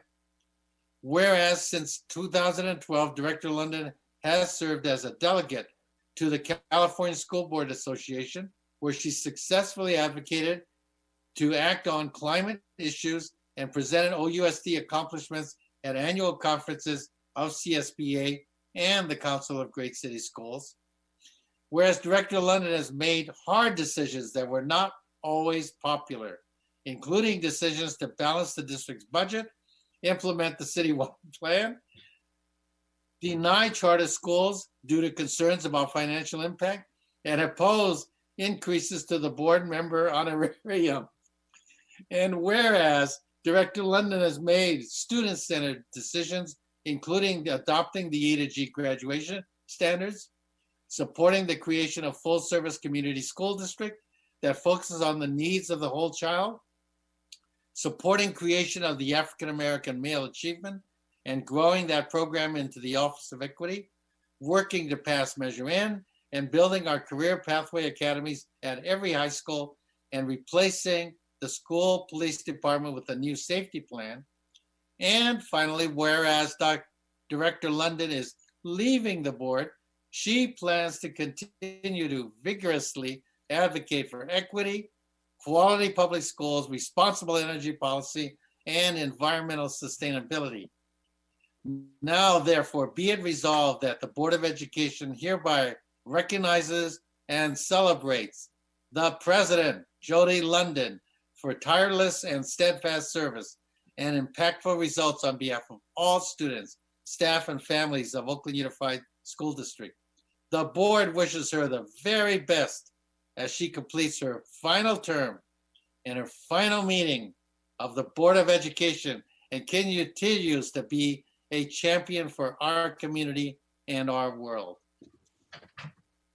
Thank you, Dr. Yee. Thank you, Director President London, for your service. I think we'll start with a message from the mayor. Ms. Floyd, could you call on Mr. Silver? Okay, I am David Silver. Let me just put on the shirt that I actually wore when I met Jody, really met her in Nashville here. Okay, on the Alignment Nashville. But let's get serious here, Madam President. Whereas Director Jody London has been a consistent partner with the City of Oakland in pursuit of educational equity. Jody London has consistently taken a thoughtful, data-driven approach to solve complex issues. It's often easier to take a side and make a group happy, but harder to find common ground and pave a path of what is the best long-term for our students, educators, parents, and our city. She often takes on difficult issues and provides leadership to get to practical solutions to balance important values of educational equity, fiscal responsibility, sustainability, and quality education. She has integrity, is open to evolution of thinking, and is a true partner. Whereas Director London has been an important partner to promote the sharing of best practices to strengthen collective impact, including connecting with us in Alignment Nashville, that has provided frameworks for our citywide impact tables that have been utilized by the Youth Ventures Joint Powers Authority, as well as Oakland Thrives, to increase kinder readiness, third grade literacy, high school graduation, and college completion. Therefore, be it proclaimed that I, David Silver, Libby Schaff, Mayor of the City of Oakland, California, hereby commend and honor Director Jody London for her outstanding commitment to the Oakland Unified School District and her unyielding dedication to educational equity, access, and excellence. Thank you, Jody. Thank you, Mr. Silver. Let's see, President London, I think we should probably call on your spouse first. I think that's Mike, is that right? Please confirm. I think there are a few family members in there, so I think you can just go down the list. Okay. Yeah. Well, then let's just take the speakers in order. Ms. Floyd? Our next speaker is Sonia. Hi. Hi. Mom, I'm so proud of you. I don't even remember a time when you weren't on the school board. I was in 3rd grade when you ran, and all of my friends thought that that was your real job, and they didn't even know that you were working a full-time job in addition to the school board. And I think many of them still don't know that. I'm a senior in college now. I know it's been hard at times, but you have given it everything you've got, and I can attest to that. And I've personally benefited from you being on the school board so much. You connected me to Youth Beat, and you really, now that I'm more of an adult, you're making me look back on my education. I'm so glad I went to public school and grew up in Oakland.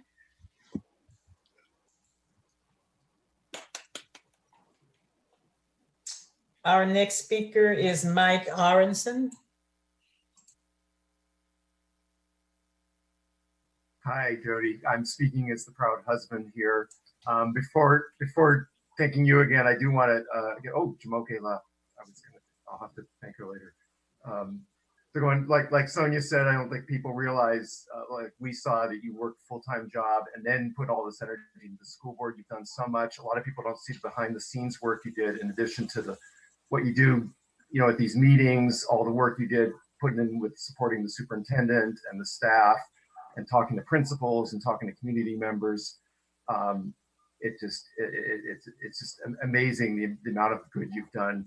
But I do want to give a call out now that Jamoke is back. Jamoke and Rosie, thank you so much for saying things that needed to be said at these meetings and being passionate about the things you believe in. And James, you too. And also James, thank you for being a rock through all the crazy times and a voice of reason, and for voting no on extending the meetings, which I always rooted for, but never happened.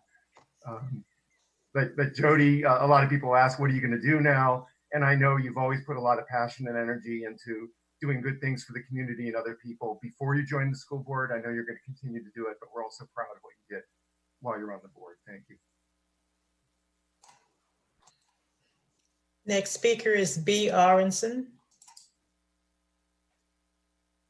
Hi, it's BB. I'm Jody's other daughter, the younger one. So I was in first grade when my mom was elected to the school board, which means I really don't remember a time when she was not on the school board. And as my dad and my sister said, it has not been an easy job. It's been a thankless job. But I'm so proud of you, Mom, for all that you've done. You've really shown me what it looks like to serve your community and to put everything that you have into your community. And I can only hope that one day I'll do maybe even half as much as you've done. I love you very much, and I'm really proud of you.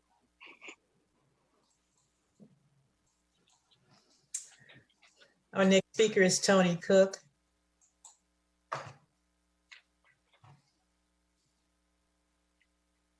I want to commend Jody for her long years. I'm seeing the maturity of your years. But as I said to Jamoke and to James, my commending you is of personal note. Few know of the friendship that existed between Judge Ginsburg and I can't think of her name. Anyway, but that's what your relationship with Jamoke reminds me of. And so I want to thank you and Jamoke for showing what happens when commonality overrides racism. The relationship and the history between the African American and the Jewish community goes back to slavery. So I'm going to thank you two for showing it's still alive. I know your rabbi. I love him to death. And I want to thank you for your courage, because you showed in your conviction about the closing of a school that leadership is often one who can stand when all are against you. In principle, when you believe in what you do. Thank you for your service. And just know I love you. Justice Scalia. Our next speaker is David. Hi, good evening. David Castillo, OUSD parent and former Oakland teacher and principal. Director Jody London, I wanted to thank you for your leadership. Many of those years as board chair. I got to know you while I was leading a public charter high school here in Oakland, and also while I was leading the statewide charter association, the CCSA in Oakland. And around that same time, you proclaimed that you would not support any new charter schools in Oakland, and it was very contentious. However, during that time, when it would seem that we were at opposing ends of an issue, we really weren't. We continued to talk, even though we had different viewpoints. We talked openly and have always had a long-standing cordial relationship. I appreciate you for that and for your service on the Oakland School Board. Once COVID clears, I hope to participate in your Ride for a Reason event. So let's stay in touch. Our next speaker is Hema Gitzel. Hi, it's Hema. I just want to say thank you so much, Director London. I really appreciated my time on the board and the relationship we built throughout the time, especially when you would drive me home all the way to Deep East Oakland when you were like on the opposite side of the town some nights, and our conversations. And, you know, I think one thing a lot of people know about you is like how you're passionate about climate justice and, you know, climate change and environmental justice, and your passion to really want that in OUSD, and the fact that, you know, ultimately these issues do impact, you know, communities like Oakland, you understanding that and really raising that. And that was always just something I knew you were passionate about. And yeah, I just want to say thank you so much for your service. And I hope you are having a great day and great night. Our next speaker is Dirk Tillotson. As others said, just thank you for your service. It is a thankless job. So if this can be one thank you, I just want to thank you for that. You've offered hard answers to the community at times that they didn't want to hear. In Oakland, we want to have our cake and eat it too, and then have the ice cream that we had the night before and think that that won't cost us down the road. And I think you've had a level-headed look at the district and told hard truths about what we can have and what we can't have, and how there are trade-offs when people don't want to accept the realities of those. And you've asked hard questions about, do we have a sustainable district and can we deliver quality? And those are much more important questions than most of the fights and debates and fussing and fighting we hear in Oakland. So I want to thank you for focusing on what matters, and just for your service. I appreciate your honesty to the community and fighting for it. Our next speaker is Jabari Herbert.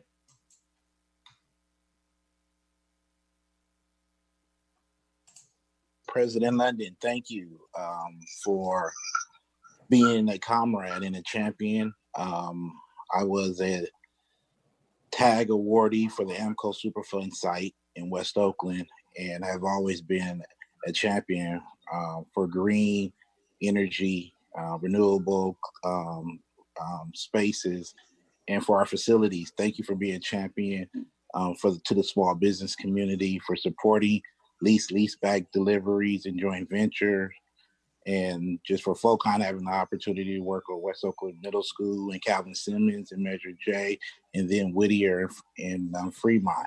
Thank you for also taking your personal time to meet with me on the weekend at the coffee shop, and not allowing me to buy you coffee, but at least allowing me to develop as a charter school developer, first with Epic and then with Lazier and then with Kid Bridge. Thank you for also supporting the Prop 51 and that $175 million award. Just for being there to allow me to facilitate Pacific Charter School coming here. That couldn't have been possible without you taking your personal time on the weekend to meet with me, and I really appreciate that. So thank you. And much blessing in your new chapter. Our next speaker is Nina Sin. Hey, greetings, everyone. Wow, you look amazing. Like television stars. I don't have any fancy OUSD shirts like David Silver, since I gave them to Gary. And I don't remember being a parent when Jody or Jamoki weren't serving on the school board. So this is truly an end of an era where so much was accomplished, and you all should be very proud of that. And you have all kept it real. And if you could see me, you would see that I'm smiling ear to ear as I listen to the many fitting tributes to you. You are true public servant leaders and educators, Jody, Jamoke, James, and Rosie. And I, like many who spoke before, learned a heck of a lot from each of you. And as a recovered school board member, and on the other side, I am really happy for you to get more time with your family, have more fun, and to catch up on some well-deserved rest. So I won't give you too much of a hard time that I'm not going to be up till 1:30 tonight. I'm going to go to bed at a decent hour. But I just personally send you appreciation for the countless hours and the late night community meetings and pressing through even when it was really difficult and everyone was stretched in all sorts of ways and it was tough. It was really difficult. But you did it. And most of all, I want to thank you for your love and dedication to the heart of our city, Oakland's children. I know you all will continue to contribute, and as Kyla said, in your new evolved roles. So also, I'd be remiss not to deeply appreciate Gary, Amy, Shanti, Kyla, Edgar, Linda, Ufen, and OUSD's entire staff for your continued service. So to all with wishes for wonderful holidays with your families and for more flying and not tiring. And I'm just going to read from President Obama's new book, A Promised Land. You had a book list from James, I think is probably forthcoming. But it's a beautiful African-American spiritual that says, oh, fly and never tire, fly and never tire, fly and never tire. There's a great camp meeting in the promised land. Love you all. Thank you so much for your service. Thank you. Let's see. Colleagues, what would you like to say to President London?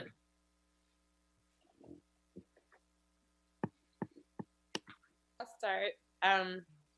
So yes, I don't remember that meeting you were just talking about I don't remember the county meeting. What I remember was your kickoff at Eli's Mile High Club. And Mike was playing bass and his band was playing and we were getting down and it was the kickoff of the Jody London for District 1. Yes.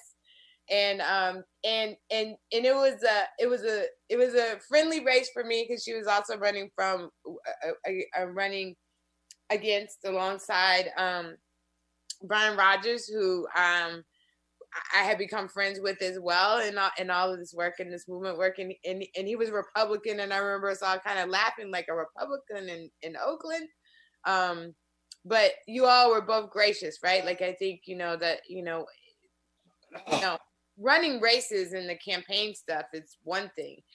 It's the governing piece that's this. But we've all had to, you and I for three times in this cycle, had to get in that mode, get in the competition mode, get in that mode of being able to discern and really kind of know and understand. Did the clock already go? My minute's gone, huh? Sorry. So just knowing, like, I mean, for me, just, to know that, like, we did it 3 times. We showed up 3 times. We knew that things would be different. And then in whatever the next cycle was, we've hired superintendents.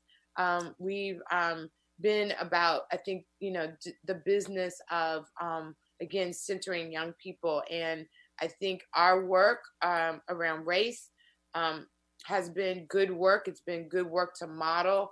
I wish we had done more, but this is it's marathon work, and so I do look forward to the future work with you. Your children are so beautiful, Bibi and Sonia. Oh my goodness, the dancer and the and the cook and all the things and all the phases and the stages and growth that you all have done, and like standing behind your mama. And to Mike as well. Thank you. I know you had to stand sometimes between our conflicts, or to be like, but I still like Jamoke, probably, right? And I hope you agree with me a few times, Mike, even. But just, I love you, Jody. Like, we're good. We're good. I'm looking forward to work together. Great. Who's next? Go ahead, Director. Thanks. I just want to situate you all. 2004, I think it is, about when Jody was, I think, president of the PTA at Chabot, and managed to talk somebody into building that magnificent facility there that becomes the gold standard for everybody else. But the part that's really interesting is we were under state receivership with $100 million debt and trying to get out of all that. And she chose two things. One, to run for school board. Well, first, to manage the bond, to lead the bond campaign that builds the subsequent things, and then to run for school board in that environment. So we may think, man, it could never be worse than today. But I think that environment was pretty sobering for somebody to get their chops, their political chops, under state receivership. But she did such a great job. You can see it if you go to the CSBA meetings. She knows every parliamentary procedure to get her will around climate change on the CSBA platform. Amazing person. The second thing I want to say is that when I was thinking about running for school board again, I wanted to get in touch with Jody and get her support. The only time she would give me is 6 a.m. in the morning, and we had to go walking. We couldn't just sit there and have coffee like normal people. We had to walk at 6 in the morning, and she was all ready to go. That's the kind of dedication she has to the job. The third thing is I want to thank her in that process for giving me BB to help me on my campaign. So it goes not from just one generation, but 3 generations, because I got to meet her family and I got to meet BB in real time. And once again, for just a wonderful Seder. Finally, what are we going to do, Amy and Shanti, with no jam? Is she going to bring us jam? I'm counting on jam, Jody. She'll have more time now. She'll have more time now, Director Yee. Okay, my last thing is I'm so amazed that this board is losing 4 wonderful board members like Jody, Jamoke, James, and Rosie. What different people, but what uniform commitment to Oakland and Oakland's kids and families. Thank you, Director Yee. Who's next? Go ahead, Director Heng. Thank you. So the first time I had to sit down with Jody was when I first was starting to think about the running, and she's what made you run? And I just am rambling about my background and blah blah blah, and then she looks at me and she goes, she's you really need to improve your pitch, and she goes on to talk about all the different ways of all this advice and how she was skeptical about supporting me and her values. But what I love about that was it just really demonstrates what we love about Jody, her candidness. She stands in her values, she's transparent around it, and she's always providing advice and sharing feedback. And I just really want to appreciate that just continued mentorship throughout. Jody was also Director Sen and my board buddy when we first came on. So she spent many hours going through the board agendas with us and giving us just feedback around how she goes through the process. And I also just want to appreciate all the times that you, not just on the political side, but also personally just gave advice as how to balance work, life, family, and just all to your amazing family, all the sacrifices that they've had. All the anniversaries and birthdays, et cetera. I know, often you how you bring kind of your whole self, including your family, into the work. And obviously the climate resiliency and the facilities, the CSBA, all of that's talked about. And it's, I just want to echo all of that. But I also just really want to appreciate just how you stand for good governance and what you brought to really bringing back and restoring governance, or both on the staff training side and trying to train staff around both everything from memos to kind of expectations in terms of governance, and then also on the board side. So just thank you for being such a champion for our students. You represented your school so well, and you're just also, the last thing I want to say is just the great communications that you also provide through your newsletters. You're always so quick to respond to your constituents and lift up concerns. I really admire that about you, always kind of elevating the voice of your constituents in District 1. I hope that we continue to do walks, and I really appreciate just being able to serve alongside you and benefit from your mentorship through the years. Thanks, Director Eng. Superintendent Director Harris. Okay, Director Harris, why don't you go next? Go. Wow, Jody London. I just got a page full of memories as I'm thinking about you, and just you know, the way your daughters just spoke and your husband just spoke just really speaks to who you are.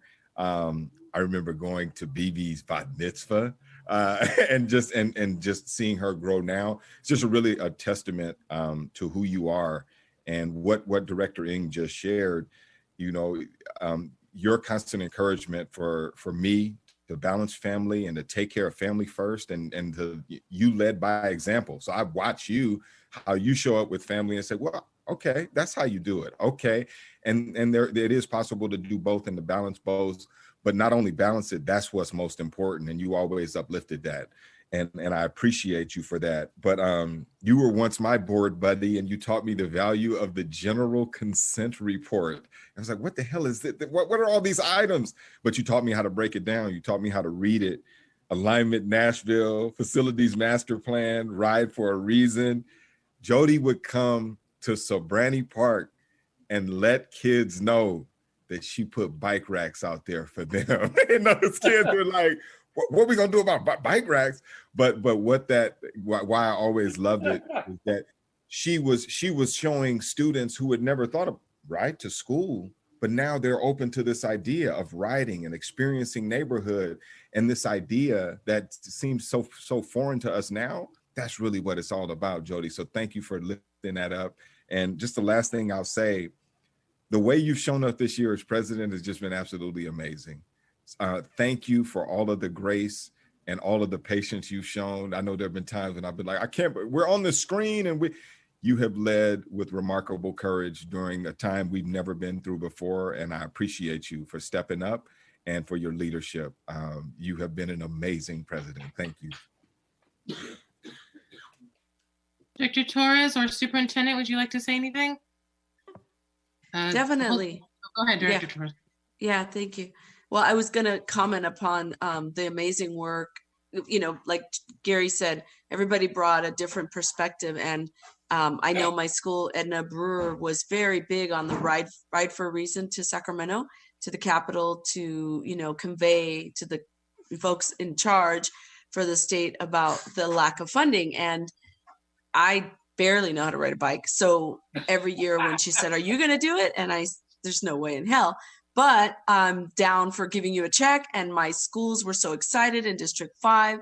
And there she was, training and riding the bike to the board meetings. And so that was definitely something that I think of as iconic Director Jody London, riding the bike and then going with the families and showing up for that amazing event, because it meant a lot to our kids and to our parents to see you know, board members getting involved and so on. And we had fundraisers, but I was definitely never going to get on a bike. So I definitely commend you for that.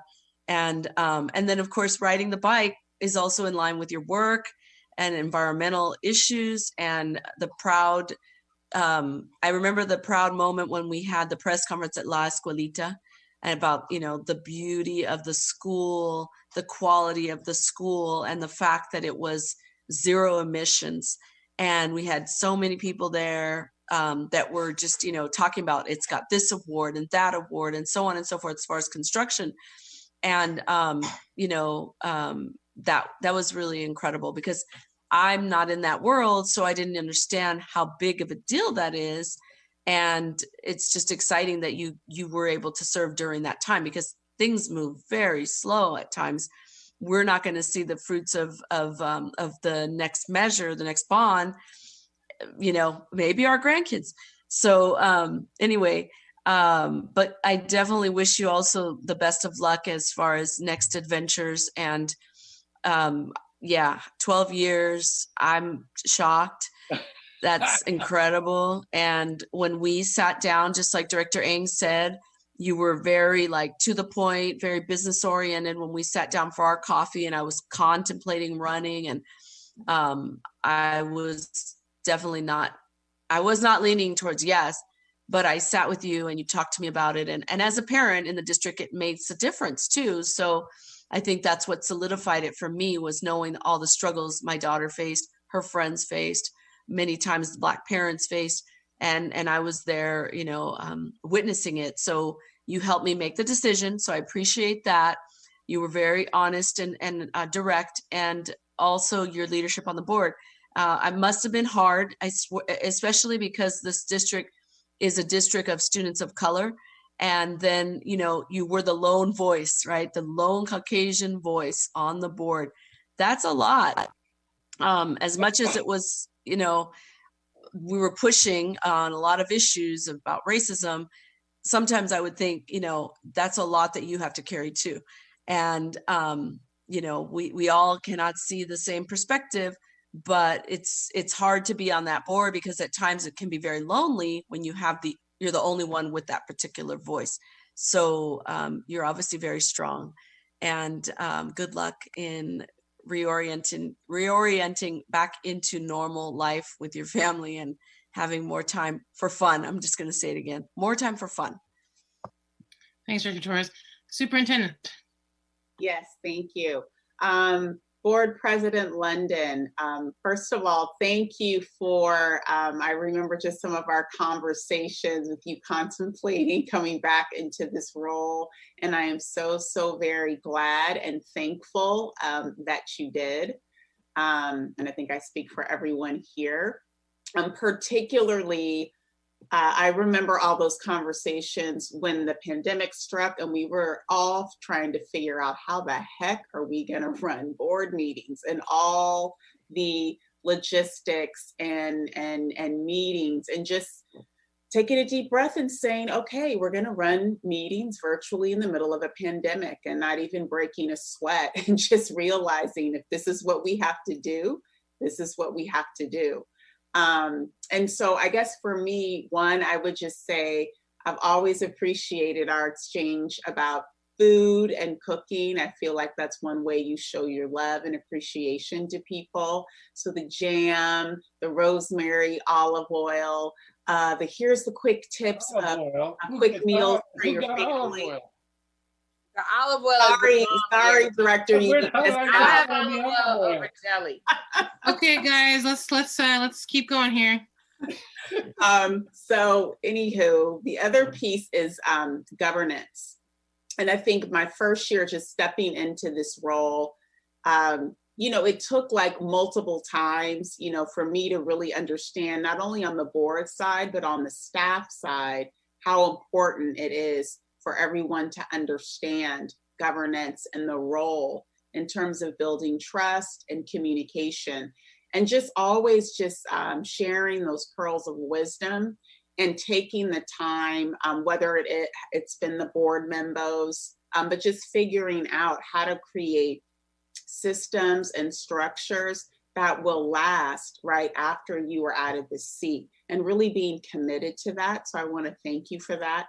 And I can't just say enough about just your deep, deep commitment around environmental justice, and that really being your contribution to this fight around equity, knowing the communities in our city that need it the most. And everything from our bonds to really thinking about the relationships between our buildings, really building a better environment, but also being places that are spaces that are beautiful and motivating, living schoolyards, just all the policies that really reflect. I mean, when you go and you see the work right now at TCN and ICS, and that will just be such a wonderful hub where people in the community, want to go and just be able to release and feel happy and peaceful. And you just always having that vision for every single building across the city.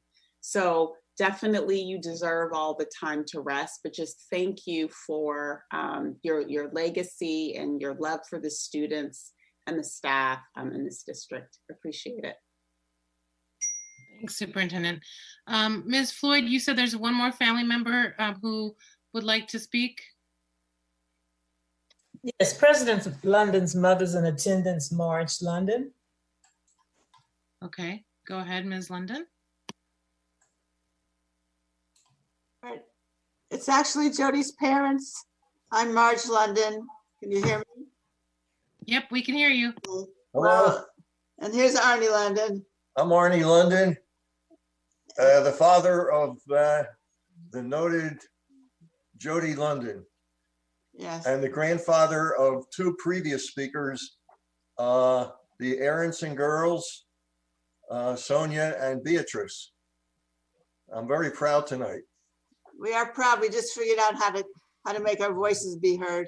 So we're a little behind the 8 ball, but we've always admired what Jody accomplishes, and whenever she attempts, she's always good at it, and she devotes her whole soul to it. So this after 8 years, I thought, isn't it enough?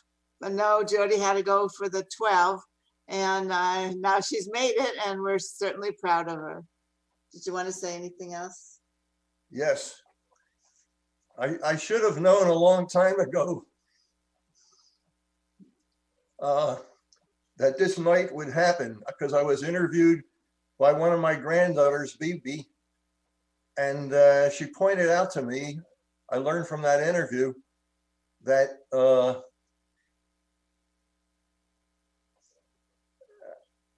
I've been working for most of my adult life in different things. But one of my first jobs when I was about 13 years old, I was a paper boy, and I delivered every afternoon after school the Philadelphia Evening Bulletin to people who lived on my street. Now, interesting, I never thought about this at the time. Maybe I should have known it or thought about it, but the name of the street to which I delivered newspapers was actually Oakland Street in Northeast Philadelphia. So I did have a foreshadowing, some kind of a sign there that we'd be getting together tonight. Thank you so much, Mom and Dad. Yeah. Thank you both for being here. Thank you, Mom and Dad. And not long after that, when I went to school and I got some education and stuff,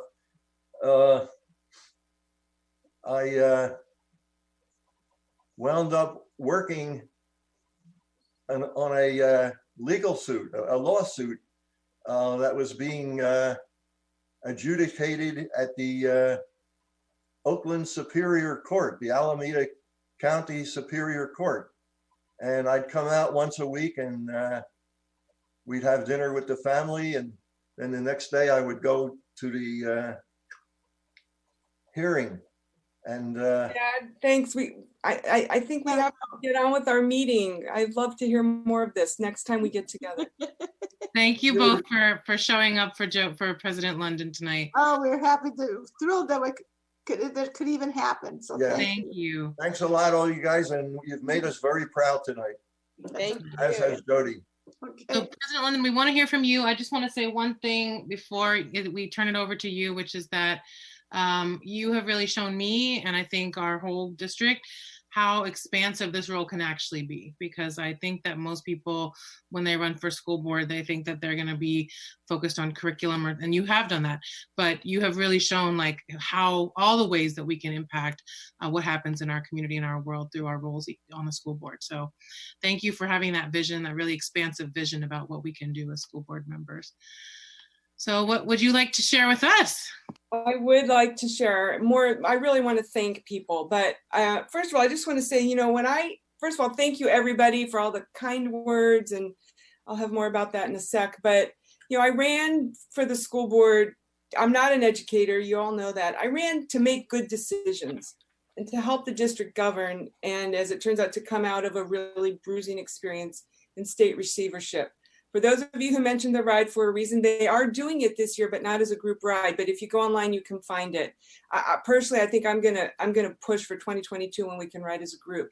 But I want to thank the dedicated educators of Oakland, everyone who is committed to the success of our young people. It has been a privilege to work with so many wonderful teachers, school leaders, administrative and facilities staff, central office folks, after-school providers, community partners.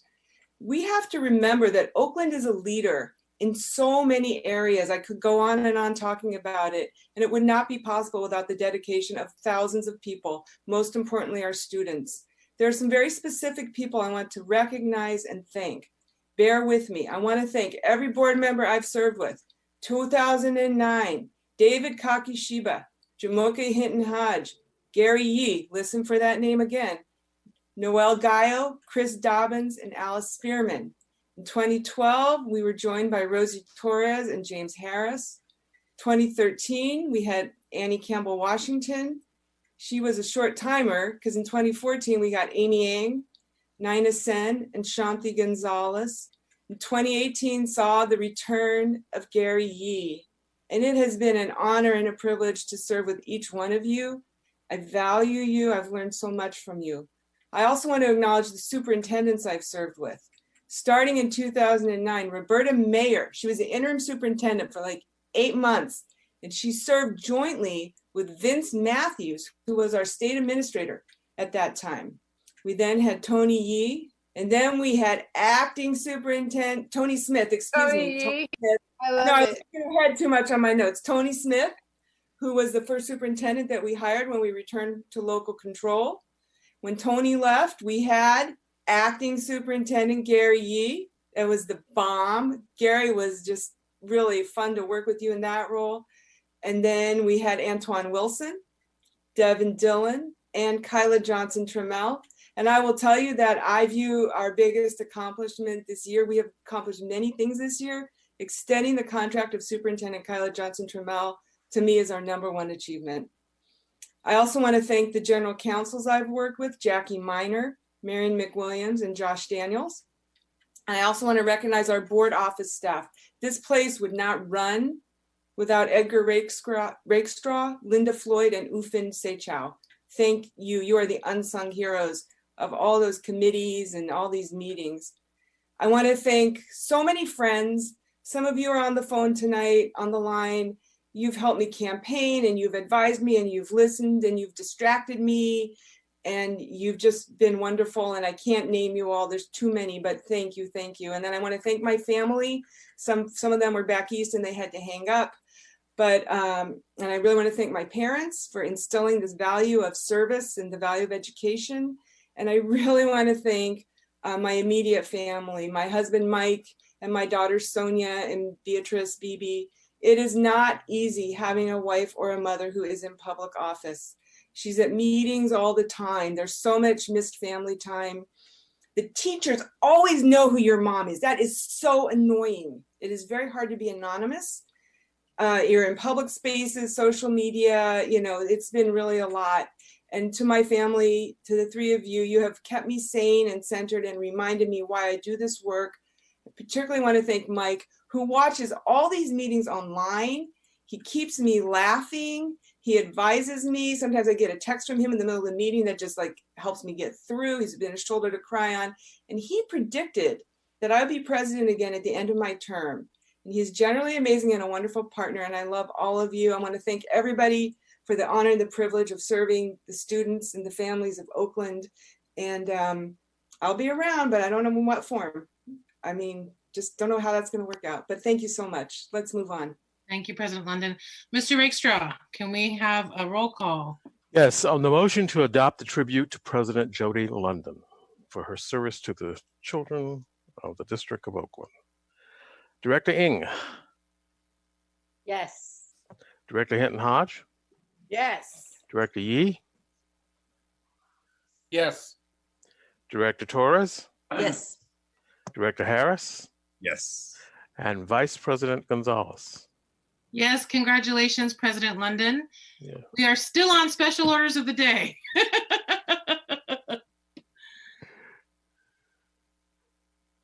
Yes. Gentlemen, reins back over to you, President London. Yes, that motion Okay. was adopted, and yes, time to move on. Sorry, yeah, we're going to move on. I was talking to nobody because Mike's down the hall. So we're on item M5. This is the 202403, our first interim financial report. This is something we need to adopt tonight, and I'm going to assume that we're turning it over to the superintendent and our wonderful chief business officer. There she is, Lisa Grant Dawson. Do you want a motion now, Madam President? Yes, please. I would move this item. There's a second. Second. Second by Director Yee. Go ahead.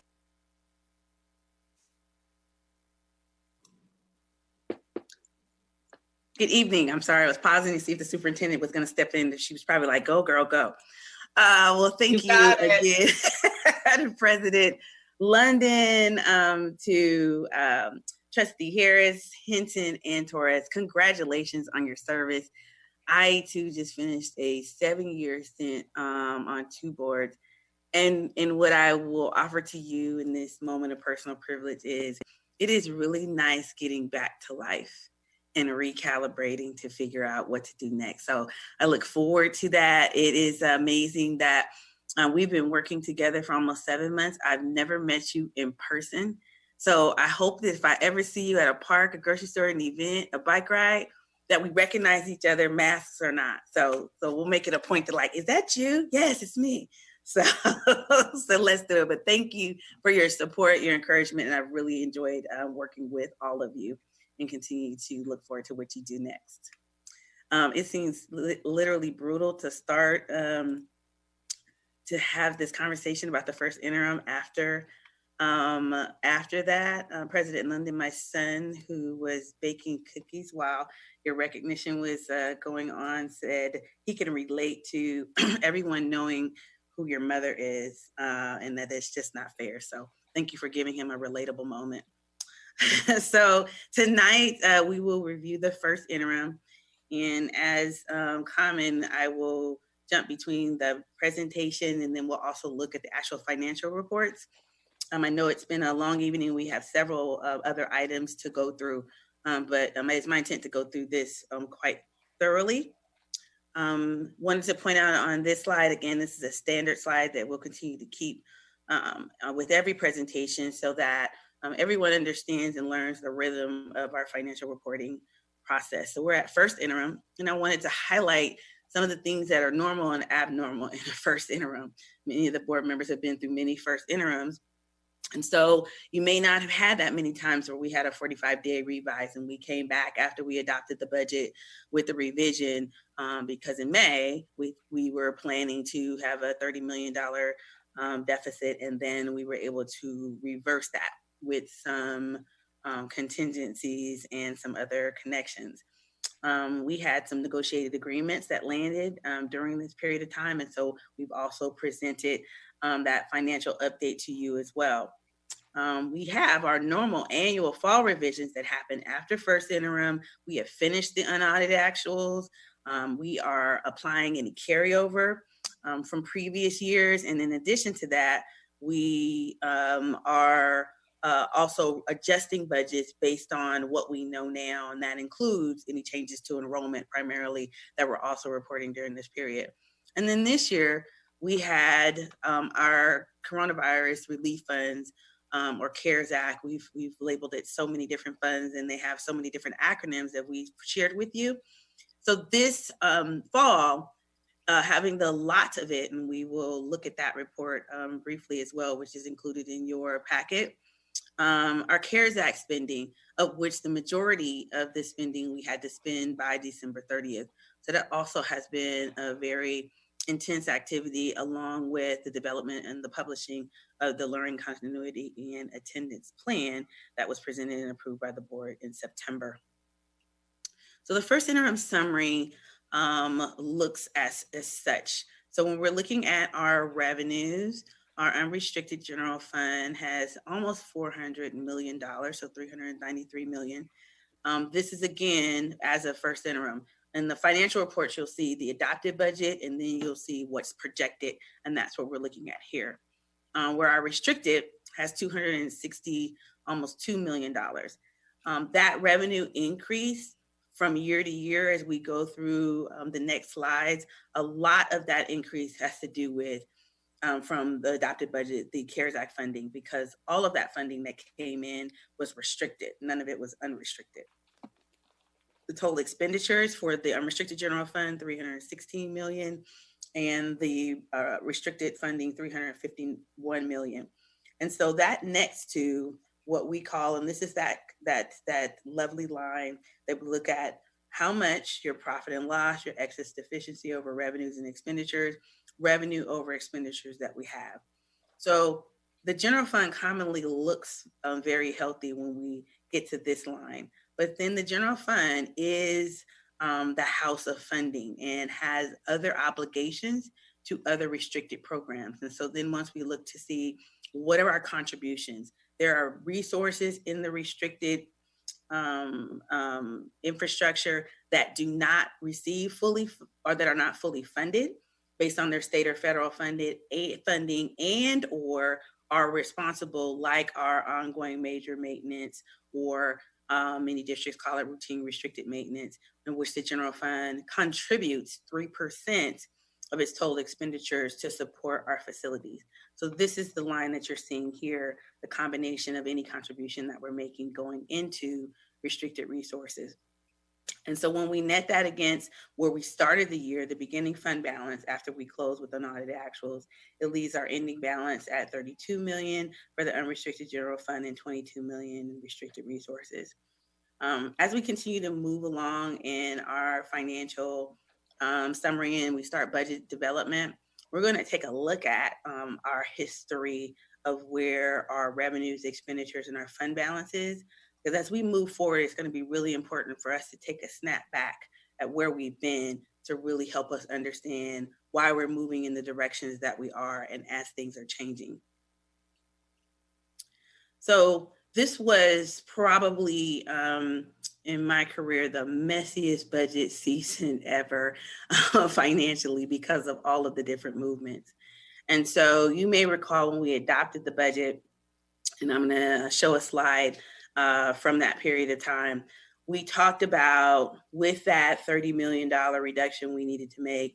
At that time, we were apprised that there was going to be funding that we were comfortable putting in the budget. And that was the initial, what was called ESSER, as far as the acronym, Coronavirus First Major Relief Fund. It was $14.5 million. And so we did some adjustments in the unrestricted general fund to move those expenses over to be supported by that revenue. And then once the revenue began to come in and we built the local control, learning continuity and attendance plan, we started moving that money back to unrestricted. So we've been moving things in between these different temporary resources to help absorb the district's activities with respect to not only post-pandemic, but in addition to that, how we're continuing to support our students and their learning through this process. So the revenue movement, which is therefore then driving the expenditure movement, we had and already changed and presented. The net change in LCFF again happened after the 45-day revise. But what we also did was we needed to match the ADA because we've shared with you, we are using the 2019-20 ADA for 2020-21. And so we made the adjustment to the ADA during first interim, but we removed all of the negative deficit factors that we were experiencing for LCFF when we did the 45-day revised budget back in August. As far as the restricted funds, it's now higher than adopted budget because, again, major portions, the coronavirus relief funds. We also saw an increase in projections with Title I special ed. We shared that there was going to be additional revenue for special ed, and so that was $2.3 million. We shared that that was part of the governor's proposal. We also saw increases in the Strong Workforce Program and after school learning and safety. And so all of those adjustments were made at the first interim period to revenue. So when we're looking at expenditures and in the fall, again, we're looking at adjustments that are made and we're truing up at first interim. What do we know now that we didn't know when we were developing the budget, and what has occurred since then that we need to respond to? So what has occurred, we talked about the negotiated agreements that we have presented. You saw, and we presented the AB 1200 document, which projects with these agreements, this is how much it's going to cost. And the board approved those agreements and we moved those forward within the budget. You also saw that we trued up the adopted budget in October with a revised multi-year projection and cash flow projection as a result of these agreements. So again, during this season, this activity, we walked through all the way through October. But we also saw adjustments in those placeholders that we talked about. And so I want to slide to that slide just for a moment so that, okay. So that you can visually recall when we adopted the budget, we talked about the $16 million in ongoing expenditures and that we put some placeholders in for the $16 million. And we also utilized the $14.5 million from the ESSER funds to support this. These expenditures that we temporarily put a placeholder in, we've moved back into the unrestricted general fund. So back to that messiness that we've experienced of moving things back and forth. This was that source of reversing these entries that we did at the adopted budget when we were building this budget based on the reductions that we were anticipating that we were going to receive. And so I'm gonna go back to the presentation again. So that's what this is referencing, those reductions in those particular areas. And you may recall us specifically stating, we touched each of those object codes as you saw on the list, but we touched non-salary, so non-position salary placeholders in the areas for salary. So we didn't touch any positions that had assigned FTE to it. We took areas such as overtime or substitute costs or other areas in that temporary activity. And so we reversed that as a first interim. We actually reversed it as of the 45-day budget revision. Classified salaries are $5.4 million higher than adopted budget. Again, truing up the agreements with UAOS for management and management and confidential. We also had a side letter with not only OEA, but other organizations that impacted certificated substitutes very specifically. And again, we adjusted the placeholders that I just spoke about that also occurred in certificated salaries and classified salaries. Those same placeholders were also adjusted in our unrestricted expenditures with books and supplies and services and operating expenditures. And so when we're also looking at those adjustments, the other major changes that we saw with our fall adjustments was that we reported to you that we had 500 students that our enrollment was reduced by 500 students when we entered into October and reached that magic day, that CBEDS date, where we're reporting how many students do you actually have enrolled. And then we compare that to what we projected. So with that reduction in our multi-year projection, we commonly have had a 94% enrollment to attendance ratio. And so with that, we made adjustments to allocations to school sites for discretionary, supplemental, and concentration budgets because of this drop.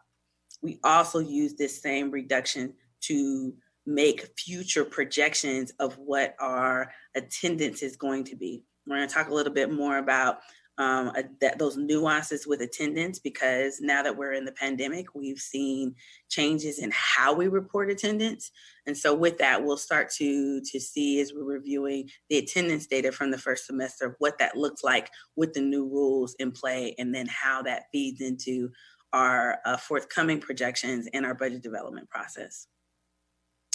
So with our restricted expenditures, again, you're seeing the coronavirus funding allocations that we approved in the LCP.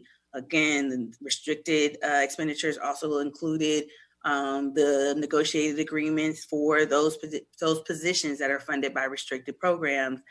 You also saw in classified salaries and other areas, same thing, increase in adopted budget, but that's also because of these adjustments in coronavirus funding allocations where we have moved salaries that were in unrestricted to restricted. You'll also see that we've added positions that, again, as we place them in the local control, in the acronyms are still the same. We call it the baby LCAP, the Learning Continuity and Attendance Plan. And so when you're looking at those particular areas and those positions, you're now seeing us again funding those positions using these one-time resources. The majority of it expires December of 2020. And then we still have a portion that expires in September of 2022. So there are many positions that for the first 6 months are being funded by our learning loss mitigation funding. And then we're switching it come January 1 to the ongoing ESSER funding. And so these changes in classified salaries occurred in these particular resources.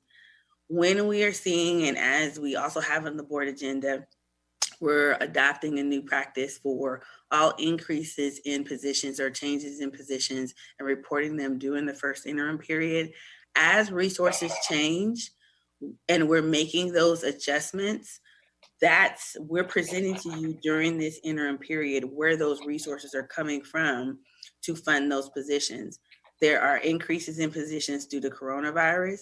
There's increases in positions as we shared with revenues, where we're seeing revenues increase in different resources, and therefore the ability for positions to be funded is affirmed through that process. And so that's an additional factor that we're adding to that to affirm where's the resource coming to pay for these positions. That's including departments or divisions that have a budget. Now that we are in extenuating circumstances with the pandemic, our needs are continuously changing, many of which are being codified with our coronavirus allocations. And some of those we're using our general fund unrestricted resources and restricted resources to respond to that. So that's also where we're funding changes, not only in positions, but where we're affording other needs that we have with supplies and equipment for our employees and for our students to support this effort during this time.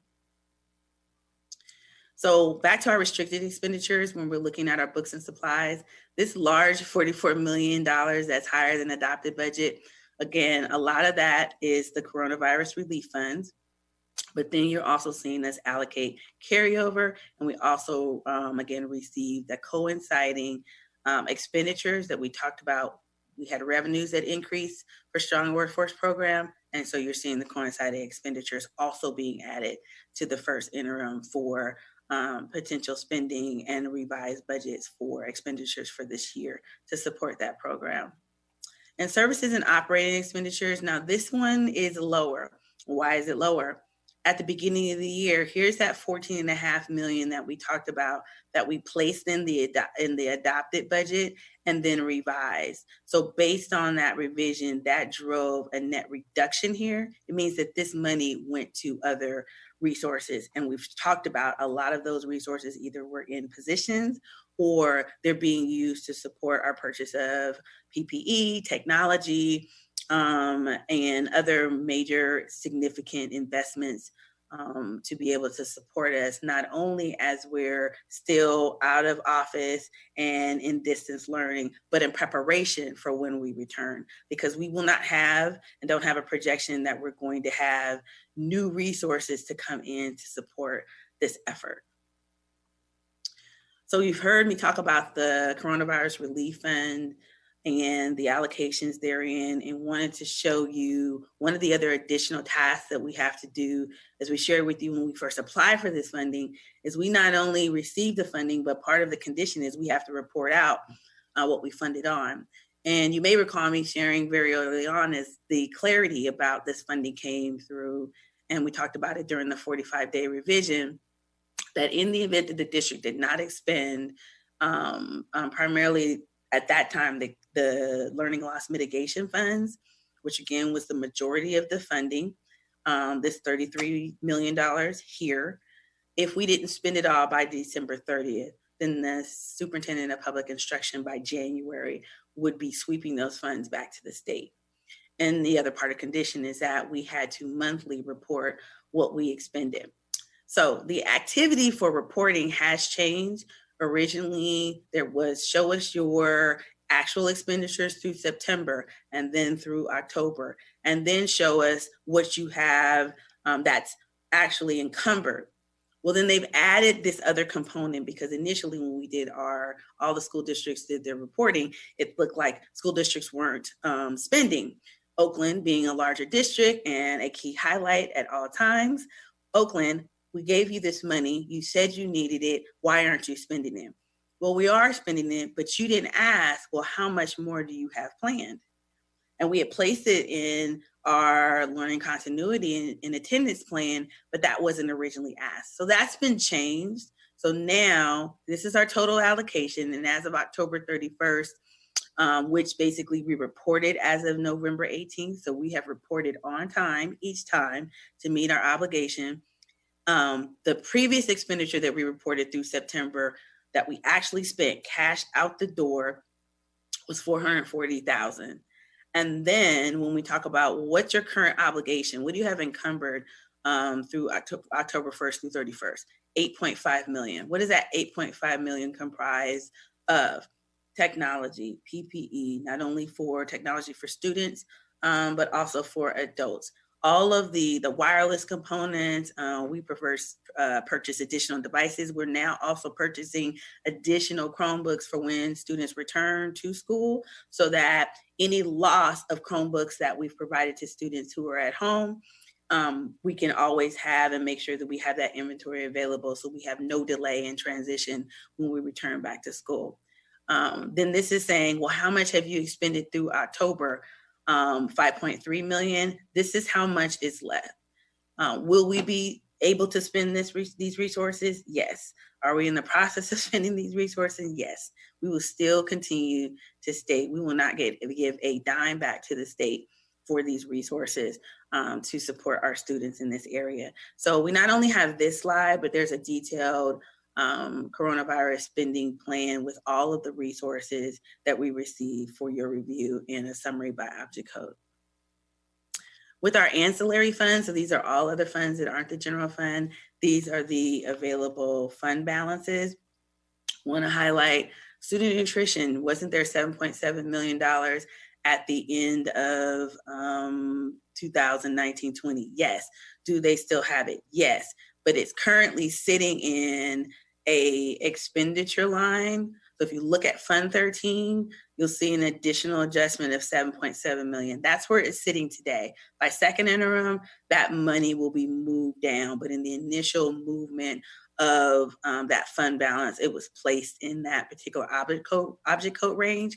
Since we're not projecting that we're going to spend all of that. We also are looking and have applied many of our coronavirus relief funds to support student nutrition. Then by second interim, you should see that it has a fund balance because that amount won't be spent, but it is still very much there.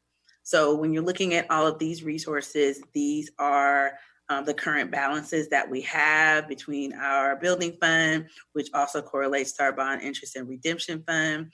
You may recall our good work last year, thanks to the entire team for helping to clean up the self-insurance fund with the adjustments there. Our deferred maintenance, Jody London, before you leave, this is your line right here because you've been advocating for this. And so we will continue to work through those areas. Child development, again, continues to have a positive fund balance and is self-sufficient to date, as well as the adult education. So really happy about that, because in the event that these funds can't perform on their own, don't earn enough revenue, or have additional expenditures that weren't anticipated, the general fund is responsible for making those funds whole. So other items of note. So I want to show you the cash flow, just so folks, again, continue to be aware of what these forms look like. So this is the, oops, there we go. Cash flow report. And let me make it a little bit bigger. So we have reviewed how to read and understand the cash flow report at the Budget and Finance Committee meeting. Now, this is the SACS model for cash flow. We have another model that we build on Excel that allows us to present in the way that we wish to a lot better, but do want to show that your cash flow part starts with your beginning cash at the beginning of the year, which was $51 million. And it begins to move through your revenue that you're projecting you're going to receive, your expenditures, and any adjustments in your balance sheet items to reach your projected ending fund balance for each month. Now, we've talked to you about one of the issues that we're experiencing is that this year, although we are projected to receive our full funding, meaning we're not being deficited as it relates to our LCFF funding and other funding streams that were originally at risk, but we are still seeing cash deferrals. So won't spend in this moment an extreme amount of time on the cash flow report, but essentially these balances build from the bottom and then back up, and then you can follow revenue minus expense, and then you'll see the net at the bottom. But just want to point out, because we are getting closer to the period of time that we informed you that we will start to see our cash being deferred. So deferral meaning we are going to receive it later. When is later? Late is as late as next year. Each month has a different cycle in which we'll see the amount that we're not going to, that we're going to earn, but we're not going to receive. So if you look at this line item, we are scheduled to earn $25 million in local control funding formula resources. We have placed on the cash flow report, it's not the best place, but it is a place, because we wanted to also show in this line how much is being deferred, 11.6 million. So our total projected deferral is approximately 84 million. And we wanted to show each month how much we're losing. When you go to the next page and we're into March, this is how much we're scheduled to earn. And then you're seeing us on that same line show how much is going to be deferred. These numbers are based on the projected percentage of this amount that we're not going to receive. And in June, it's projected that we're going to lose 100% of our deferral. So that's why you're seeing a larger amount here. And so it is these areas that are helping us to discern and indicate that we may need because of this negative amount. And as you see at the bottom, the ending balance continues to be lower, that we will need, and I'm gonna switch back to the presentation. We shared with you that we would need a tax revenue anticipation note. We're preparing to do that. We've already applied, spoken with the state of California representatives to help the district to be able to support that cash flow loss that we're showing you and that we're projecting and have been projecting all year that we'll receive. And so what's important about that is at the same time that we're preparing for this still, there was news that was released at the state of California. The Department of Finance has celebrated the fact that there's more revenue that has come in based on the delayed property tax extension that was provided. So you may recall we talked about when the property tax date was extended, it meant that the state was going to receive local resources later. And so the message is more money, higher than projected. So higher than projected is a good thing, but higher than projected did not mean that the deferrals that I just explained to you was not going to happen.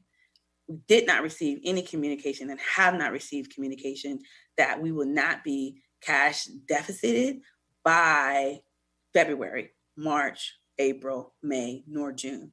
So that still is part of our assumptions as to how the year is going to end. So we are moving forward with this trend. We will be bringing a resolution to the board in January to support this activity. This is being funded and supported by the California School Finance Authority, which we very much appreciate them providing a manner for all districts who were eligible and available, and if you met the deadline to apply, to walk through this process. The beautiful thing is, though we are still very much celebrating our improved tax rating that we just recently communicated, this particular borrowing will be utilizing the state's tax credit rating, which is higher than ours. And so that means when we talk about, well, how much is it going to cost for us to borrow, the state's credit and our ability to borrow using that will help us to not pay as much for this particular activity. And so we're still working through those details. It will come forward when we present the resolution, and want to also make clear that when we present the resolution, it does not mean that, and we are anticipating, we're going to ask for the whole 85 million. But it doesn't mean we have to borrow any of it or all of it, but we're being prepared. And so with that, that's a big part of what's going to be happening starting in 2020-21. In addition to that, I showed you where the cash deficit currently is projected at with the 14 million. And again, that could change based on any given resource and us not receiving our cash in a timely manner and or another fund that needs that support. We're going to get to another component about cash that may be coming in and how it may affect our need for cash. So I'll come back to that. It's on another portion of the slide, but wanted to lift up, this is an action item that's pending and continues to move forward that the district is preparing for. Our multi-year projection, which is also another report that I'll show you briefly, summarizes the same message that we will still need to have projected reductions of 16 million next year.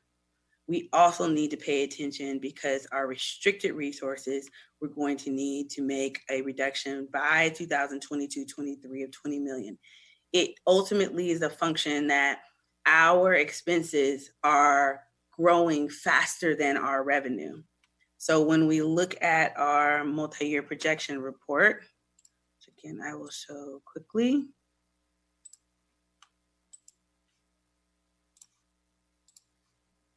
The way the multi-year projection report, so form MYP, MYP stands for multi-year projection, the I stands for interim, is that it too, like the financial report, will start with the unrestricted, and there's 2 pages for the unrestricted, and then it will migrate you to the restricted. You will also see that is a summary of various comments about either our assumptions and activities that are happening that's driving how we're doing this projection. So when you're looking just at our local control funding formula resources, you are also seeing us project that we are still going to have less students proportionally to what we've seen before. 500 less enrolled than we had in 2020-21, from 2020-21 to 21-22. We do not have any language that we will have another extension per se of, dear district, you can use your 2019-20 attendance to project your revenue for these years. So we are moving as if it was a normal year and an abnormal season with our projections. In the event that the state says, yes, district, you can use 19-20, then we will revise that. There is an EDCO provision that we currently have that allows you, if you're a declining enrollment district, to use your prior year. But for 21-22, prior year currently means 2021. So until we know more, and if the state is going to make, and the governor is going to propose that in January, when we go to the, listen to what the governor's January proposal is, we'll make that revision. But this is a line for us to watch because it's going to be based on what our actuals are currently and not what 2019-20 yield. So when you're looking through these areas, there's a summary notes about what changes. We talked about the adjustments that are being made. There were already negotiated agreements with OEA that are also included in these projections that were made a few years ago that are now starting to come to fruition. You also seen these negative, and again, back to messy adjustments. These adjustments include salaries that may have been in CARES Act funding that once it expires, or one-time payments that were made for negotiated agreements that we're taking out of the projection. But again, those comments and notes are lifted there. This is also showing that projected we're going to need to reduce 16 million in 21-22, and then we anticipate those reductions to be ongoing, and then it begins to reflect and cast out what we think our ending fund balance will be. And so as we continue to work through the budget development process, again, the same exercise happens in the restricted area. This is where you can review the district's multi-year projections, and again, with all of the different areas that we're lifting up, how it's going to change. Just want to point out to you where you can see all of this one-time money leaving. We received additional resources for coronavirus relief funds. In 21-22, we have some, the majority we've already spent, and you see that net change is about that 33 million that we talked about that we received. And by 22-23, we have spent all of it. And so with that, you'll see this start decline. And so with that decline, the associated expenditures that we added will leave, but also salaries continue to grow just merely with stepping column and again, other negotiated agreements from prior years that are happening. And so those things will begin to strain the restricted programs. And so we will need to make adjustments therein in those areas. I'm gonna go back to the presentation again so we can push through. Other items of note. So we, as a district, received by name in the legislation, AB 1840, 16 million that was included in the budget trailer bill that Oakland will receive. We have not placed that 16 million in the first interim budget for this reason. There is a standard in governmental accounting that revenue should be recognized when it's known and measurable. And so, you know, my specific philosophy about that prior to that, when Ms. Casares was with the district and we dialogued and philosophized about what we should do, the resources came with some conditions. And so just wanted to point out, it's still not there, not because we are not eligible for it, but we have not completed all of the conditions for it. One of them was our complete 2019-20 audit. I've been working very strongly with our audit firm and trying to get the audit report in by the statutory December 15th date. Now, although that date has been changed by the state to allow school districts to submit their audit reports by March 31st of 2021, the district is still moving forward at a very fast clip. However, due to the conditions of us still being remote and working, sending information electronically and not having some of that in person at this stage of the audit process, it is not anticipated that we'll receive the audit until mid-January. And so with that, that means that we'll be bringing it to likely the second board meeting of February, the audit to the board, and the fourth board meeting in March. In between there, we'll also be sharing that audit report with the audit committee and the budget and finance committee upon our receipt of the draft that we can share. And so just wanted to point out, by second interim, we would have that 16 million in the budget. The 16 million, when we receive the cash, can also help back to that note about cash flow. So receiving this 16 million could help support the negative 14 million that we're projecting at least at the end of the year. It still won't help for the negative cash that we're projecting starting into 2021-22. So with that being said, this can be a one-time source to help with cash flow until the district receives its resources, but again, it's still one-time money.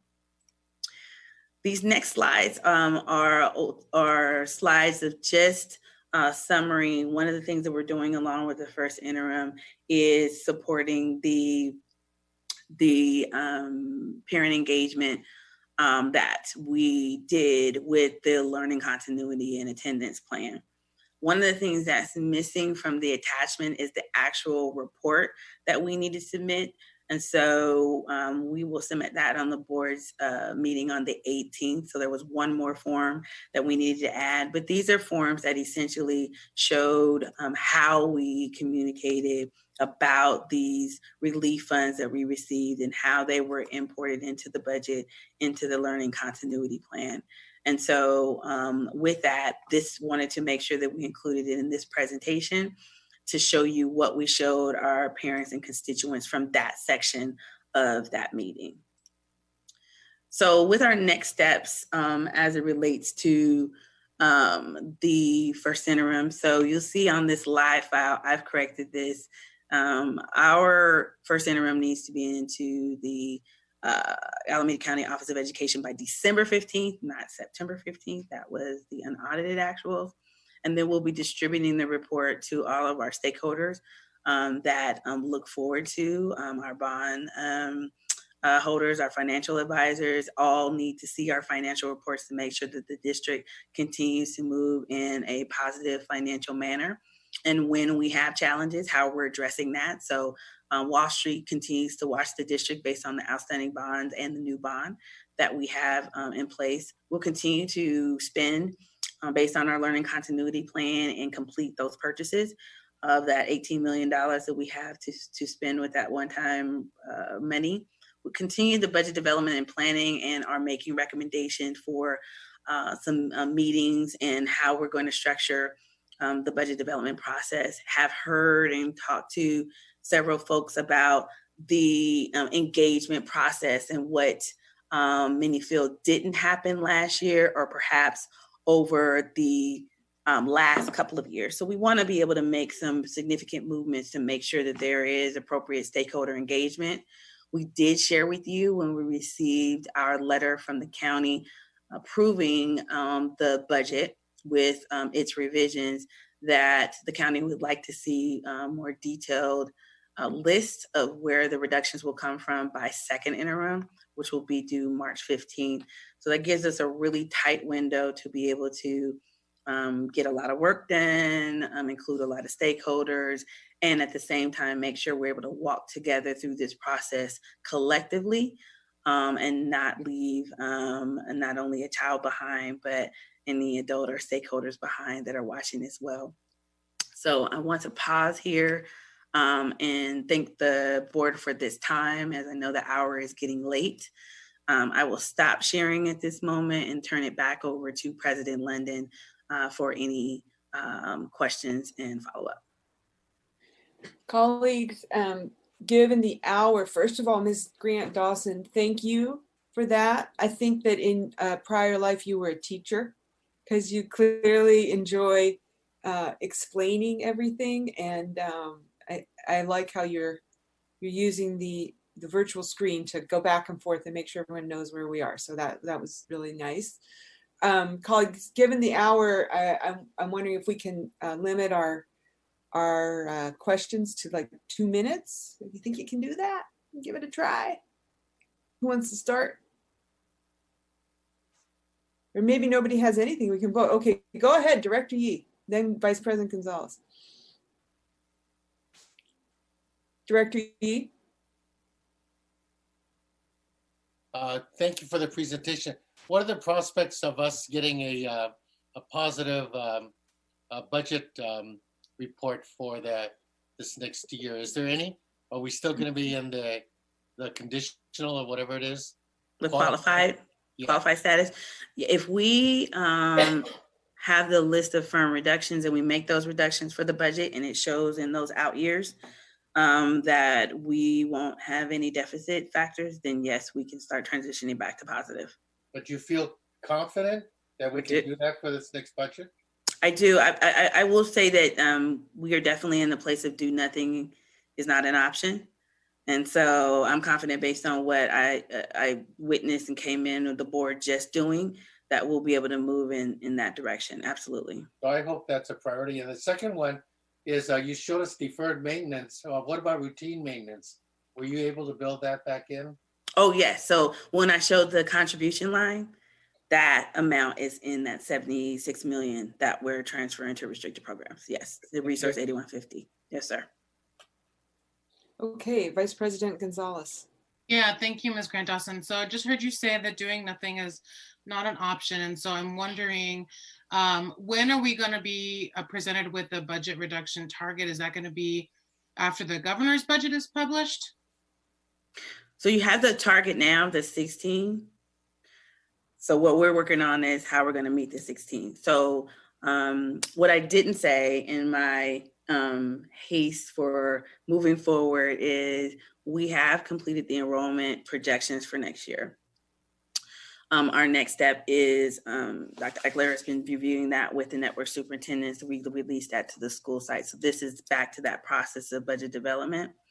So the intention is over the next several weeks. With December, we're working on the staffing projections so that by the time we return in January, we're able to release that. So with that staffing projections, that may be the first, that'll be the first wave of where we're looking at what we need, what we have, and what adjustments may need to be made as we're preparing for where we will see the best opportunities for reductions. But that target could change when the governor's budget. Absolutely, it can. Yes, it can very much change up or down. So you're correct. So what we would still do is, and let me put one more little note in. I've mentioned this before, but want to restate it. One of the other areas that we're going to be doing that I've done is I invite board members as well as bargaining unit leadership to and fund one seat to the school services workshops, both in January and May. And so with that, that helps us all to have consolidated information of use as a basis of how we're going to use for budget development.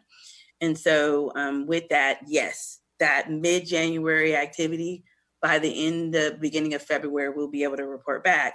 Here's what the projection looks like from the governor's budget and what we need to make changes and modifications with. So yes. And can you remind me of the date by which the county expects us to vote on and articulate what is the commitment that we're making to budget stabilization? So they said by September 15th, which I've communicated that I believe is tight. Normally by April, we would have that list based on, you have a new board coming in, we're starting in January, and by the time you're doing first interim, all that would need to be done by February. So our dialogue has been, and we're tightening up, just a tighter list of what you're thinking it will be, not just the number in your financial report. Got it. So if we get to some chunky areas, then I think we'll be safe as far as the second interim component, and then we'll be tightening it up so that by the time we get to the end of April, our projections and what we're going to reduce are tighter. And actually, we will need to, especially if they involve any positions, have that clarity ahead of time because of our other statutory dates and deadlines we have to meet. Okay, well, I hope that you are engaging with our newly elected board members so that if we are issuing March 15th letters, that they're clear on why we're doing that, right? Yes, ma'am. Okay, anybody else? Director Ng, go ahead, please. Just out of clarification before I jump in, are we going to be taking public comment on this? No, we took public comment earlier in the meeting. Okay. So a few questions then. So first of all, just the clarification, because 16 million was mentioned twice. So I just wanted to just verify that the 16 million is the amount that we are projected to have to do cuts in the before second interim, but separately there's the 16 million. It's just a coincidence that they're both 16 million. And unfortunately, my understanding is one cannot replace the other because 1840 is one-time funds and we have to make cuts to ongoing expenditures. Is that correct, Ms. Grant Dawson? So give you like snaps for that. Yes, that was, yes, perfect. Yes, correct. Okay, just because that is going to be confusing. It is confusing. Yes, it is confusing. Yes, agree. So it's one-time money. Yes, that's 16 million as you articulated. The 16 million we need is ongoing. And again, depending on what changes, with projections that 16 could change or could change in the out year where we need additional adjustments. Okay, great. So also for the I had a question in terms of detail from the learning loss, the learning continuity plan, Appendix A, and I think it would be helpful if we could detail out, because it's such a large sum of funds that were coming through, if we could detail out not just by resource code, but how we are spending the funds, so that we could be saying, for the family members and those that are tracking the learning continuity plan, we can be saying we used X amount on, I heard Chromebooks, I heard hotspots, Chromebook replacements, et cetera. But if we could detail that out by that appendix, that would be helpful, because I know that I had heard that you said that the increase in the restricted books and supplies, it sounded like that was due to the learning continuity dollars. Right. So if we could break down, I know that there's still working to be done identifying, but if we could break that down to that, because those are such large numbers, we want to be able to say, what we were spending them on. So is that possible to be able to break it down so that we have the ability? Right. Yes. And we have to report it even more detailed. So yes, we do have that. So the report that you have that just shows all of those funds, again, it has it by resource and yes, by object code. But then, yes, we do have a list that says this was for technology, this is for PPE, this is for this is for various areas. So we will be providing that. So as we're finishing these last couple of weeks of spending, that final report will have that other linear detail as well. Great. And I believe we'll have some more time tomorrow to, is first interim agendized tomorrow? No, it's not. Okay. Because I know that there were some other questions I wanted to, I know that it's a late hour, so we won't be able to go into detail, but maybe. I saw the questions from Ms. Felton this afternoon, so I'll be responding to those in written form. Yes. Great. And then lastly, this is just more of a formatting piece. I appreciate you kind of elevating some of the changes in the bullet point to direct us towards where the big picture is. I do wonder about if I'm used to seeing it like chart summaries of the adopted budget next to the shifts in first interim and then second interim, et cetera, so that you could see in a snapshot in a visual form the fluctuations trued up. So I just wonder if that's a format that you use, if for the second interim, if we're able to do a visual snapshot like that, so we can see so we can be tracking towards. It's a little hard with the SACS codes to be, because it's the SACS forms to be a little bit too much detail. But I wonder if we could have the adopted budget with first and second interim at the second interim. We can go over this maybe at. Yep. Okay.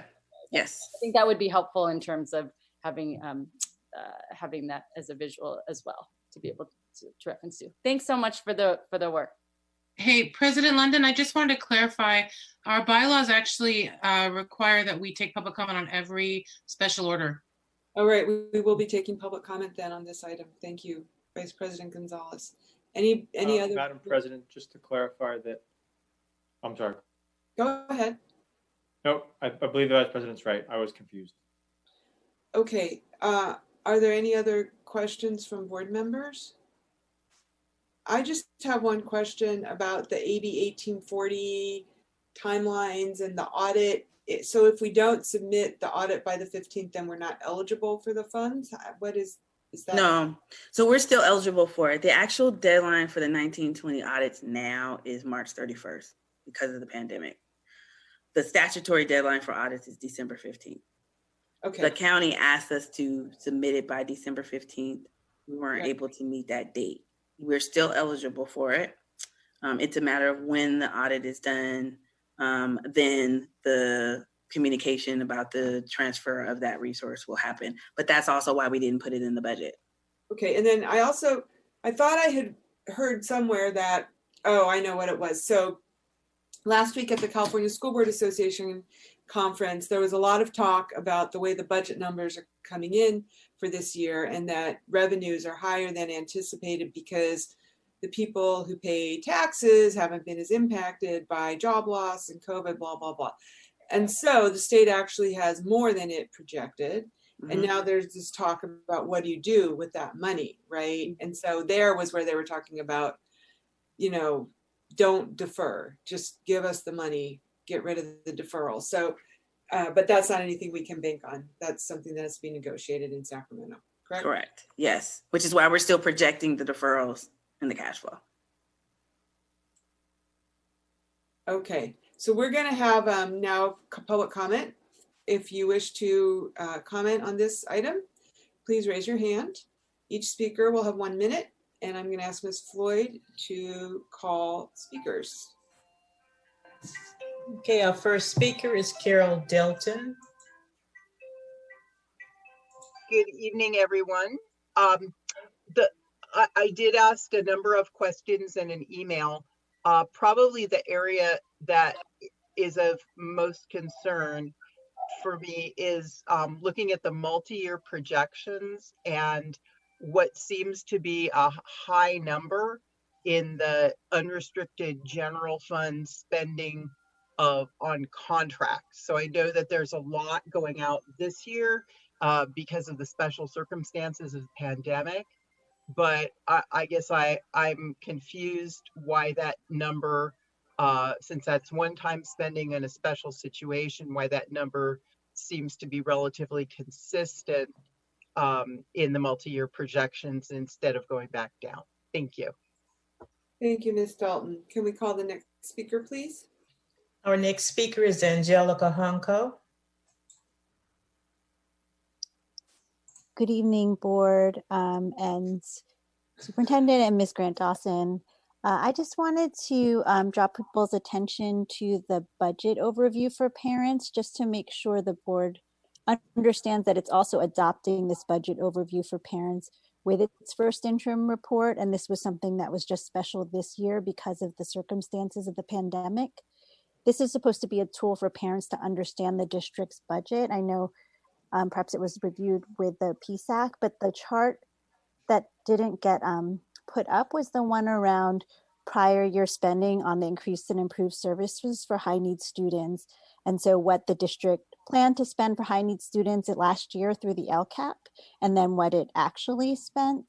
And in that chart, there is a discussion of about 5.6 million that wasn't able to be spent and has been kind of carried over this year for spending for high needs students. And I think folks would want to understand how that did get spent. I know you'll talk about it probably come the annual update, but I do think it's kind of money that's not accounted for right now in the learning continuity plan, and certainly money that I'm sure is hopefully going to be used for very necessary services during this time.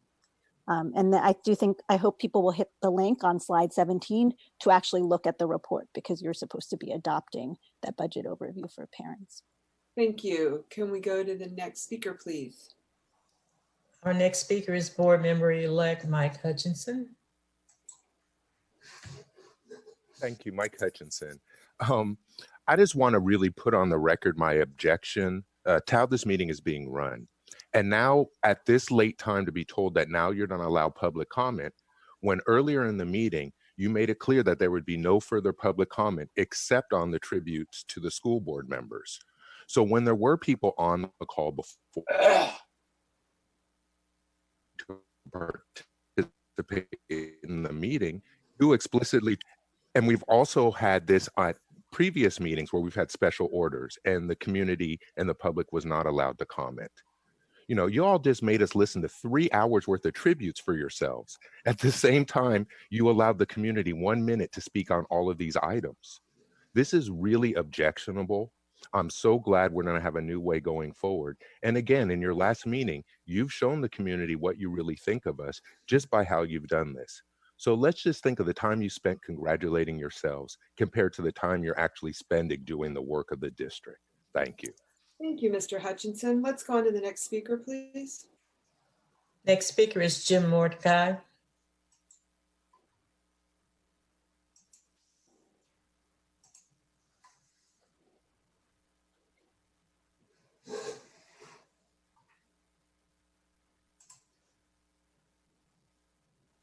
Mr. Mordecai?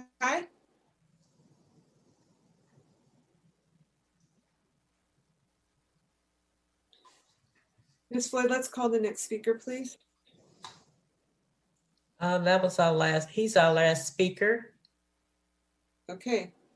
So colleagues, I think if there are no further questions, we're ready to call the question on the first interim. Mr. Rakestraw?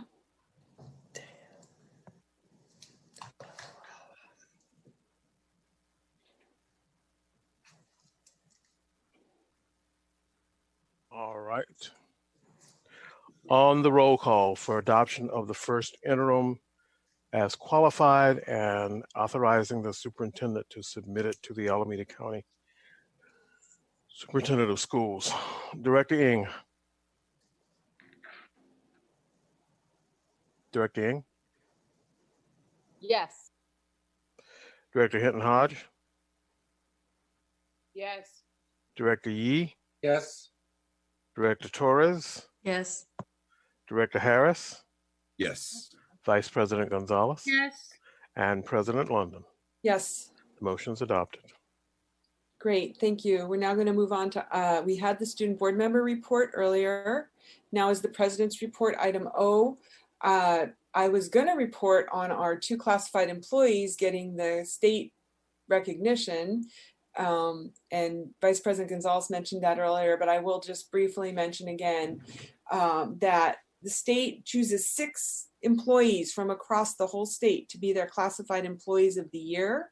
And 2 of the 6 were from Oakland. And we really want to commend Jacqueline Simon, who is a school security officer at Frick Impact Academy, and she's been in her position for 23 years.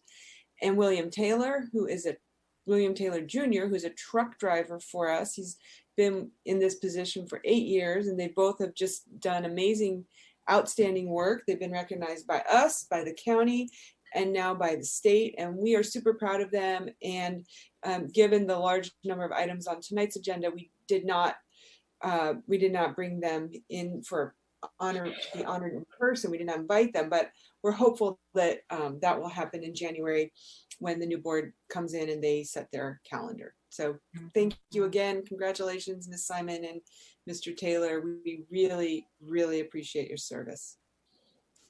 Okay. We're now going to go to the superintendent's report, item P.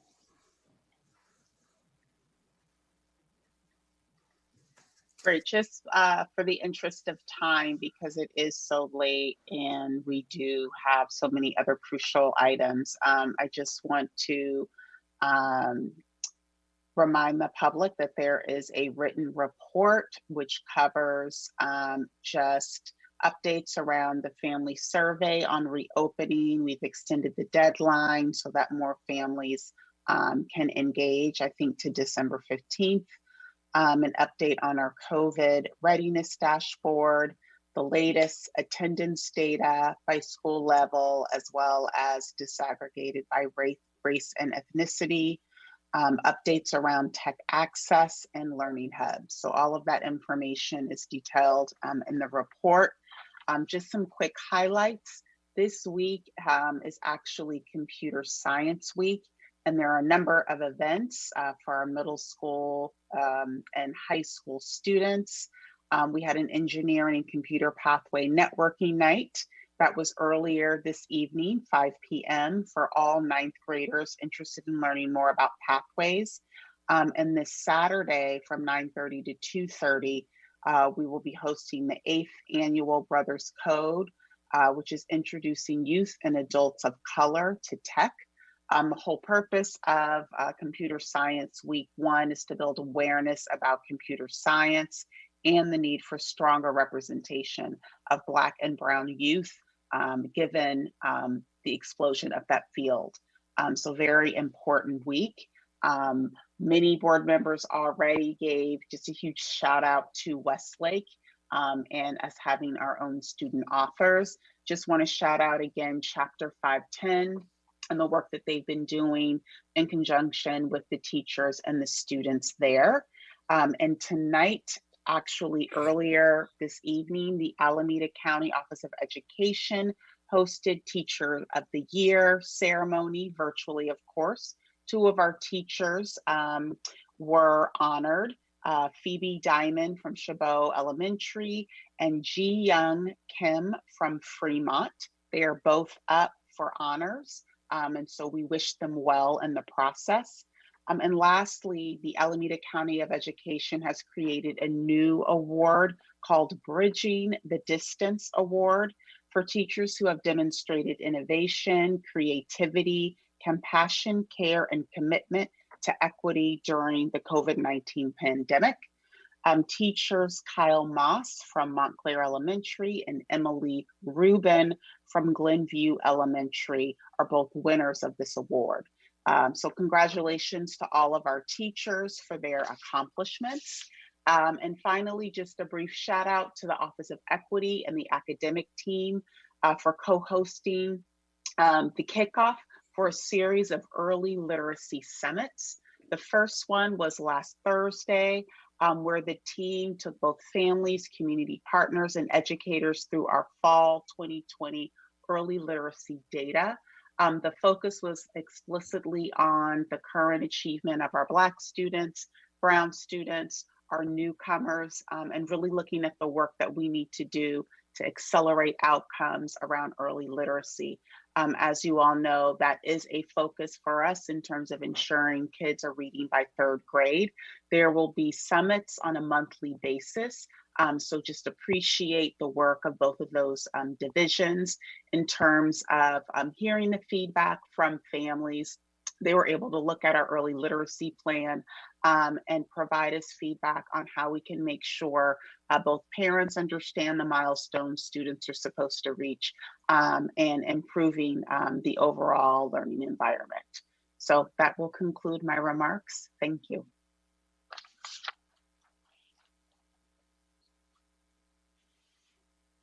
Thank you, Superintendent. I'm going to keep us moving, colleagues.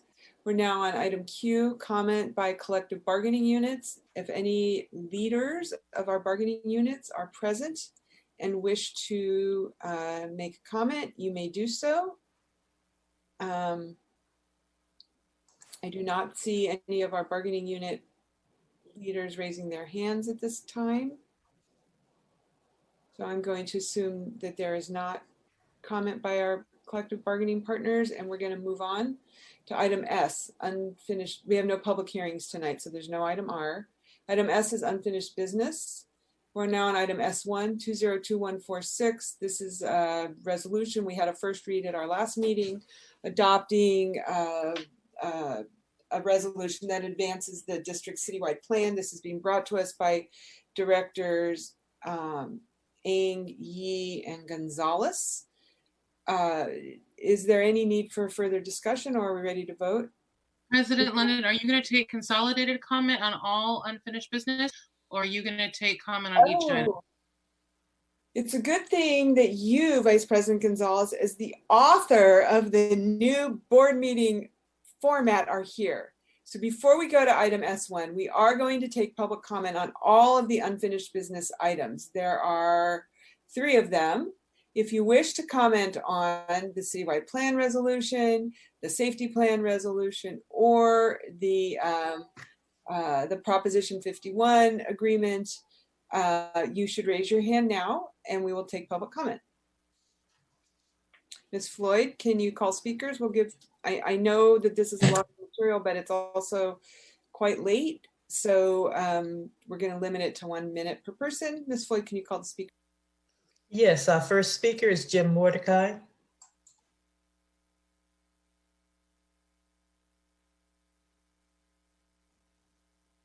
Can you hear me now? You're very faint, but we can hear you. Oh, okay. Now you're great. Okay, so oh boy, what was the point? There was a point I was trying to make. Old age is hitting up here. Okay, so this is senior moment. I won't take up any more of your time. Bye. Thanks, Mr. Mordecai. Next speaker, please.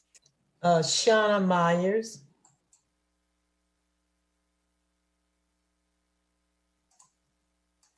Good evening. The Achieve community is still here. Our students and staff deserve the right to work and learn without fear for their safety. The Jacobson report documented significant safety concerns for our campus 4 years ago. For 4 years, we've waited for repairs and lived with the fear that we were just one earthquake away from a tragedy. Achieve has found a way to pay for critical repairs without putting any drain on the district's resources. And in fact, we are willing to invest $12 million to improve the district's facilities. We have made every effort to be a good neighbor to UPA and have offered them classrooms and land in exchange for the simple right to ensure the safety of our campus. At the end of the day, we are talking about children's safety. It shouldn't matter what school they go to or whether it's a district or charter school.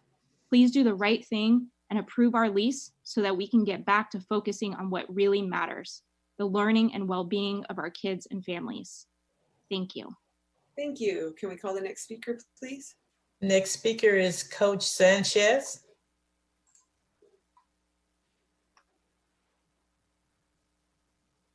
Good evening. Hi. I'm a 16-year Oakland educator and a proud Achieve parent. I stand in solidarity with Achieve's long-term lease and just really confused as to why UPA needs more time to read up on materials. That time is past. Our youth and our teachers can't wait to breathe through healthy HVAC systems, nor feel the safety of a stable building. This isn't really a UPA or an Achieve issue. We share the same students, blocks, educators, abuelas, abuelos, ancestors. What has the truth has always been the truth. We need to protect our elderly as they hold wisdom, protect our women as they bear our children, and protect our children as they're the future. So we ask that we do the right thing and the human thing, and please grant us our long-term lease. Thank you. Thank you. Can we call the next speaker, please? Next speaker is Board Member-elect Mike Hutchinson. Thank you, Mike Hutchinson. I'm actually shocked right now. This is very unfair, especially hearing the previous two comments. The families and the school community from UPA, who I met with this week, were on this meeting earlier, and they were told there wouldn't be a chance to comment on this further in the meeting. And now here you are giving people time to comment on these things. It doesn't really do any good when you tell people at the start that these comments won't be happening. This is so inappropriate. And let me just remind you now on what you're deciding, a 40-year lease for a school board that's already been voted out of office. And this wasn't scheduled until after the elections. And so it's clear what this is an effort to do, and it's extremely cynical. But these three items together, trying to project your power forward and now pretend like you're allowing public comments when you really haven't, it's very cynical, and it shows the community at UPA how you feel about them, because this sure feels like a setup in order to facilitate this lease being approved. So why don't you give the same opportunity to the families in our public schools who you're supposed to represent? Because the last time I checked, every charter school had their own board. Thank you. Thank you, Mr. Hutchinson. Can we have the next speaker, please? Next speaker is Jennifer Rice. Good evening, board members. Thank you so much for an opportunity to speak, and thank you so much for your service. I especially want to comment on those that are leaving the board. We really appreciate all that you've done. I wanted to comment in terms of our timeline.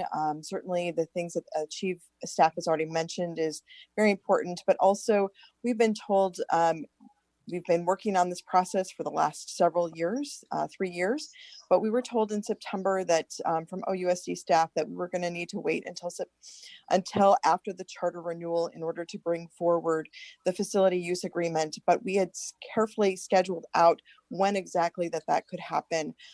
We understand that there was a desire to have a closed session meeting.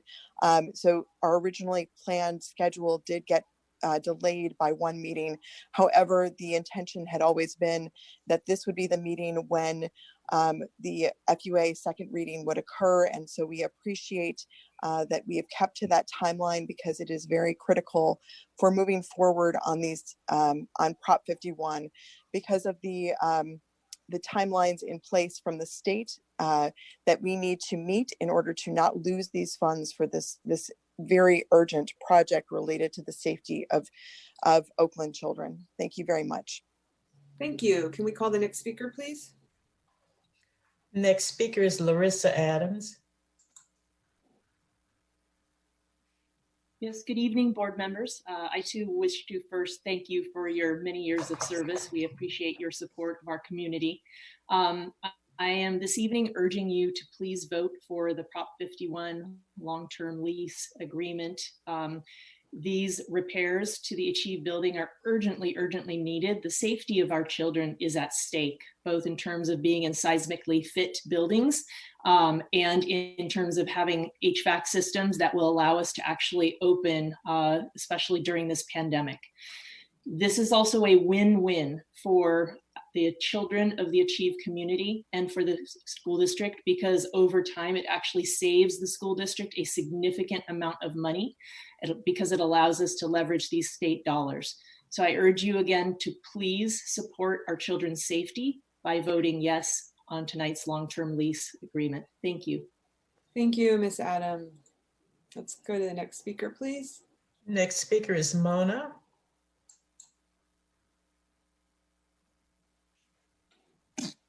Hi, my name is Mona Trevino. I am an OUSD parent, and I just want to echo the disappointment in this process and this format. It is really disappointing to see that even in the very last school board meeting, that school board members who have been told that community does not feel involved or included in decisions that affect our school sites has been a long-term problem, a long-standing problem. And still tonight on your last school board meeting, there are parents and teachers and workers and community members that cannot participate in this process in a vote that you're about to make in the middle of the night when people can't participate. So that is very disappointing to see. This format overall needs to be changed. It is not inclusive. And I am very much looking forward to a change in this in January. Thank you. Can we call the next speaker, please? The next speaker is Amani Snodgrass. Hi, I'm a student in OUSD and I'm gonna go to high school soon.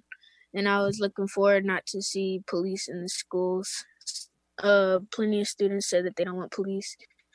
And I think that you guys' #1 priority should be to get the police out.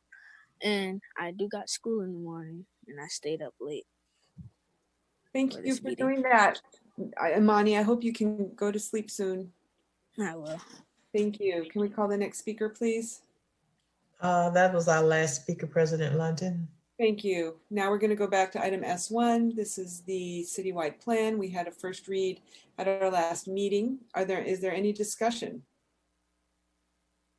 Okay. Move adoption. Moved by Director Harris, seconded by Director Yee. Can we call the roll, please? So on the adoption of S1, Director Hinton Hodge, Yes. Director Ng, Yes. Director Yee, Yes. Director Harris, Yes. Director Torres, Yes. Vice President Gonzalez, Yes. and President Luncheon. Yes. Motion's adopted. Great. We're now on item S2, 202147. This is a second reading on phase 1 of the George Floyd District Safety Plan. Is there a motion to approve? So moved. And is there a second? Second. Second by Director Torres, moved by Director Harris. I see that Mr. Siricki is here. I think he's probably going to talk us through some modifications that have been made since the last time we discussed this. Is that correct? Yes, I'm going to be joined by Jessica Black with Bob as well. We're always happy to see Ms. Black as well. So good evening, board members and Superintendent Johnson Trammell. I'm going to have Jessica kick us off, and then we'll move quickly through this deck showing the work that's been done since the first read. And Mr. oofing. Think I'm having some of the same issues I did before. Oh, there we go. All right. Jessica, you're up.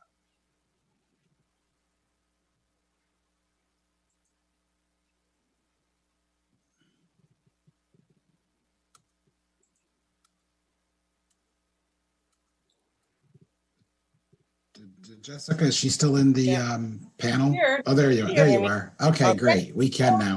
All right. Good evening, Oakland parents, students, community members, teachers, admin, and school board members. I would like to start off by saying we won the George Floyd resolution and police are still being eliminated from OUSD schools. We're not giving up on pushing the district to live up to the spirit of that resolution. With that being said, we want to be clear that we see the compliance plan as not the final transformation, but a good step in the right direction.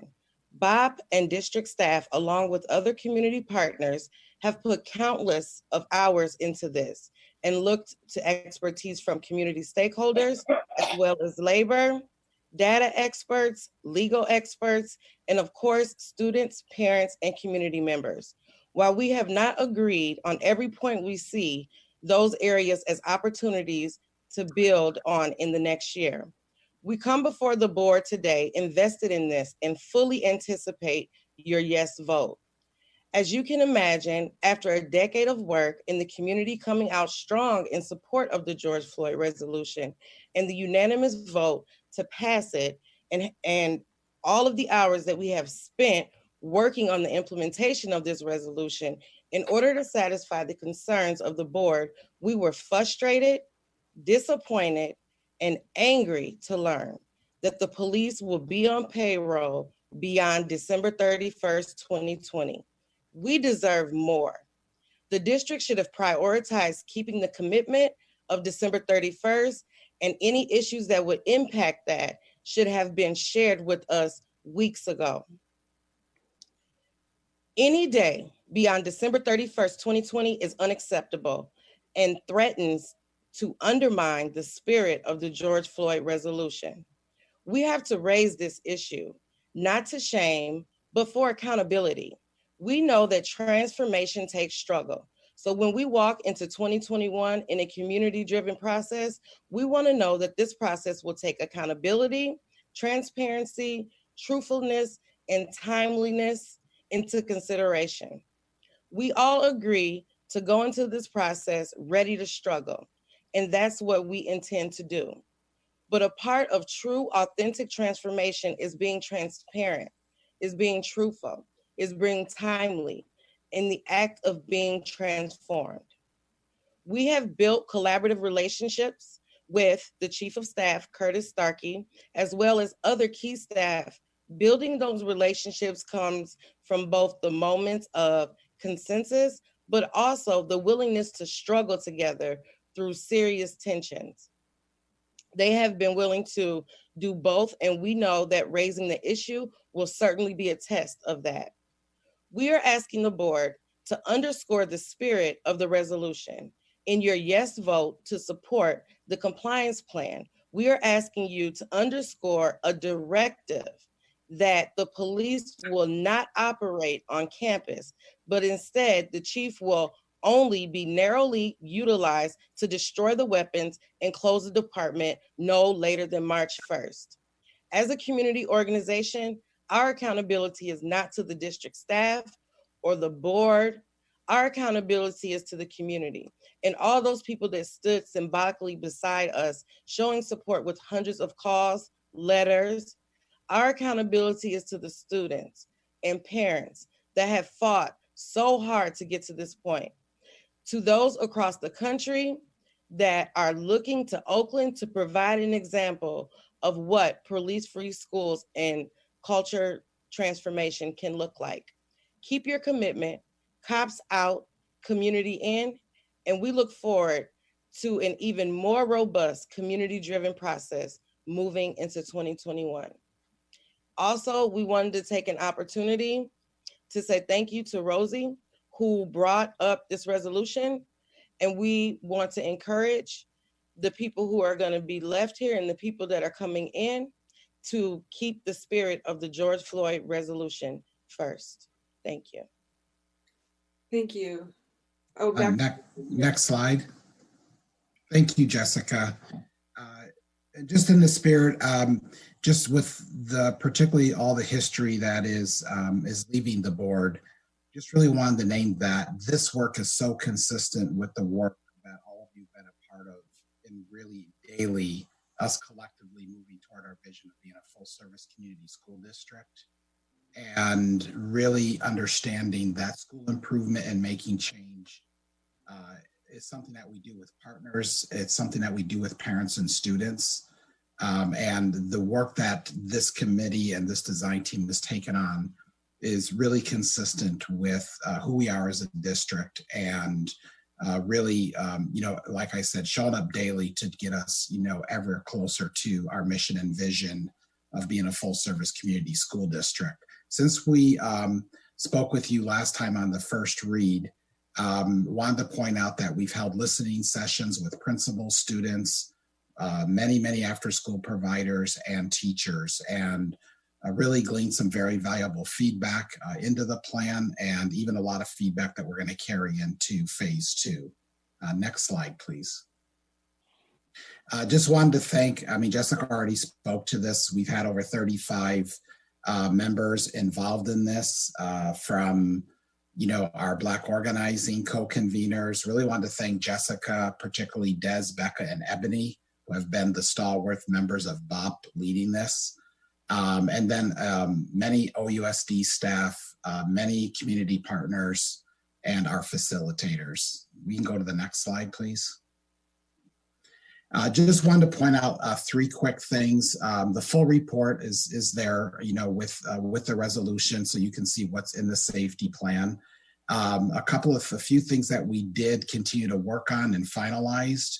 The Oakland Schools Police Mandatory Safety Protocol was replaced. The discipline matrix was revised in alignment with the new law enforcement protocol, which took the place of the Oakland Schools Police Mandatory Safety Protocol. And thanks to Miss Lisa Grant Dawson, we were able to do more work and actually presented the budget with our co-convening team around the reinvestment of police services into the safety plan. We can go to the next slide. This is the full law enforcement protocol. As Jessica mentioned, there's been a lot of really expert eyes on this, both OUSD legal as well as partner legal, in looking at this to really align what we're doing with the law about when police are needed, and when, for example, a report might need it after the fact, and clarifying some of the other issues in some documents that were outdated, and also really making sure we're compliant with the George Floyd resolution and the law. And that's what's in this new law enforcement protocol. Next slide. We also updated the discipline matrix. We renamed it the discipline and intervention matrix. Again, this was aligned around the new protocols. There was a column in the matrix that provided guidance to school sites about when to call police and when not to. And we also just made other updates, again, that were relevant, and things that even when we wrote that weren't particular issues around vaping and cyber communication. And so we updated that as well. Next slide, please. This is just a broad strokes on the budget. We shared, and Ms. Grant Dawson shared the full OSPD budget. And as we walk through what our one-time transition costs, what our ongoing positions, all of the SSOs, other positions, the coordinator for the SSOs, the fingerprint and our live scan work, which we need to continue. Those pieces are all baked into here. And there's approximately 1.8 million balance on the 2021 school year. There'll be some more adjustments to this as over the next couple of months. as we get clear on the transition. But we're going to be in a ballpark of this, and we'll be bringing further detail around the budget in terms of reinvesting that, particularly in training next semester and some other pieces, critical pieces in the phase 2 plan, phase 2 part of the plan that we'll need to really begin the transformative work. Next slide, please.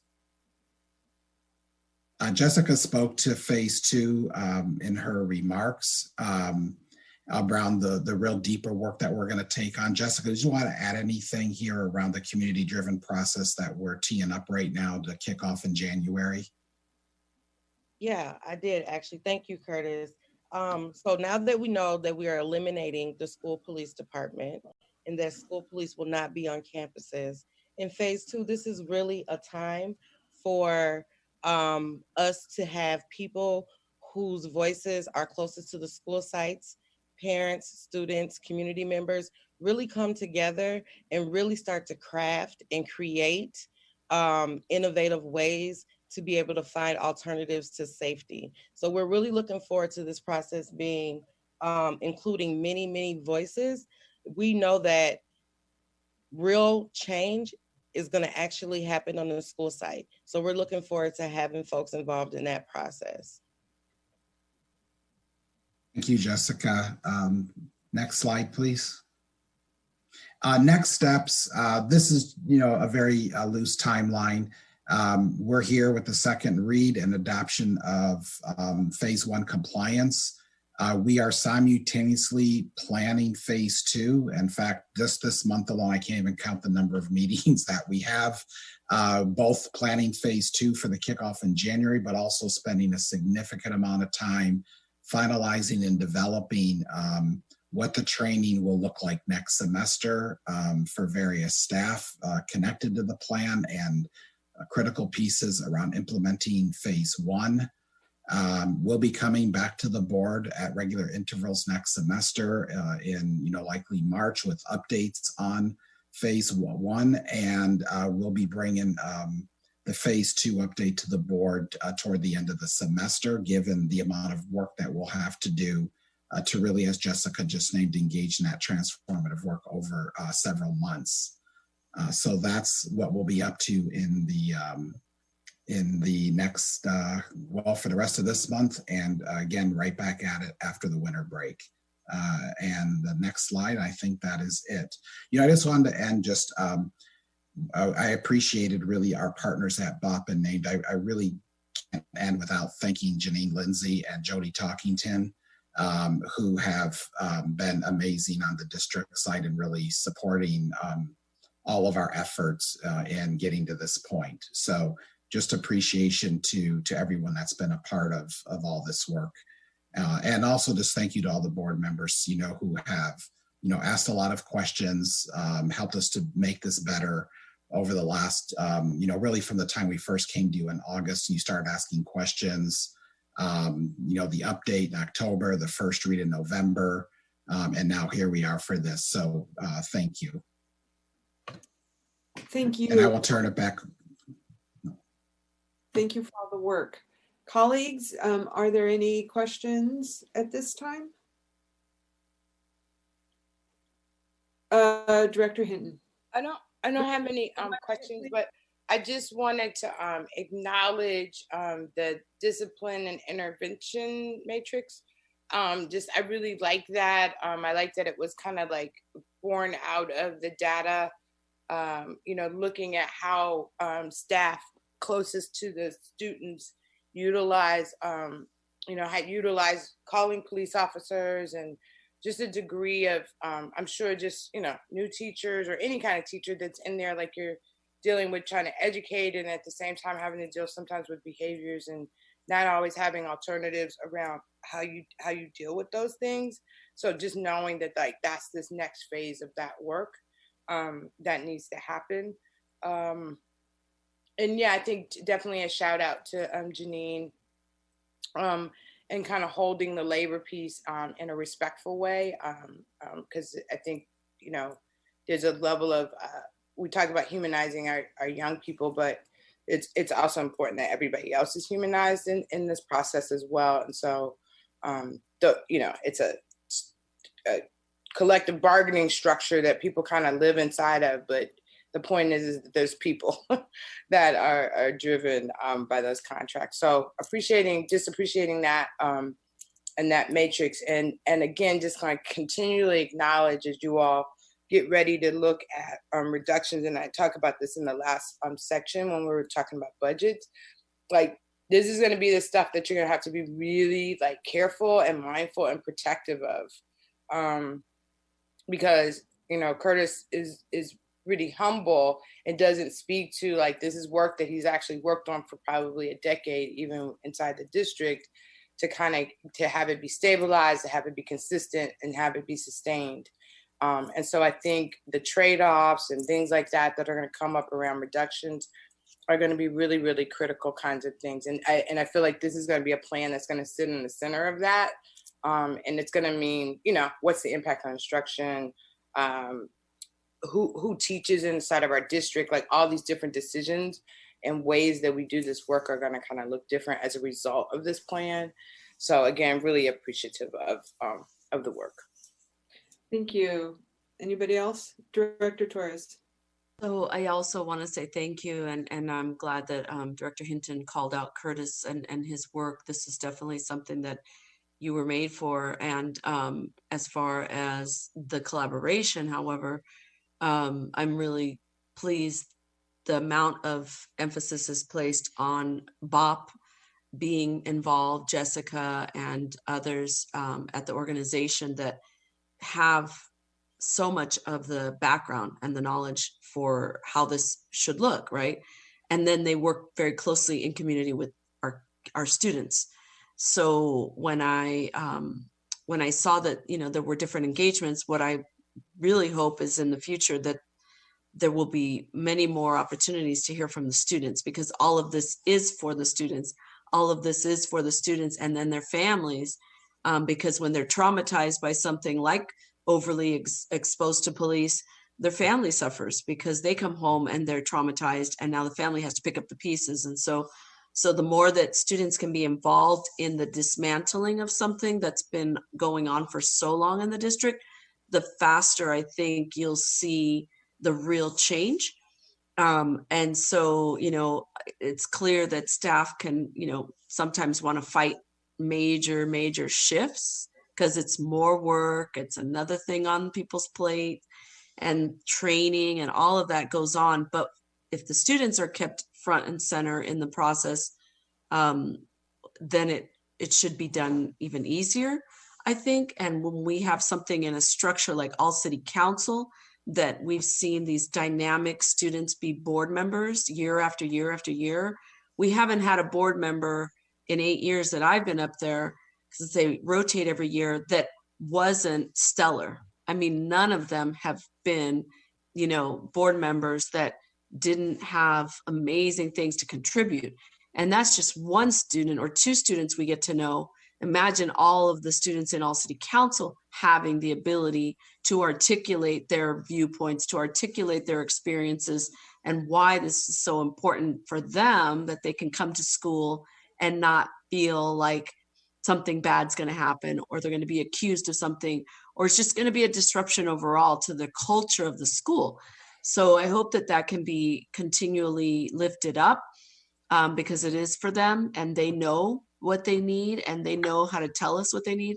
So thank you for doing the work as far as staff and community. And then also, we know that when we passed the George Floyd resolution that I presented in June with Director Gonzalez, we know we had principals that weren't for it. And I feel like, it's important to understand why principals didn't want it. It's important to understand from the people who were not for this, but who were actually concerned, to make sure those concerns are squashed, and then people aren't going to just turn around and call 911 for Oakland City's police, right? We want to change the culture across the board. So working with those who weren't for this is another really important factor, I think, in my view. But I know you can do it, and good luck. Thank you. Anybody else? Let's call the question, please.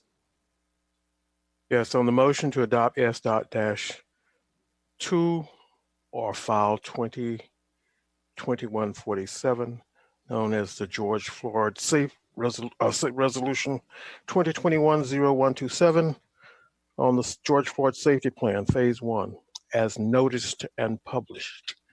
Director Ng. Yes. Director Yee. Yes. Director Harris. Yes. Director Torres. Yes. Director Hinton Hodge. Abstain. Director, Vice President Gonzalez. Yes. And President London. Yes. The resolution is adopted. Thank you. We're now going to go to item S3 20-2407. This is a Proposition 51 agreement between the district and Education for Change for improvements to Achieve Academy. Proposition 51 is a state program that allows charter schools to access state funds to make improvements to their fiscal plan. Superintendent, is there a presentation or explanation of this?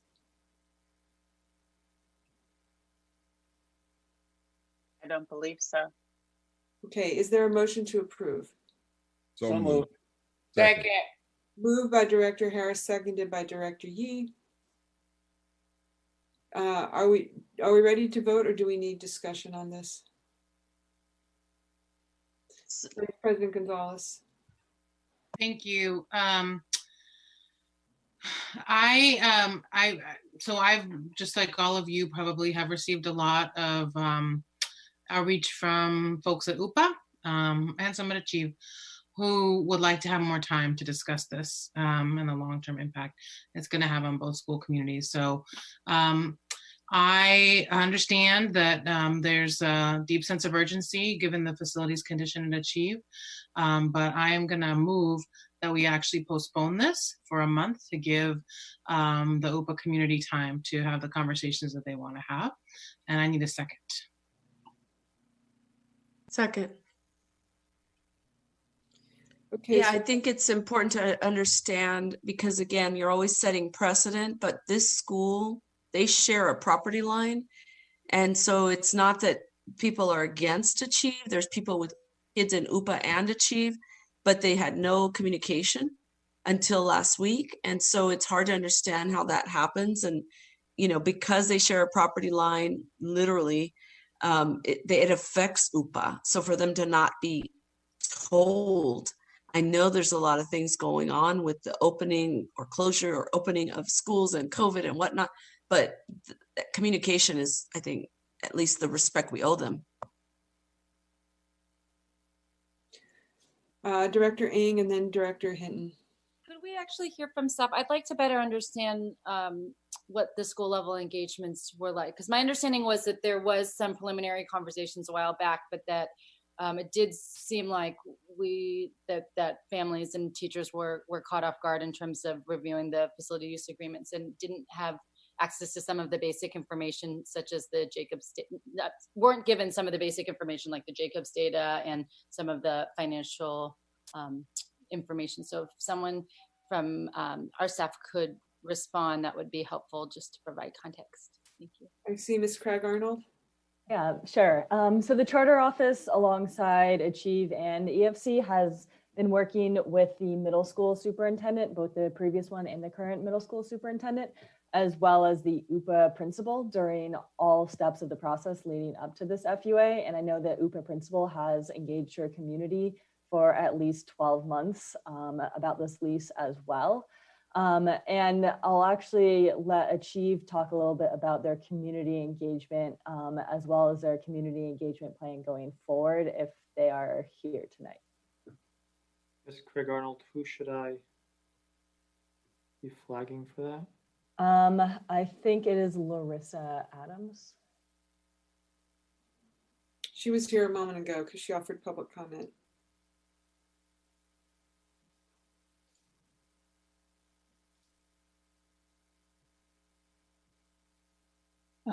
I can speak to the engagement that we did with the UPA leadership. However, if you would like to hear about the engagement that the Achieve community did, I think that the Principal Myers is the better person to speak about that.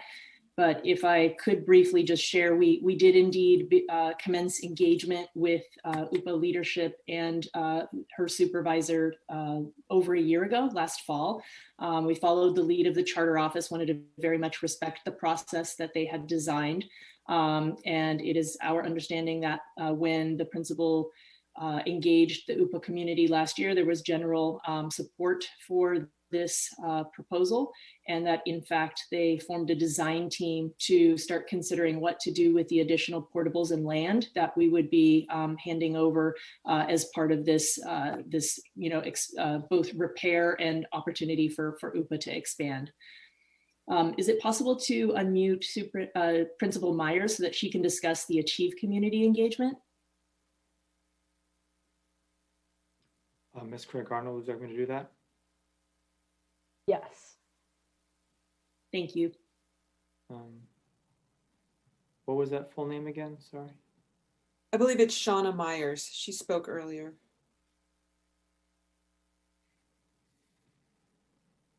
Ah.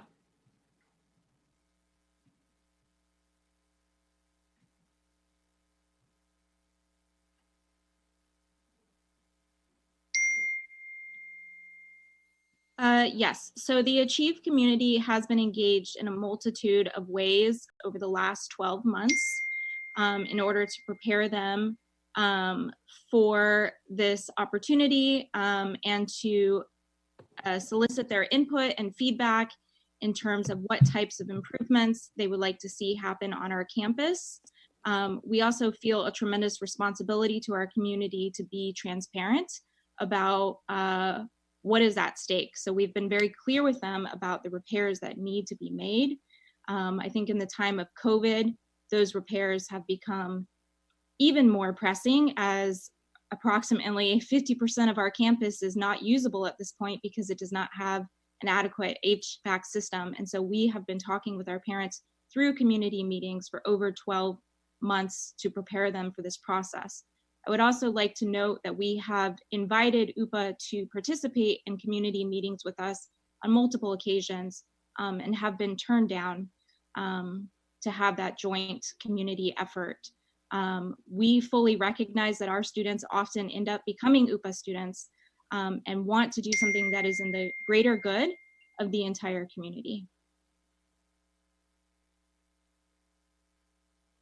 Thank you. So go ahead, Vice President Gonzalez. Yeah, can I just, Ms. Craig Arnold, can you tell us more about how postponement, for example, to January 27th to allow time for some meetings among the UPA community, how would that affect, how would it materially affect the Prop 51 eligibility of the UPA, the Achieve project? I know the school has a very specific timeline with the state in order to be eligible for the Prop 51 funds, but since they're taking it from here, after the FUA is approved, I will defer to them to talk about the implications of a deferment on their ability to access the Prop 51 funds. Larissa, I'm not sure if you wanted to do that or if Jennifer Rice was available to talk about that timeline. I'd really like to limit the number of people we're bringing into the meeting. It's quite late and I want to keep this moving. So hopefully Ms. Adam can answer that question. Ms. Rice would be able to answer it more specifically. My understanding from conversations actually jeopardize our access to the funding. The other impact it would have is that there's a very, very lengthy timeline for the state to review the plans for the HVAC retrofits. These are rooms that just have radiators. They literally have no HVAC system beyond that. And in order to have adequate ventilation for an August reopening, we would have to get the lease approved tonight in order to be able to move forward with that timeline. Because you're going to given that the research shows that yeah, if I may, because you're going to just given that the research shows that the ventilation is one of the most important pieces of ensuring safety for students and staff while they're in the classrooms. Okay. Point of order, Madam President, are we voting on the amendment or the base? Right now, the motion before us is to postpone. It's not clear to when the motion to postpone is. So before we vote on that, we would want to restate. Yeah. I'm moving to postpone until January 27th. Right, but I thought we already had a motion on the floor. I think it gets superseded by a motion to postpone. Is that, could I? Mr. Parliamentarian, can you advise us on that, please? Am I correct?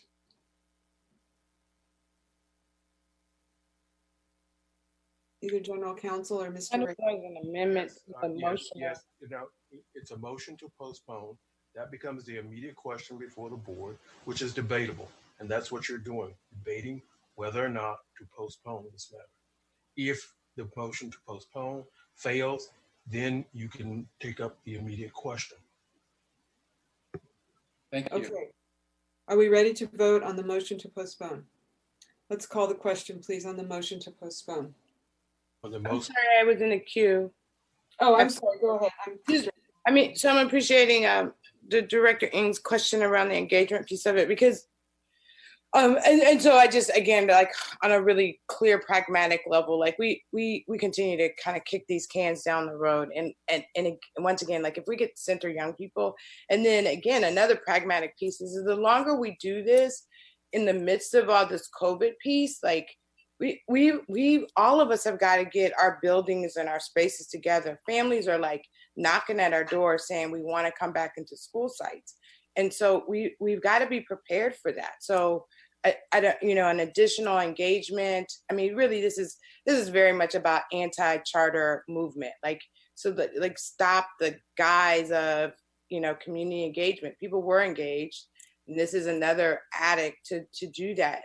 And again, pragmatically, it costs more money, and so again, we're in tight kind of resource, and it's we don't have to do it. We actually we get our building done in some kind of way. So anyway, so that was just my point, is that this is be a costly kind of delay on multiple levels, on the health level as well as financial. Director Ng, I will call on you. I just want to note that the agreement calls on Achieve to engage, to do a robust community engagement akin to the engagement that we do around facilities projects.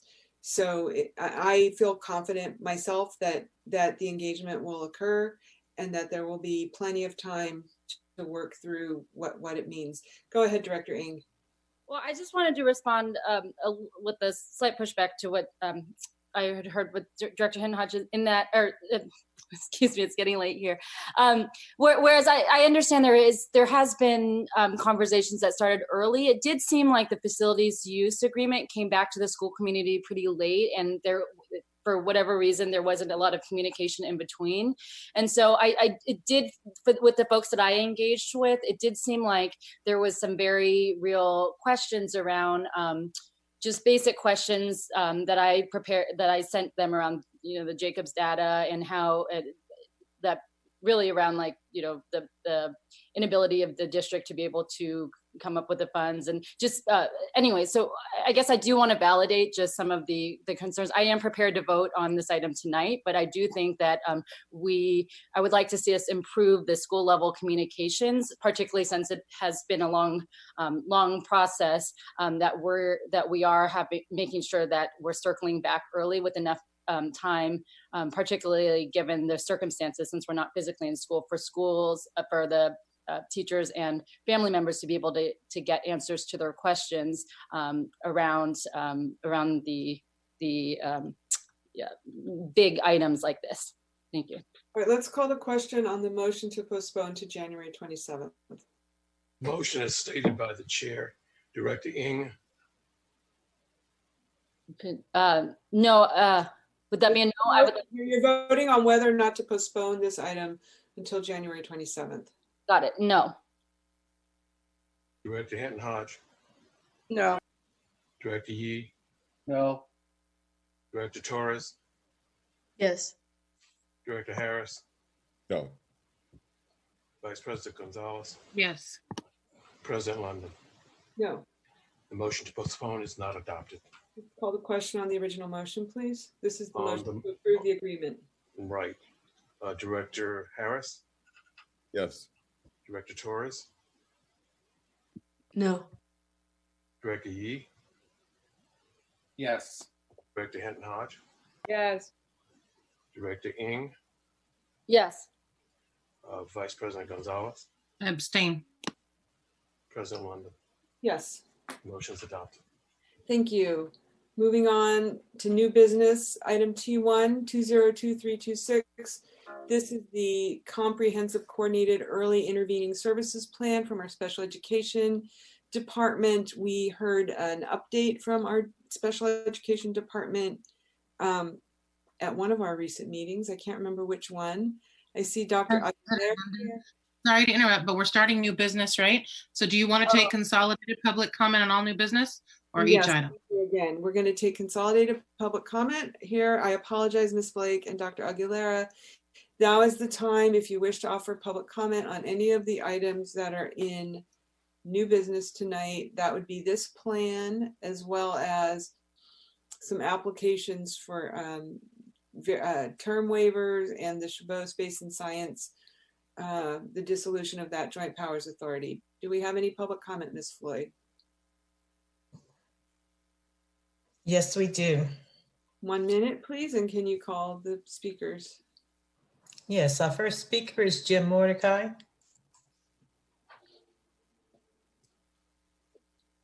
Can you hear me now? Yes, go ahead, please. Oh, great. Chabot Science Center has been a money pit. You don't own the land. The city owns the land. You own the building.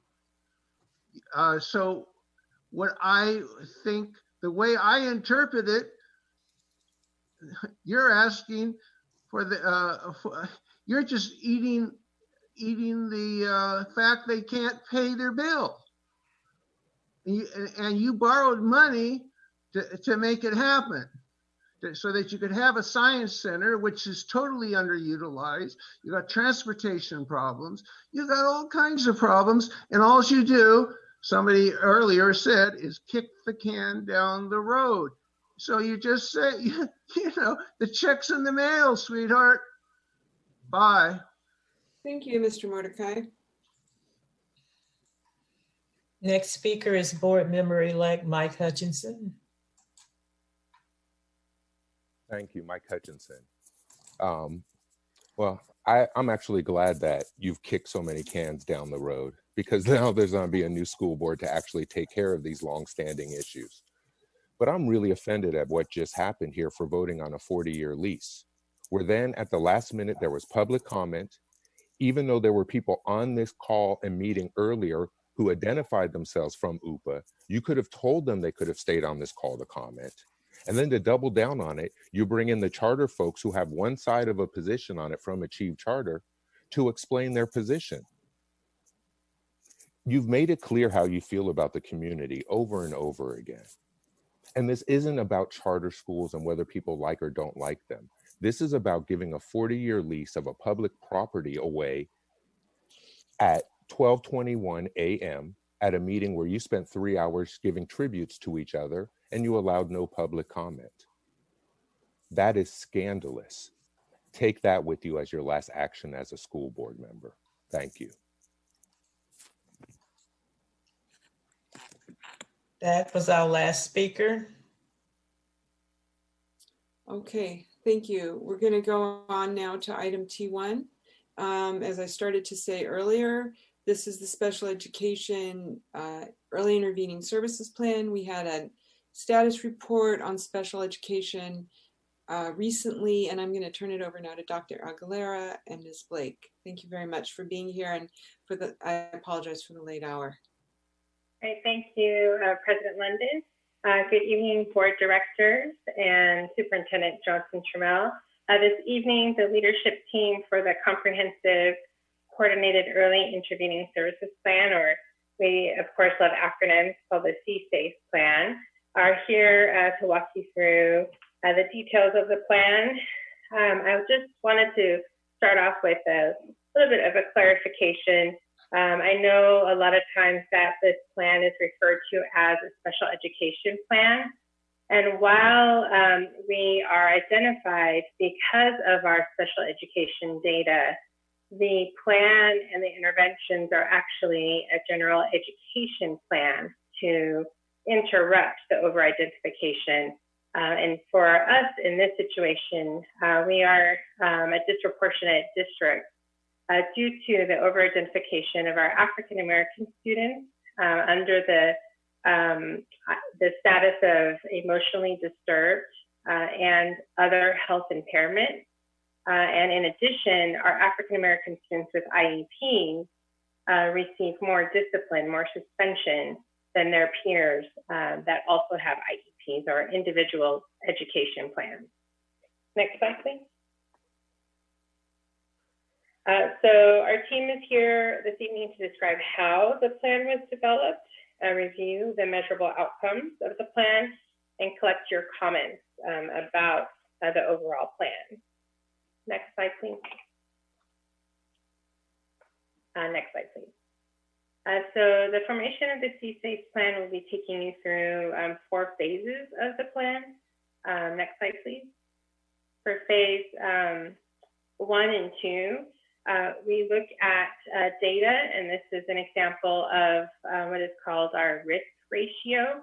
And what you can see in the bottom table is the rate at which our African-American students are diagnosed with emotional disturbance.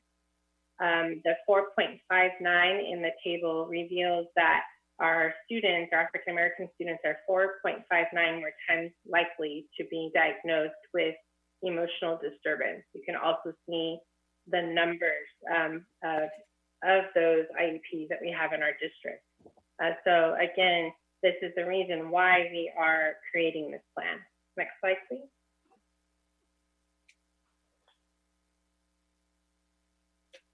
Looks like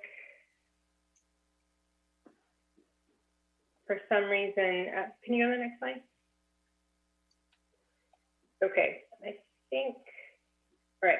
So the formation of the leadership team and the stakeholder team. So these teams were tasked with completing the milestones that are part of the plan and reviewing key data that inform the root causes. So phase 2 of this plan was centered on examining our current work to address ethnic disproportionality and complete the self-reflection. We really focused on forming focus groups so that way we could analyze data and correlate that with what people were saying about our services. So that helps us lead to root causes. Next slide, please. An important aspect of our findings when we looked at key data, and this especially came out through the file reviews, is that our interventions for our multi-tiered systems of interventions for tier 2 and tier 3 were lacking. That students in often cases had an undiagnosed speech issue that was not addressed in the early years.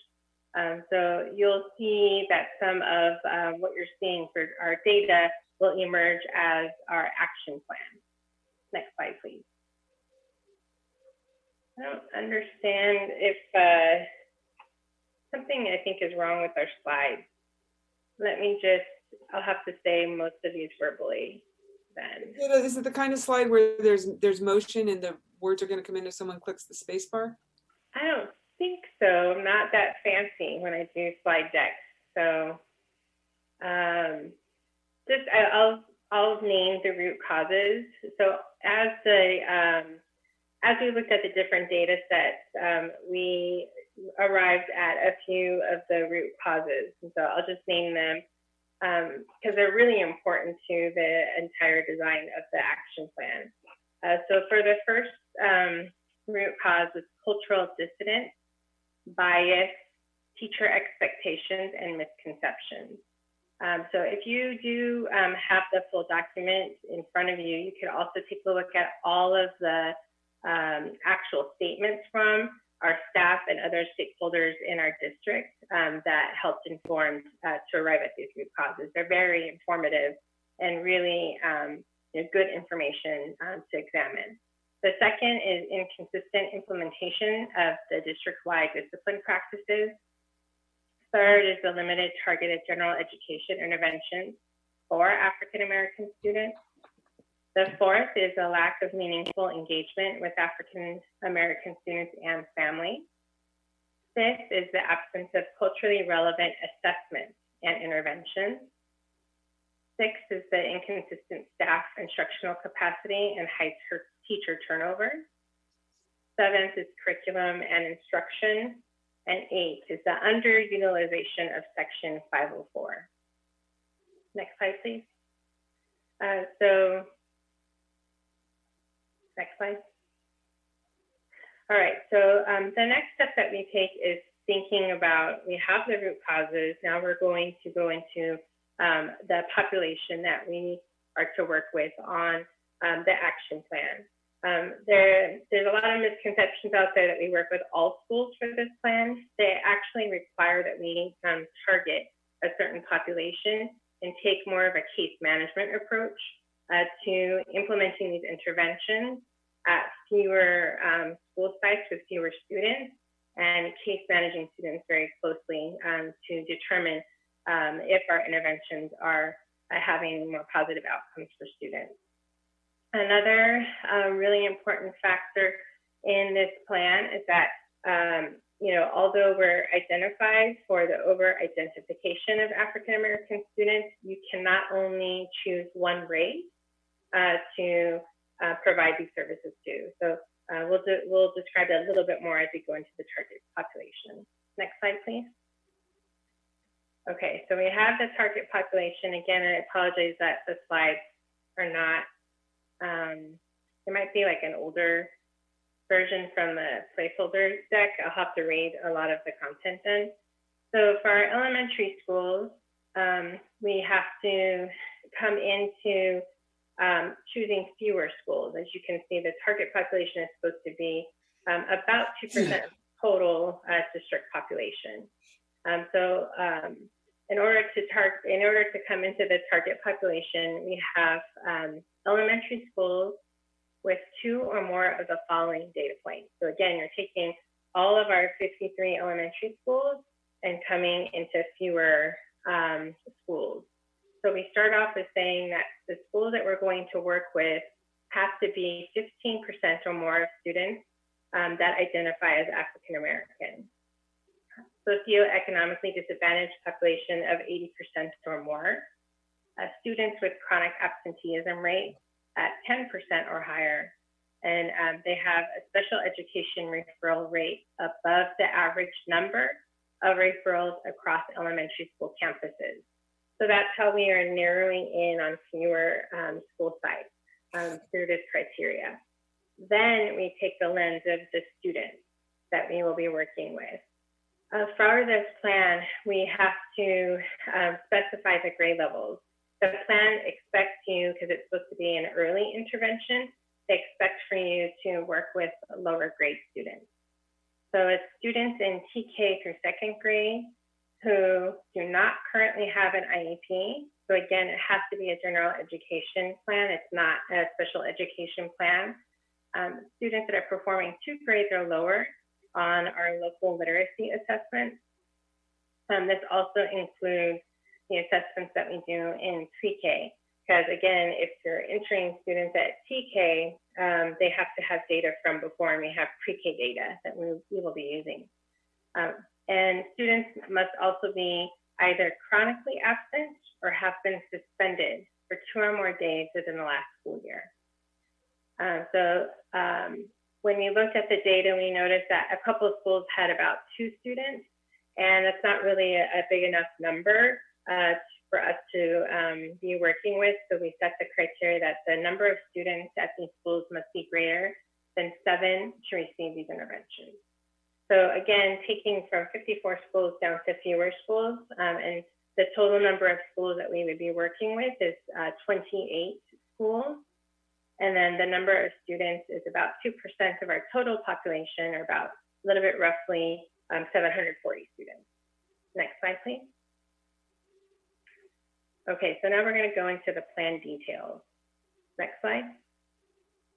So for the plan details, this is just a background of the statute, which says like what we must include in the overall plan. Next slide, please. The plan, nope, this is a different slide deck. Okay. Sorry, next slide, please. All right, so the plan must have the action plan must have measurable outcomes, and there could be multiple activities that are attached to that measurable outcome. Every measurable outcome must have specific indicators or elements, must reference the root cause that I reviewed with the board earlier, must serve this target population that I just went through, and then a number of activities. You must also indicate the staff that's responsible for supporting the school site with the intervention, a timeline, and then the data sources, because we do have to progress monitor, again, through a case management approach, and we have to come back with reports publicly 4 times a year. Next slide, please. Okay, so I'm gonna invite our leadership team members forward. They will have to read most of the content since it looks like a different presentation was uploaded. So I'll introduce Andre Bustamante to lead us through measurable outcome 1. Good evening or morning. With all respect, thank you. I just want to clarify how much longer you expect this presentation will take, because we may need to extend the meeting beyond 1 a.m. I suspect because we have 5 outcomes that we can do the next part in about 13 minutes. Okay, we'll extend the meeting when we get there. All right, good evening. Measurable outcome number 1 is around multi-tiered systems of support, or MTSS. And I will read the paragraph since we don't have the slide. But the goal is by September 30th, 2022, 100% of schools with students in our focus population will develop and implement MTSS plans for behavior and academic expectations and interventions. And they will build a tiered student support and intervention system, leading to a 5% reduction in suspensions and increased student access to interventions for students that are struggling. The activities, can you do next slide, please? Okay. So the activities that we will be implementing, will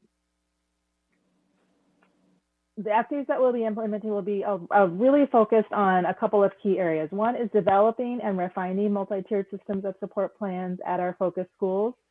The other would be to support the development of teams at schools to implement the MTSS plans. This might include additional staff or additional training time for teachers and other staff working with students.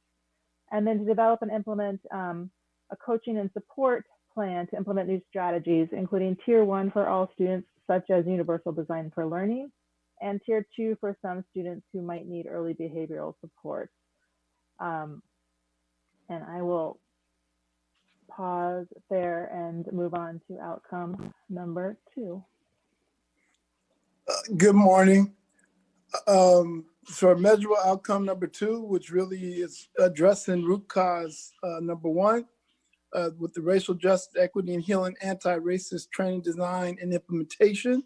By September 2022, there will be a 25% increase in students and their families feeling connected to their school site as measured by the CHICS data. Chronic absenteeism rates will decrease by 5%, and suspensions will decrease by 3% at our target schools.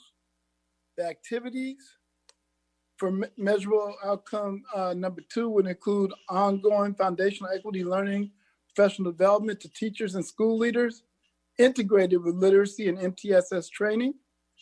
Coordination with literacy and MTSS leads to design integrated content during professional learning, and supporting school leadership and their SSC teams to prioritize funded implementation of the multi-tiered systems of support. So those are the activities for measurable outcome 2. As far as measurable outcome number 3, which is also a significant part of the Office of Equity work stream, improving family partnerships. By September 2022, there'll be a 25% increase in students and their families feeling connected to their school site as measured by CHICS data. 100% of schools will implement plans for direct teacher-parent academic partnership, communication, and connection with the families. And the activities that will follow for that measurable outcome is to provide family partnership, professional learning, and coordination with literacy, MTSS, equity learning for our targeted schools, coordinating with literacy and MTSS leads to design integrated professional content learning that includes equity and family partnership learning. And once again, supporting our school leadership and SSC teams to develop family partnership plans that include activities aligned with the SBSA plan for the targeted literacy and MTSS implementation. So there's this theme of working through with the literacy and MTSS in both measurable outcomes, number 2 and 3.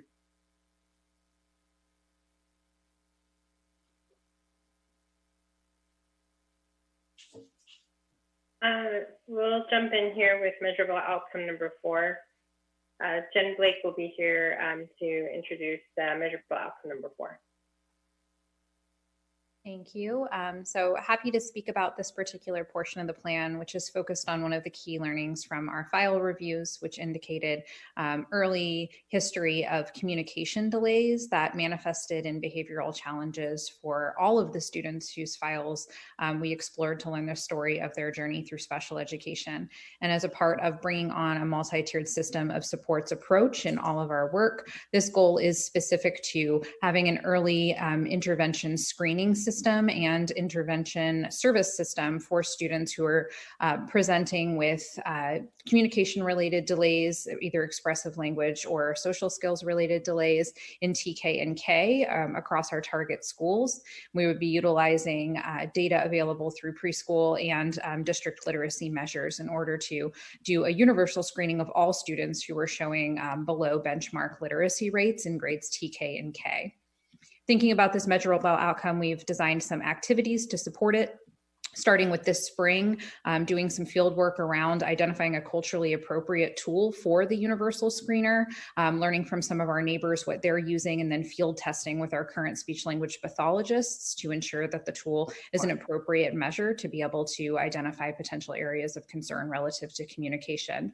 From there, we will be assigning and training highly qualified speech language pathologists, 4 of them to be specific, 1 for each elementary school network to work with targeted schools, and 1 for our early childhood population.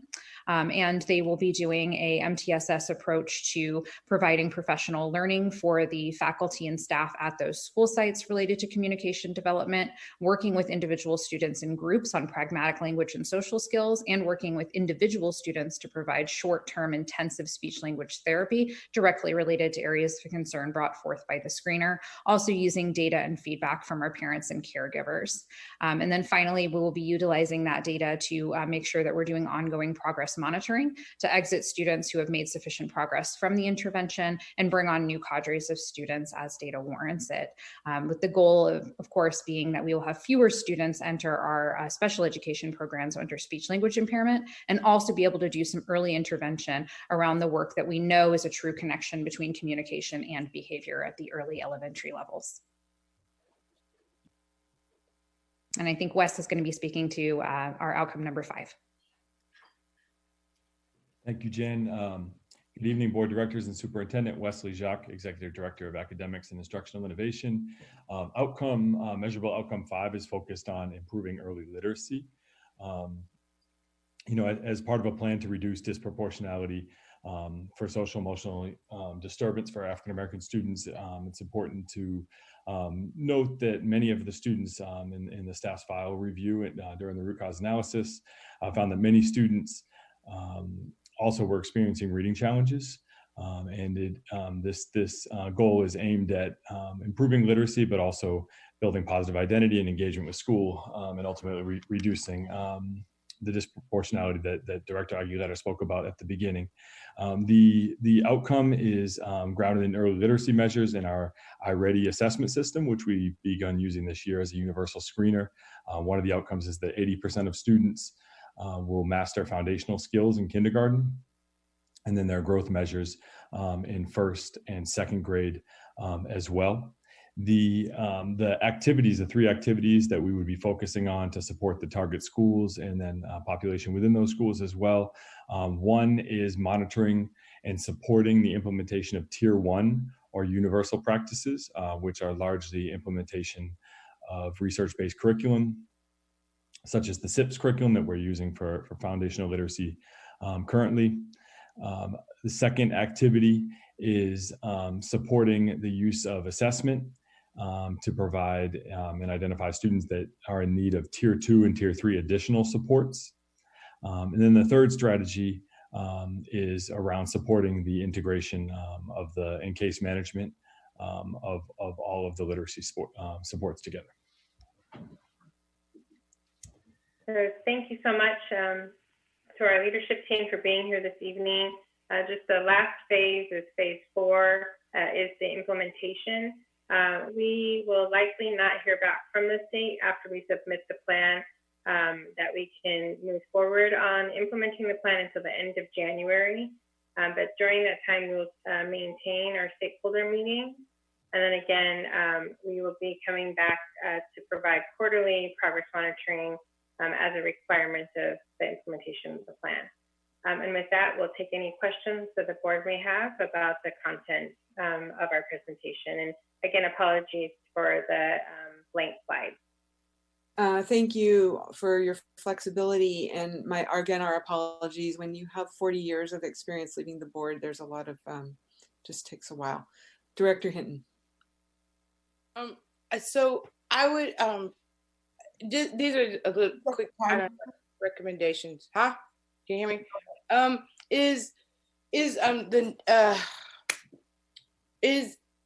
Just for I'm thinking about the new board, and just I don't know where you guys are at. I guess Director Gonzalez and Amy Ng and Director Yee, all of you all will be, setting a calendar, and obviously the superintendent. And I just, this is really valuable, and I think I'm gonna say for District 3, I think that our sense of leadership and then this next generation of leadership that's coming on, literacy is going to be a really high point, and I also think in D7 as well. So anyway, just feeling like it's really valuable, and just like incredibly continue to be apologetic that the last time it was midnight and this time it was like 12:30, and so take away the 15 minutes of acknowledging me. I wish I could have given it to you all, because this is really, really important. So that's one piece. The other piece is I'm wondering what it would look like for you all to take this also. Like I heard stakeholder engagement, so I'm not remembering maybe the slide, but I wonder what it would take for you all to take each one of these outcomes and be really deeply rooted, talking to families about this work, like in ways that you've never done before. You know what I mean? Like I know, like Mr. Jacques West, like what's coming up for me, and Mr. Gordine, like you guys, like I'm seeing a scene of like even just the Man Up conference, right? I'm seeing a space where parents really show up, kids really show up, and there's a real conversation about those outcomes, and they're broken down in ways that kids understand. You know what I mean? Like whatever, I'm not edu-speak literate enough to know how you might break those things down, but it's a long trek. It's like 2 years. I'm liking to hear the part about you can get kids out of it, like if they test out or whatever the case may be, to get them out. So just thinking like, how do you get parents to touch this a little bit more, in a more authentic kind of way, in a sooner kind of way. I'm sorry, my notes are all over the place because I was moving around a little bit. I'm trying to stay awake. Sorry. Yeah, it was the parent engagement piece.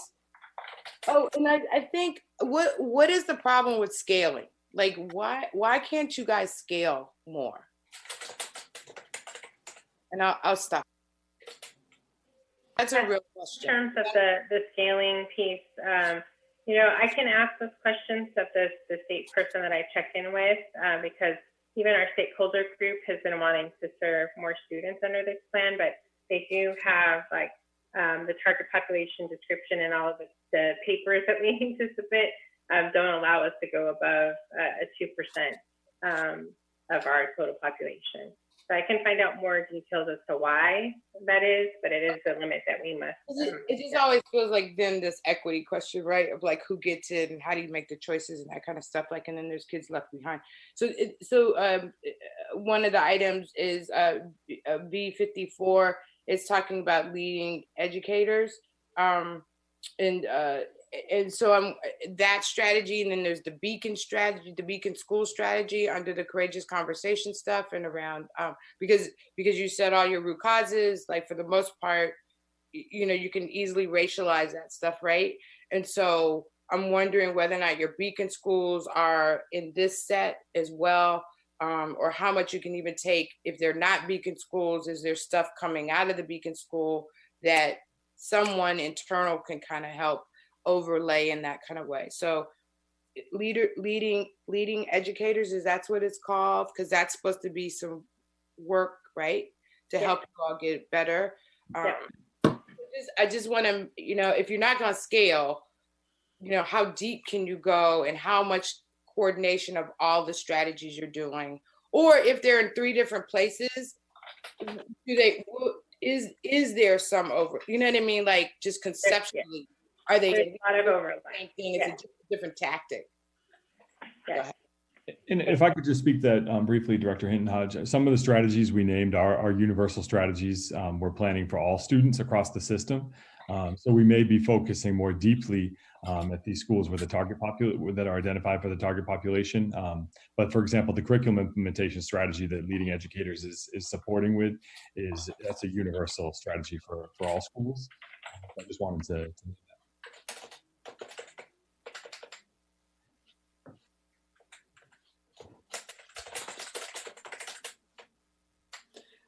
Okay, are we ready to continue? I'm sorry. Are there any further questions? Let's call the question, please. Oh, wait, is it money come with this? On the roll call to adopt this item, Director Ng. She doesn't appear to be here right now. Director Hinton Hodge. Yes. Did you hear that question go? Director Eat. Yes. Yeah. Director Torres. Yes. Director Harris. Yes. Director Ng. Vice President Gonzalez. Yes. And President London. Yes. The motion is adopted. Who moved and seconded? I don't recall. I'll move it and Director Hinton will second. Colleagues, it's 12:57 and our meeting was extended to 1 a.m. So I'm going to make a motion to extend the meeting to 2 a.m. Is there a second? I'll second it. Can we call the roll, please? On the motion to extend at 2 a.m., Director Harris. No, sir. Don't do it. Okay. Director Torres. No. Director Yee. Yes. Director Hinton Hodge. Yes. Director Ng. Vice President Gonzalez. Yes. And President London. Yes, thank you. Meeting's extended. Hopefully we can finish early. We're now, thank you very much to the special ed team, and I particularly appreciated your clarification in the beginning that this is not about special ed. This is about a different issue, and I think that's really important. We're now on item T2 20-2313. This is an application for provisional internship permit. Is there a motion to approve? So Move moved. adoption. Second. Been moved by Vice President Gonzalez, seconded by Director Torres. Can we call the roll, please?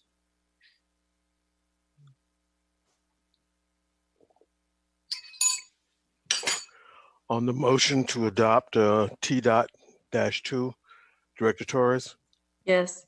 Director Hinton Hodge, Yes. Director Yee, Yes. Director Ng, Director Harris, Yes. and Vice President Gonzalez, Yes. and President London. Yes. Motion is adopted. Item T3, 202319, application for a variable term program waiver, CBEST BCLAD and program. Do we have a motion to approve? Move adoption. Second. Moved by Vice President Gonzalez, seconded by Director Yee. Can we call the roll, please? Yes, Director Harris, Yes. Director Torres, Director Torres, Director Yee. Yes. Okay, I got it. Director Hinton Hodge, Yes. Director Ng,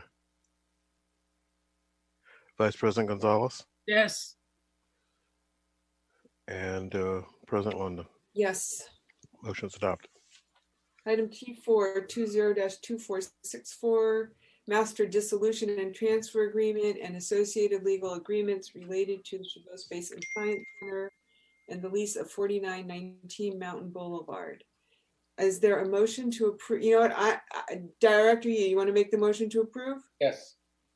I want a second. There, now it's been introduced. Is there any, General Counsel, can you guide us through this, please? This may be new to people.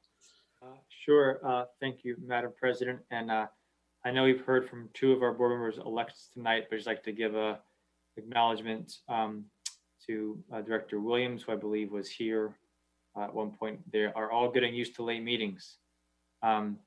So the Chabot matter has been going on for about 10 years. I had hoped to give a little bit of cool history about how this started all the way back in the 1880s, but given the time, I will not do that. I know you all were hoping that I would. It's been on our agenda for longer than 10 years. I think it's been on our agenda for 12 years.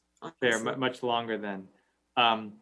And so, but basically what the 17 legal agreements that are in the packet do, and to note that the board is not a signatory or a proposed signatory to all of them, but they are included for purposes of transparency and comprehensiveness so that anyone interested can actually read through all of them. The three actions sort of fundamentally that approving this item will move forward is one, the dissolution of the Chabot JPA that operates and oversees the Chabot Fish and Science Center. That entity that will basically be shifting to a foundation, a 501c3. This is something that the Oakland Zoo and the Oakland Museum have done successfully over the last few years. I don't know the history. The second thing that tonight's proposed action would do would be to lease 3 telescopes that have been put in trust for with the district, assuming that the district owns them, but has licensed them to the JPA for, I think, as long as the district has existed and the JPA has existed. And that license is then shifting from the JPA, since it is dissolving, to the foundation. And then for the district purposes, sort of the most sort of noteworthy piece is that under the current status quo, the district is using the Mountain Boulevard property for educational purposes. Ownership over that property has always been assumed to be the district, but when a title search was run, it came up that it was the city property.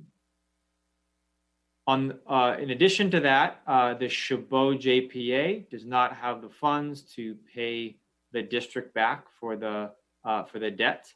And so we found ourselves in a situation where we needed to be able to use property that we did not have an agreement to use, and we wanted to resolve payment that we were never going to get paid.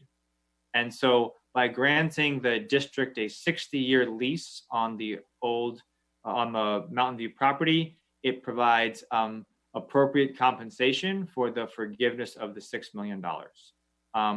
That property, a 60-year lease, is appropriate given the fact that the district would never get any money from Chabot JPA. And if the district did pursue that money and try to force the issue, the Chabot JPA would dissolve and the Space and Science Center would go away. So the result is that the status quo is codified. The district gets something of value for forgiving the debt, and the Chabot Space and Science Center can continue forward. There's obviously a lot more to say about that, about the transaction and the history, but I will leave it at that and leave it to turn it back to you, Madam President, for any board conversation or questions. Thank you. Colleagues, is there any discussion about this? I just want to thank you, General Counsel, for really persisting. This is a situation that has been going on, as I indicated a short while ago, for a very, very long time. As you noted, it was becoming abundantly clear to me that we were never going to recover the money that we were owed, and just really politically difficult situation. And I'm glad that we are able to see a resolution. Are there any further comments from board members? Director Ng. Thank you. I just wanted to ask the General Counsel to explain what happens in the event that OUSD decides that we do not need to utilize the property for educational purposes at a certain point during the 60 years. Yeah.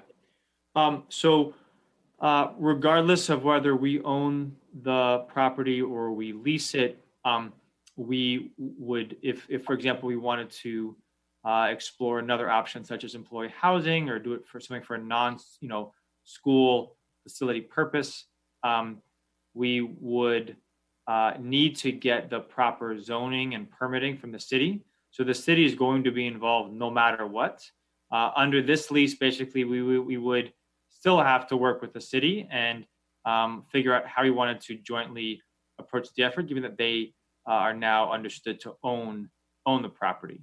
So as long as we stay within the educational purposes of the using the site for educational purposes, there is no need to enter into any sort of new legal arrangement. But to the extent that we want to do something different, then we would need to do so. Does that answer your question, Director Ng? Yes, for the purposes, yes. Director Yi is raising his hand, so I'm sure he is. Director Yi. Oh, first of all, as everybody else, congratulations on moving us forward. The prior discussion with the city had the city considering a joint development on that site, but because of the nature of this 60-year lease agreement, we then now have sole discretion and sole benefit from the proceeds of this lease agreement. Is that correct? As well, to the extent that it is used for educational purposes, if, for example, there wanted to be employee housing or something beyond like a school building or sort of related buildings, then that would require additional conversations and agreements with the city. But only for the purposes of the planning, not in terms of dividing up the worth of the proceeds for the property, because there will be no JPA. Because there's no JPA, our relationship, the shared relationship of that property in a prior discussion was based upon the JPA, not upon any other discussion with the city. That's my understanding. I put that in if I'm tracking you, Director Yi, I think that is correct. Okay, thank you. And I just would also appreciate Kate Kent and Mark Williams, who was outside counsel, who took the lead on this. They are here if you have any questions, but all the heavy lifting was done by them. So I get to stand on their shoulders and present to you this item. Thank you to everyone involved. Can we call the question, please? On the roll call to adopt S.-4, Director Torres,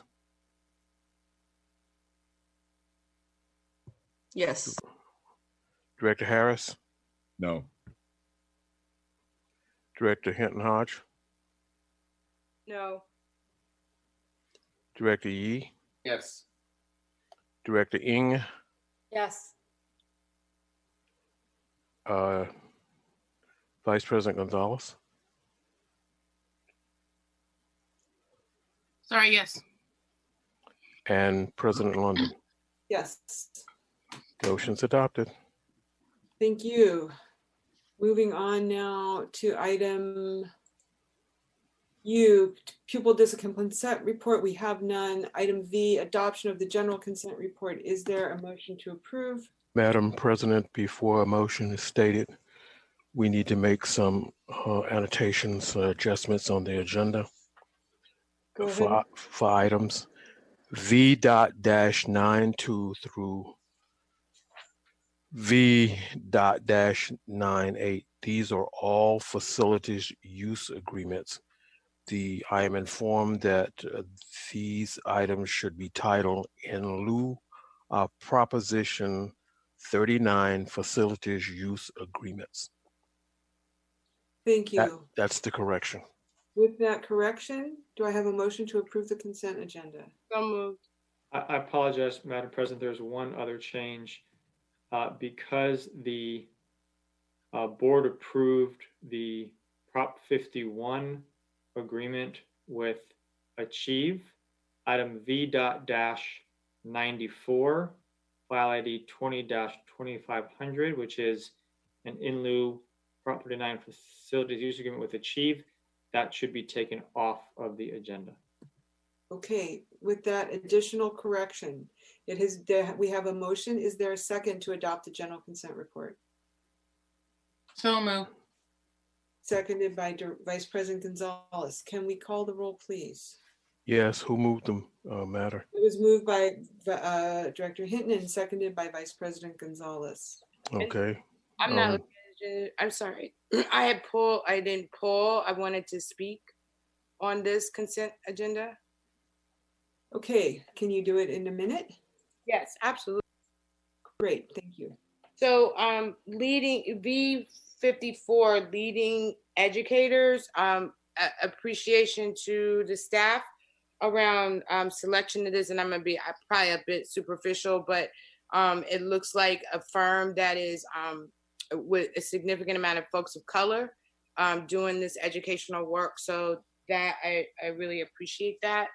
I think Director Yee actually talked earlier about, I can't say it, the Schussman Fund. I think they're the ones who are doing the funding of that as well. Yes.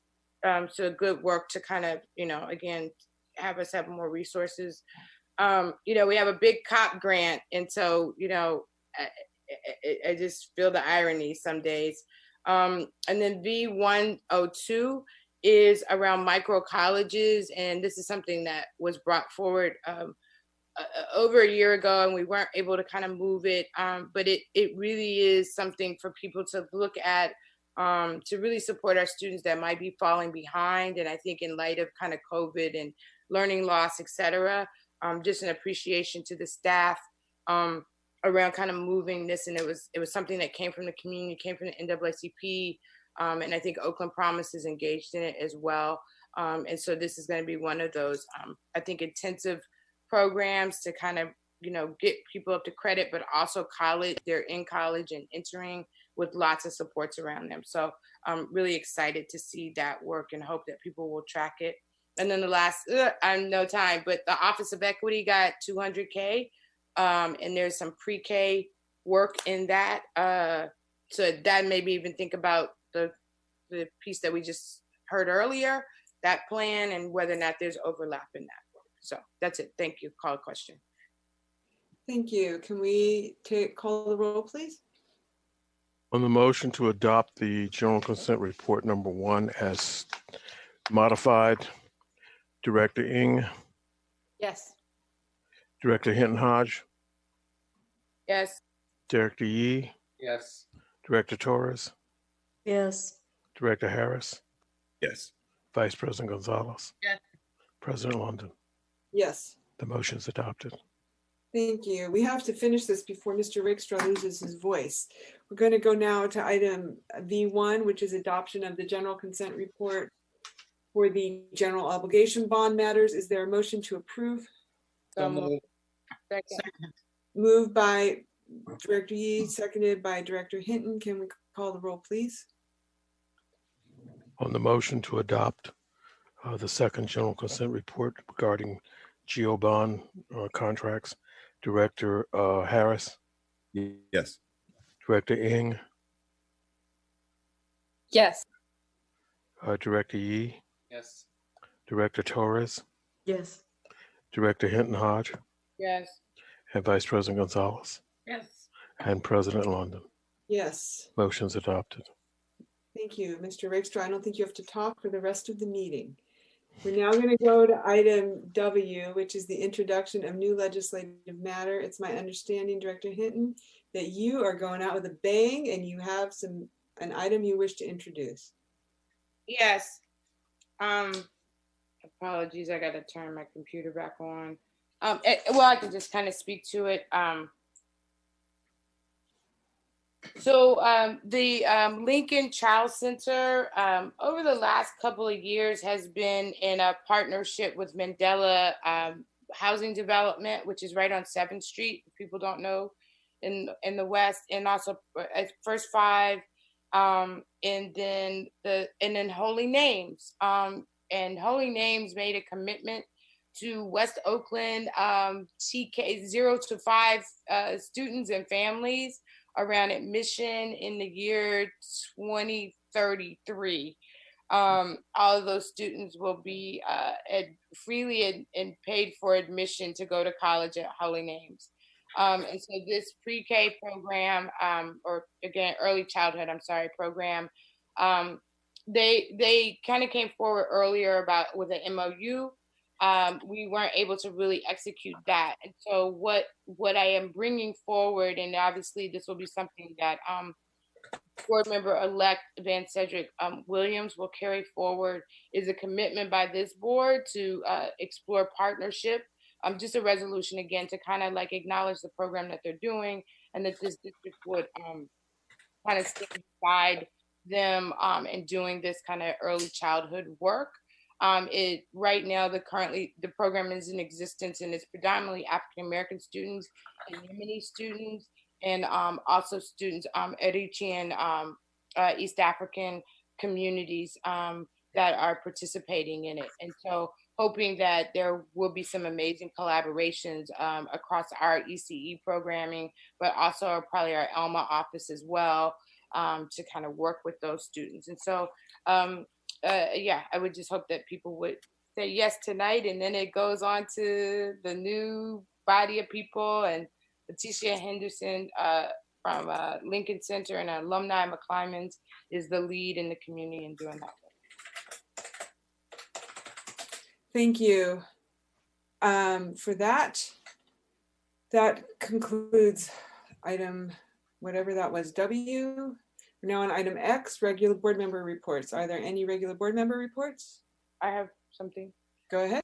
Just one item that I left off when I pulled from the consent, and that was V41. People should take note that the district got almost a $500,000 grant to work with sexually exploited minors through Missy. And again, I think important and valuable work when we think about kind of post-COVID and learning loss.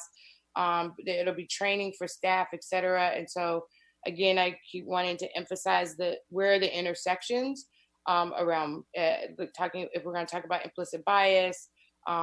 These students are predominantly newcomers, so language, and then also African Americans. So this is, I think, going to be incredibly valuable work. So I look forward to how the district rolls it out. And it's a STEP program, and it was, you guys read it, I know it was federally funded, but I just wanted to kind of lift that up. And in light of the Department of Violence Prevention potentially kind of cutting gender-specific services, we might find ourselves as a really important a vehicle and place for that work to happen if the city cuts back. Thank you. Director Yee. I wasn't going to say anything about this, but Director Hinton Hodge was talking about the micro colleges. And those of you who were started the board 12 years ago will remember we once were working on a project called University Now at Patton College for educating our employees as well as dual enrollment. And this is a later iteration of that whole project. So it's where you started and it's where you're ending. I think it's just sweet justice. So congratulations on that for the staff to bring it back.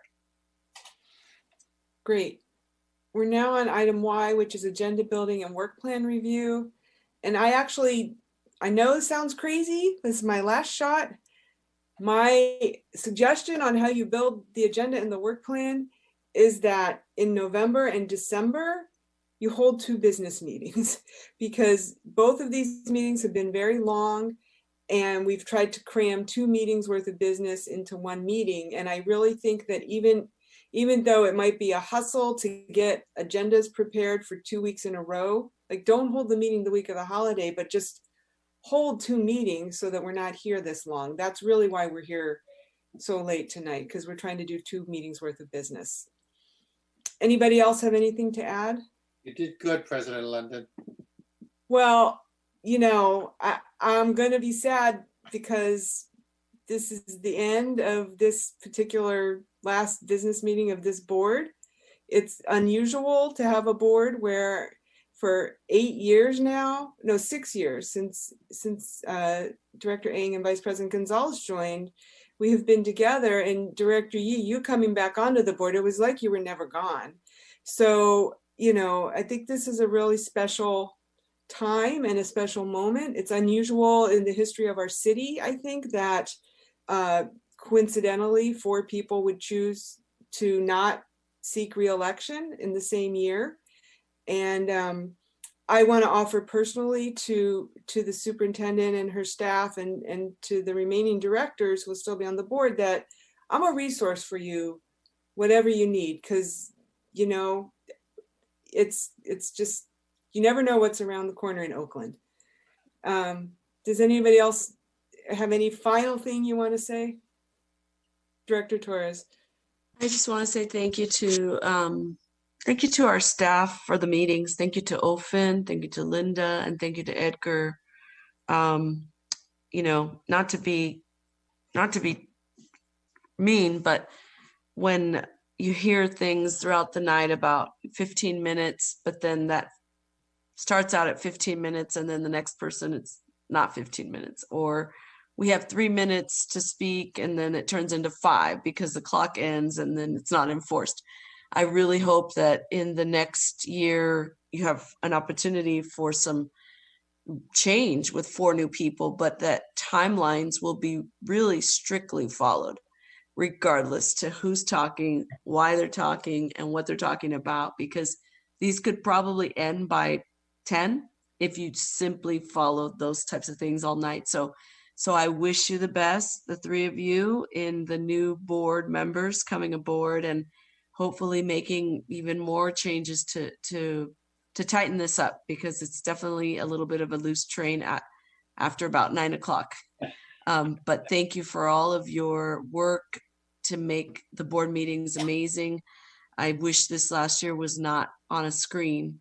I miss seeing you guys, Edgar, Linda with the snacks, Ofen always with the smile. So have a great holiday. Well, I'll be seeing you again Friday, but I definitely wanted to give a shout out to our staff. Okay, anybody else? Thank you. All right, I'm gonna say it. We are. President London, there's another item. It's public comment on the last agenda items, and there's somebody with his hand up. Oh my God, thank you, Director Gonzalez. I cannot adjourn yet. My apologies. It's a good thing you know this agenda, Director Vice President Gonzalez, because I haven't adopted to it. Can we call the public speaker, please? Yes, our first speaker is Jim Mordecai. Okay, So on the legislative agenda, I want to be put down that the charter school, OSA, Oakland School for the Arts, that the city auditor requested to audit the school of the promise from billboard that's located on public property, Port of Oakland, a donation of basically more than 5 million a year of additional funding for 20 years, which adds up to that famous number that we had when the state took over, was a loan of 100 million. So this charter school was given 100 million. And so I would like the school board to contact. Thank you, Mr. Mordecai. Thank you, Mr. Mordecai. Our next, call the next speaker, please. Our next speaker is Board Member-elect Mike Hutchinson. Thanks, Mike Hutchinson. Again, I just want to point out for the record that even though you started allowing public comment strangely during the meeting, you didn't allow it on the consent report. And so the most important things, what you were encumbering the future board to going forward, including 3- and 4-year Prop 39 offers, had no public comment at all, a clear violation, and something that outgoing board members should be aware of, given the amount of meetings that you've run over the last 8 years. So it's going to be a breath of fresh air coming in. You all know how to get in touch with me. You've had no problems getting in touch with me when you've needed to in the past. But like a lot of us have been saying for a while, we've worked really hard to make sure that we're having a clean break going forward. We will not be continuing these patterns and this mistreatment of the community and our public resources. So thank you for your time served, but change has finally come, and it's a new day in Oakland starting in 2021. Thank you. Colleagues, I want to thank you again for many great years, many challenging years. Humility here. Jesus Christ. I think that it's going to be really interesting. I wish you all the luck. You all the luck and blessings. We will pray for you. We will. We'll even come out and speak on public comment if you. I'll be in the back of the room. I'm going to bring a book and a burrito. That's what I always tell people. Bring a book and a burrito. Okay. Thank you very much. I don't know about you all. I'll say this on TV. I got a bottle of champagne in the fridge. Come on over. No, don't really come over. But no, we can't. We can't come. I know. Be on the porch. Good night. Happy holidays. Thank you. You guys see you Friday. All right, y'all. Peace.